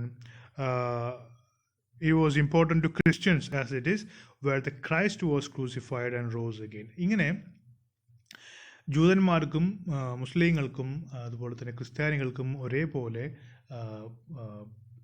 പ്രാധാന്യമുള്ള പ്രദേശമാണ് Jerusalem. അപ്പോൾ Jerusalem മുസ്ലിം ഭരണത്തിന് കീഴിൽ നിന്ന് ജെറുസലേമിനെ മോചിപ്പിക്കുക എന്നുള്ള ലക്ഷ്യത്തോടു കൂടി പലപ്പോഴായി നടന്നിട്ടുള്ള യുദ്ധ മുന്നേറ്റങ്ങളെയാണ് ക്രൂസൈഡ്സ് എന്ന് വിളിക്കുന്നത്. The Crusades were between the armies of the Europe, mostly the Holy Roman Empire, and the Arabs that had control of Jerusalem. ജെറുസലേമിനെ കൺട്രോൾ ചെയ്തിരുന്ന അറബികളും യൂറോപ്പിലെ ഹോളി റോമൻ എംപയറിലെ പട്ടാളങ്ങളും തമ്മിലാണ് ഈ ക്രൂസൈഡ്സ് ഒക്കെ നടന്നിരുന്നത്. In the first crusade this was the Seljuk Turks. Okay, ഒന്നാമത്തെ crusade നമ്മൾ നോക്കുകയാണെങ്കിൽ അതിൽ ഈ പറയുന്ന യൂറോപ്യൻ ആർമിയും സെൽജുക് തുർക്കികളുമാണ് ഫൈറ്റ് ചെയ്തത്. There were around 30,000 soldiers from Europe in the first crusade. They were made up of knights, peasants, and other commoners. Some saw the army as a way to get rich and try out their fighting skills, while others saw it as a way into heaven. അപ്പോൾ ക്രൂസൈഡിൽ പങ്കെടുത്ത ആളുകൾക്ക് പലർക്കും പല ഉദ്ദേശമായിരുന്നു. ചിലരത് പണം ഉണ്ടാക്കാനുള്ള ഒരു മാർഗമായി കണ്ടു, ചിലരത് അവരുടെ ഫൈറ്റിംഗ് സ്കിൽസ് തെളിയിക്കാനുള്ള ഒരു മാർഗമായി കണ്ടു, ചിലരത് സ്വർഗത്തിലേക്കുള്ള ഒരു വഴിയായി. ഈ കുരിശുയുദ്ധങ്ങളിലൊക്കെ പങ്കെടുത്തു കഴിഞ്ഞാൽ വലിയ പ്രതിഫലം പരലോകത്ത് ലഭിക്കുമെന്നുള്ള ചില വിശ്വാസത്തിൻ്റെ പുറത്തും അതിൽ പങ്കെടുത്ത ആളുകളുണ്ട്. The initial crusade began when the Seljuk Turks took control of the Holy Land. In 1070 AD, when the Turks took control, they began to refuse Christian pilgrims into the area. 1070 എന്ത് സംഭവിക്കുന്നു വെച്ച് കഴിഞ്ഞാൽ ഈ സെൽജുക് ടർക്സ് അവർ holy ലാൻഡിൻ്റെ ജെറുസലേമിൻ്റെ അധികാരം നേതൃത്വം ഏറ്റെടുക്കുന്നു. അപ്പോൾ Jerusalem Seljuk ടോക്സിൻ്റെ കീഴിൽ വരുന്നു. അവർ ക്രിസ്ത്യാനികളായിട്ടുള്ള പിൽഗ്രിംസ് തീർത്ഥാടകരെ ഹോളി ലാൻഡ് സന്ദർശിക്കുന്നതിൽ നിന്നും വിലക്കുന്നു. അപ്പോൾ നേരത്തെ Byzantine Emperor Alexius I called for help from the Pope with defending his empire from the Turks and to help push them out of the Holy Land. The Pope helped to gather an army, primarily with the help of the Franks in the Holy Roman Empire. അപ്പോൾ ഈ Seljuk Turks Christian തീർത്ഥാടകരെ holy ലാൻഡിലേക്ക് വരുന്നതിൽ നിന്നും വിലക്കിയത് കൊണ്ടാണ് ആദ്യത്തെ crusade ഉണ്ടാകുന്നത്. ആ സമയത്ത് ബൈസാന്റൈൻ എംപയറിൻ്റെ അല്ലെങ്കിൽ ഈസ്റ്റേൺ റോമൻ എംപയറിൻ്റെ എംപറായിരുന്ന അലക്സിയസ് ഫസ്റ്റ് എന്ന് പറയുന്ന ചക്രവർത്തിയായിരുന്നു. അദ്ദേഹം പോപ്പിൻ്റെ സഹായം അഭ്യർത്ഥിക്കുന്നു. പോപ്പ് ഒരുപാട് വ്യത്യസ്ത ആർമികളെയൊക്കെ കൂട്ടിച്ചേർത്ത് ഒരു വലിയ സൈന്യ സന്നാഹം ഉണ്ടാക്കുന്നു. So there were a number of crusades that took place over the course of 200 years starting in 1095. അപ്പോൾ ആദ്യത്തെ ക്രൂസൈഡ് നടക്കുന്നത് 1095 മുതൽ 1099 വരെയുള്ള വർഷങ്ങളിലാണ്. അപ്പോൾ ഏതാണ്ട് അതിനുശേഷമുള്ള 200 വർഷത്തോളം പല ക്രൂസൈഡ്സ് ഉണ്ടായിട്ടുണ്ട്. വളരെ മേജർ ക്രൂസൈഡ്സ് ഉണ്ടായിട്ടുണ്ട്, ചെറിയ മൈനർ ക്രൂസൈഡ്സ് ഉണ്ടായിട്ടുണ്ട്. The first crusade from 1095 to 1099, the first crusade was the most successful. Armies from Europe drove out the Turks and took control of Jerusalem. The second crusade from 1147 to 1149 AD, what happened? In 1146, the city of Edessa was conquered by the Turks. The entire population was killed or sold into slavery. Then a second crusade was launched but was unsuccessful. അപ്പോൾ എഡേസയിലെ ജനങ്ങളെയെല്ലാം ആക്രമിച്ച് കീഴ്പ്പെടുത്തി അവരെയൊക്കെ സ്ലേവ്സാക്കി മാറ്റി. അതിൻ്റെ ഭാഗമായിട്ടാണ് second crusade ഉണ്ടാകുന്നത്. അപ്പോൾ second crusade unsuccessful ആയിരുന്നു, ഫസ്റ്റ് ക്രൂസൈഡ് സക്സസ്ഫുൾ ആയിരുന്നു നമ്മൾ പറഞ്ഞു. The third crusade from 1187 to 1192, in 1187, Saladin, the Sultan of Egypt, recaptured the city of Jerusalem from the Christians. മൂന്നാമത്തെ ക്രൂസൈഡ് ഉണ്ടാകാനുള്ള കാരണം സലാദിൻ എന്ന ഈജിപ്ഷ്യൻ സുൽത്താൻ 1187 ജെറുസലേം എന്ത് ചെയ്യുന്നു, പിടിച്ചെടുക്കുന്നു, ക്രിസ്ത്യാനികളിൽ നിന്ന് പിടിച്ചെടുക്കുന്നു. A third crusade was launched, led by Emperor Barbarossa of Germany, King Philip Augustus of France, and the King Richard the Lionheart of England. അപ്പോൾ മൂന്നാമത്തെ ക്രൂസൈഡ് 3 പ്രധാനപ്പെട്ട രാജാക്കന്മാർ ചേർന്ന് അവരുടെ ഒരു സംയുക്ത സൈന്യം ആണ് അതിൽ ഫൈറ്റ് ചെയ്യാൻ വേണ്ടി പോകുന്നത്. അതിൽ ജർമ്മനിയിലെ എംപററായിരുന്ന ബാർബോസ, ഫ്രാൻസിലെ king Philip Augustus, and from England, King Richard the Lionheart. Richard the Lionheart fought Saladin for several years. In the end, he could not conquer Jerusalem, but he did win the right for pilgrims to visit the holy city once again.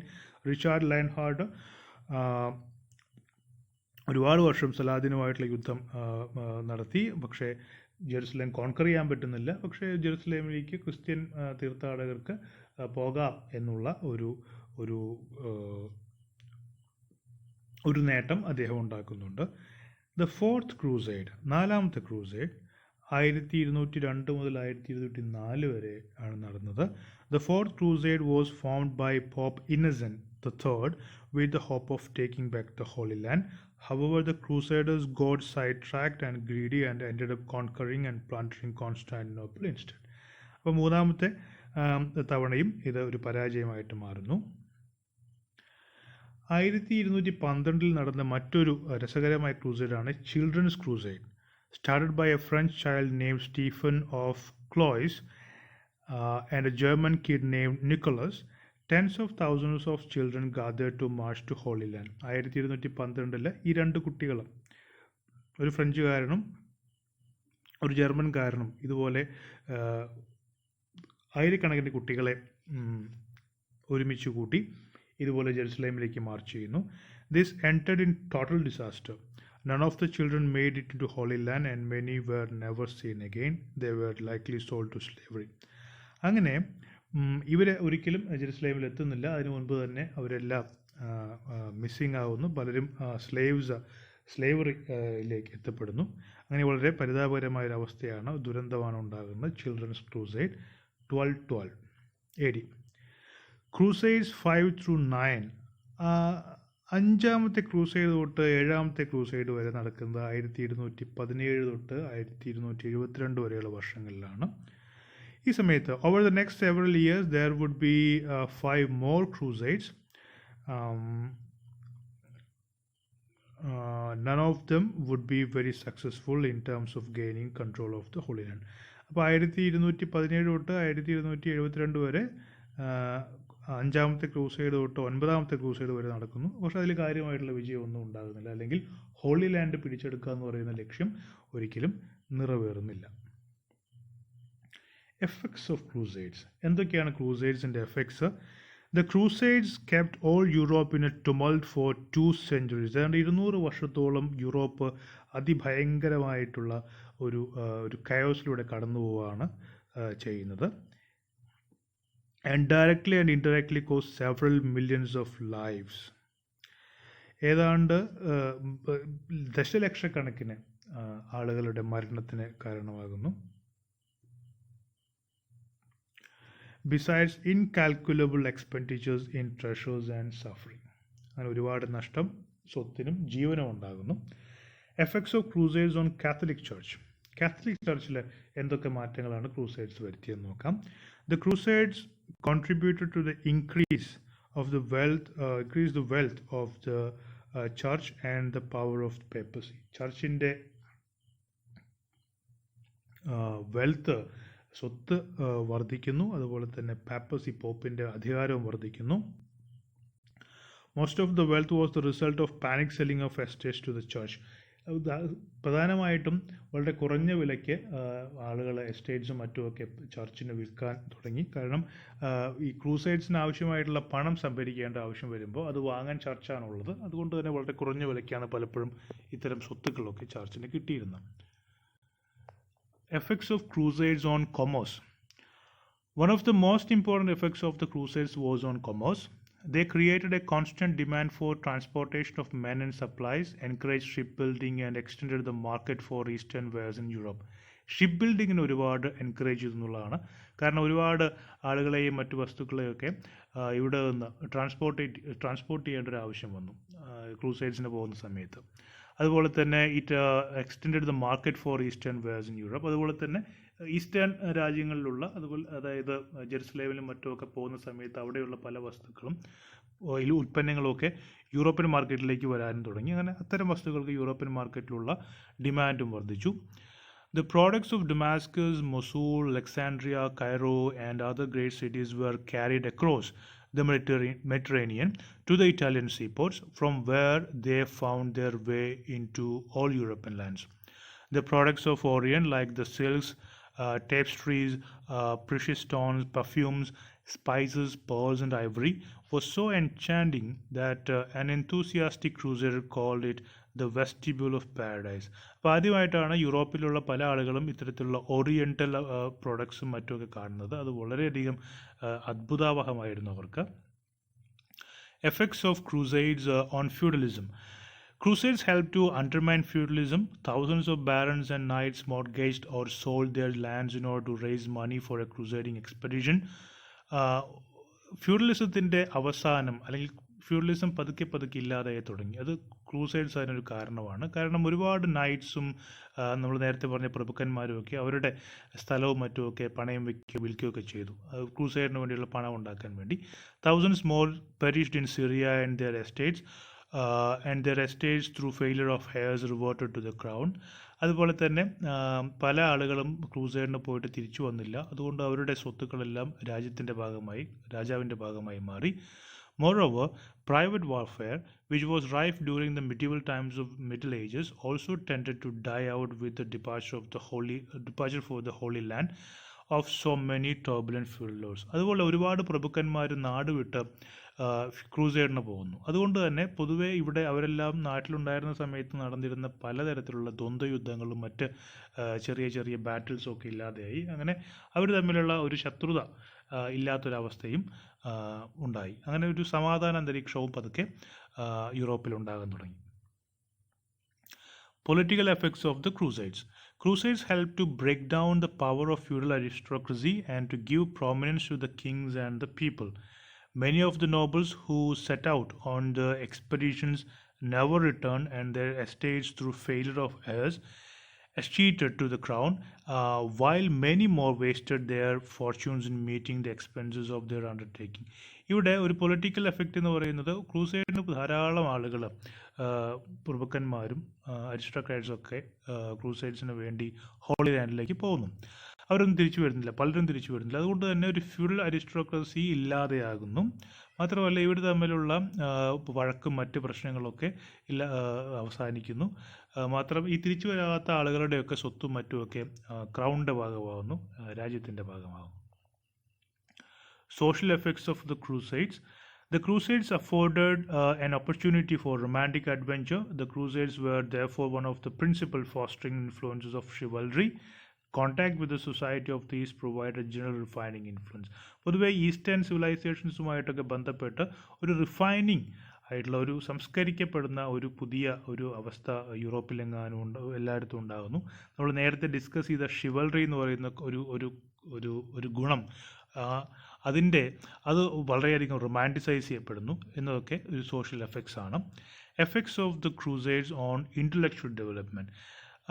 The Crusades liberalized the minds of the Crusaders. The Crusades opened up a new world. The knowledge of the science and learning of the East came to the West. ചരിത്രത്തിൽ ആദ്യമായിട്ട് eastern രാജ്യങ്ങളിലുള്ള പൗരസ്ത്യ ദേശങ്ങളിലുള്ള ഒരുപാട് അറിവുകളും ശാസ്ത്രവും ഒക്കെ ആദ്യമായിട്ട് പാശ്ചാത്യ ലോകത്തിലേക്ക് വന്നു. അങ്ങനെ ഒരുപാട് ഇൻ്റലക്ച്വൽ ഡെവലപ്മെൻറ്റ്സ് ഉണ്ടായി.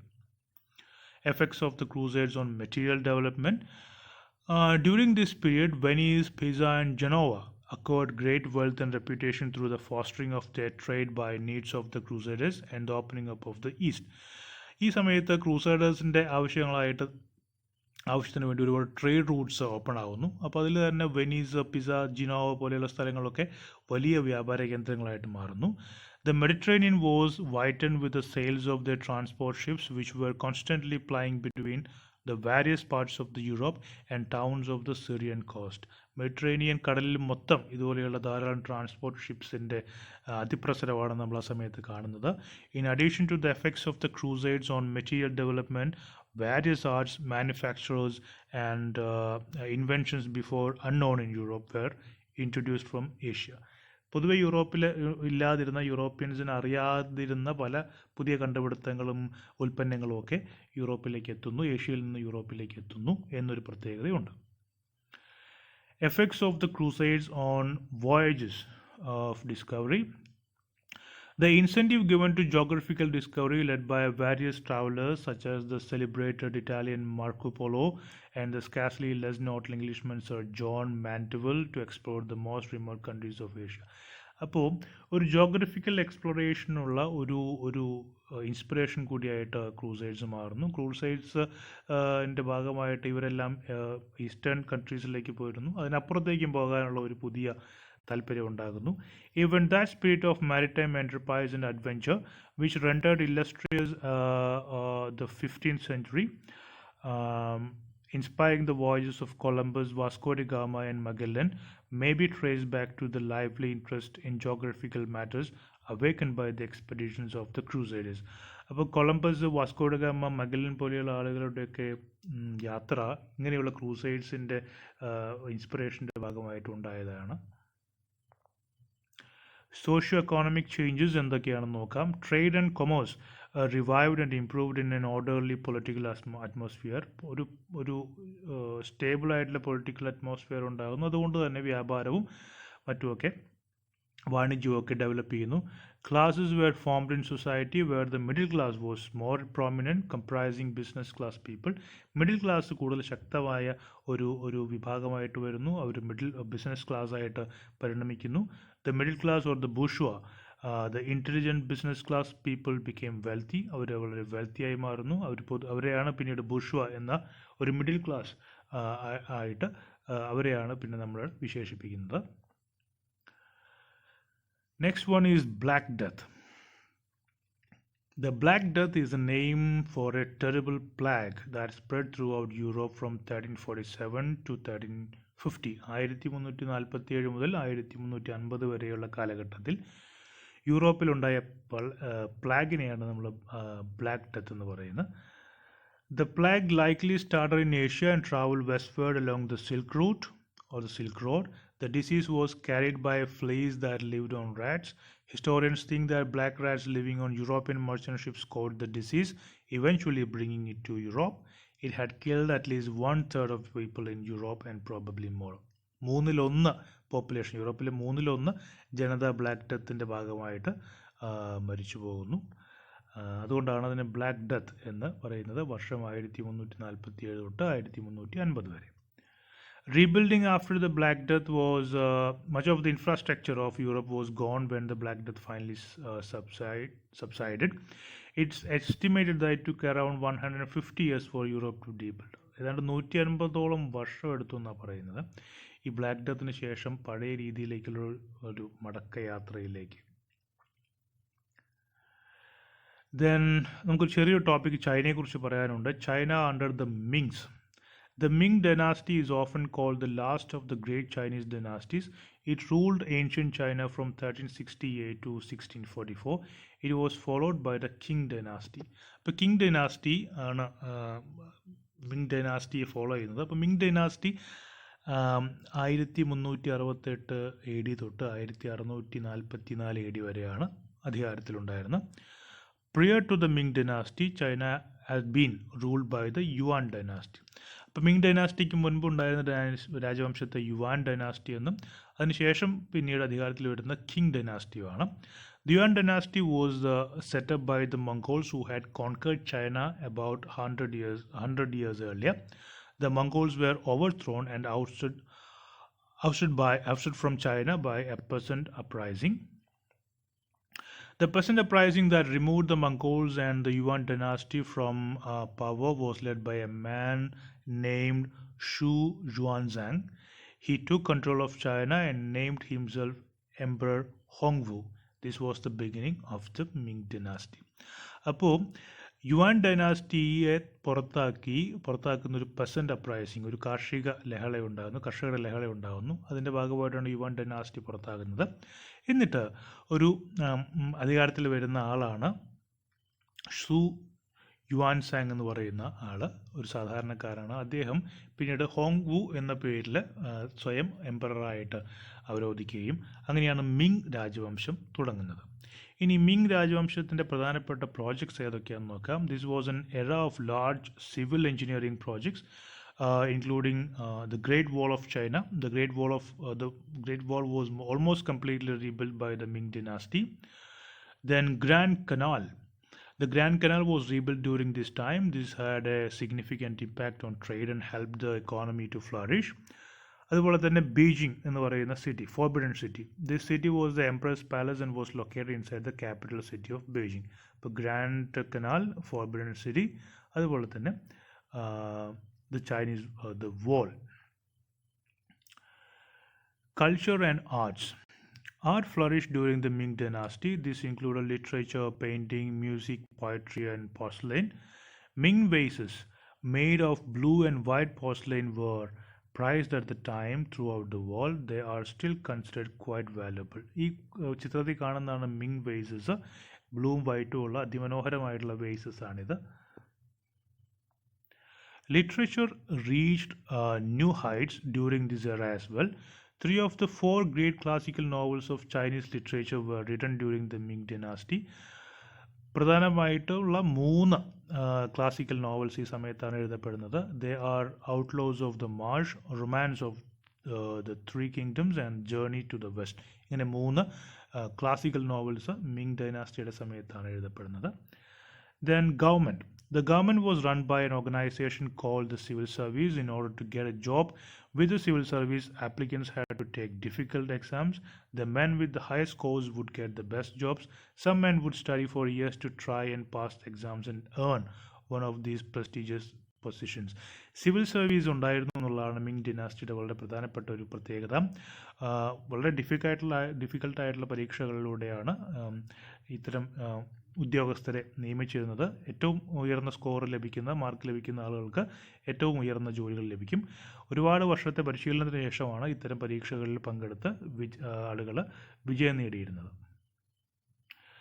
The exams often covered a number of subjects, but a significant portion of the testing was on the teachings of Confucius. ഇപ്പോൾ കൺഫ്യൂഷ്യസിൻ്റെ പാഠങ്ങളും അദ്ദേഹത്തിൻ്റെ ടീച്ചിങ്സും ഒക്കെ വളരെ പ്രധാനപ്പെട്ട പോർഷനായിരുന്നു പരീക്ഷയിൽ. Next is Emperor Chengzu. Emperor Chengzu was the 3rd emperor of the Ming Dynasty. Ming Dynastyയിലെ 3ാമത്തെ emperor-ആണ് Emperor Chengzu. He did a lot of good things to strengthen China, like rebuilding the Grand Canal and establishing trade and diplomacy with other countries. He also moved the capital to Beijing and built the Forbidden City. അപ്പോൾ ബീജിങ്ങിലേക്ക് capital മാറ്റി forbidden city അദ്ദേഹമാണ് ഉണ്ടാക്കുന്നത്. Emperor ചെങ്സു ആണ് നിർമ്മിക്കുന്നത്. He later was known as the Yongle Emperor. Zheng-He. The Zheng-He was the great Chinese explorer. He set out at the command of Emperor Chengzu and visited many lands with the Chinese Navy. അപ്പോൾ emperor ചെങ്സുവിൻ്റെ നിർദ്ദേശപ്രകാരം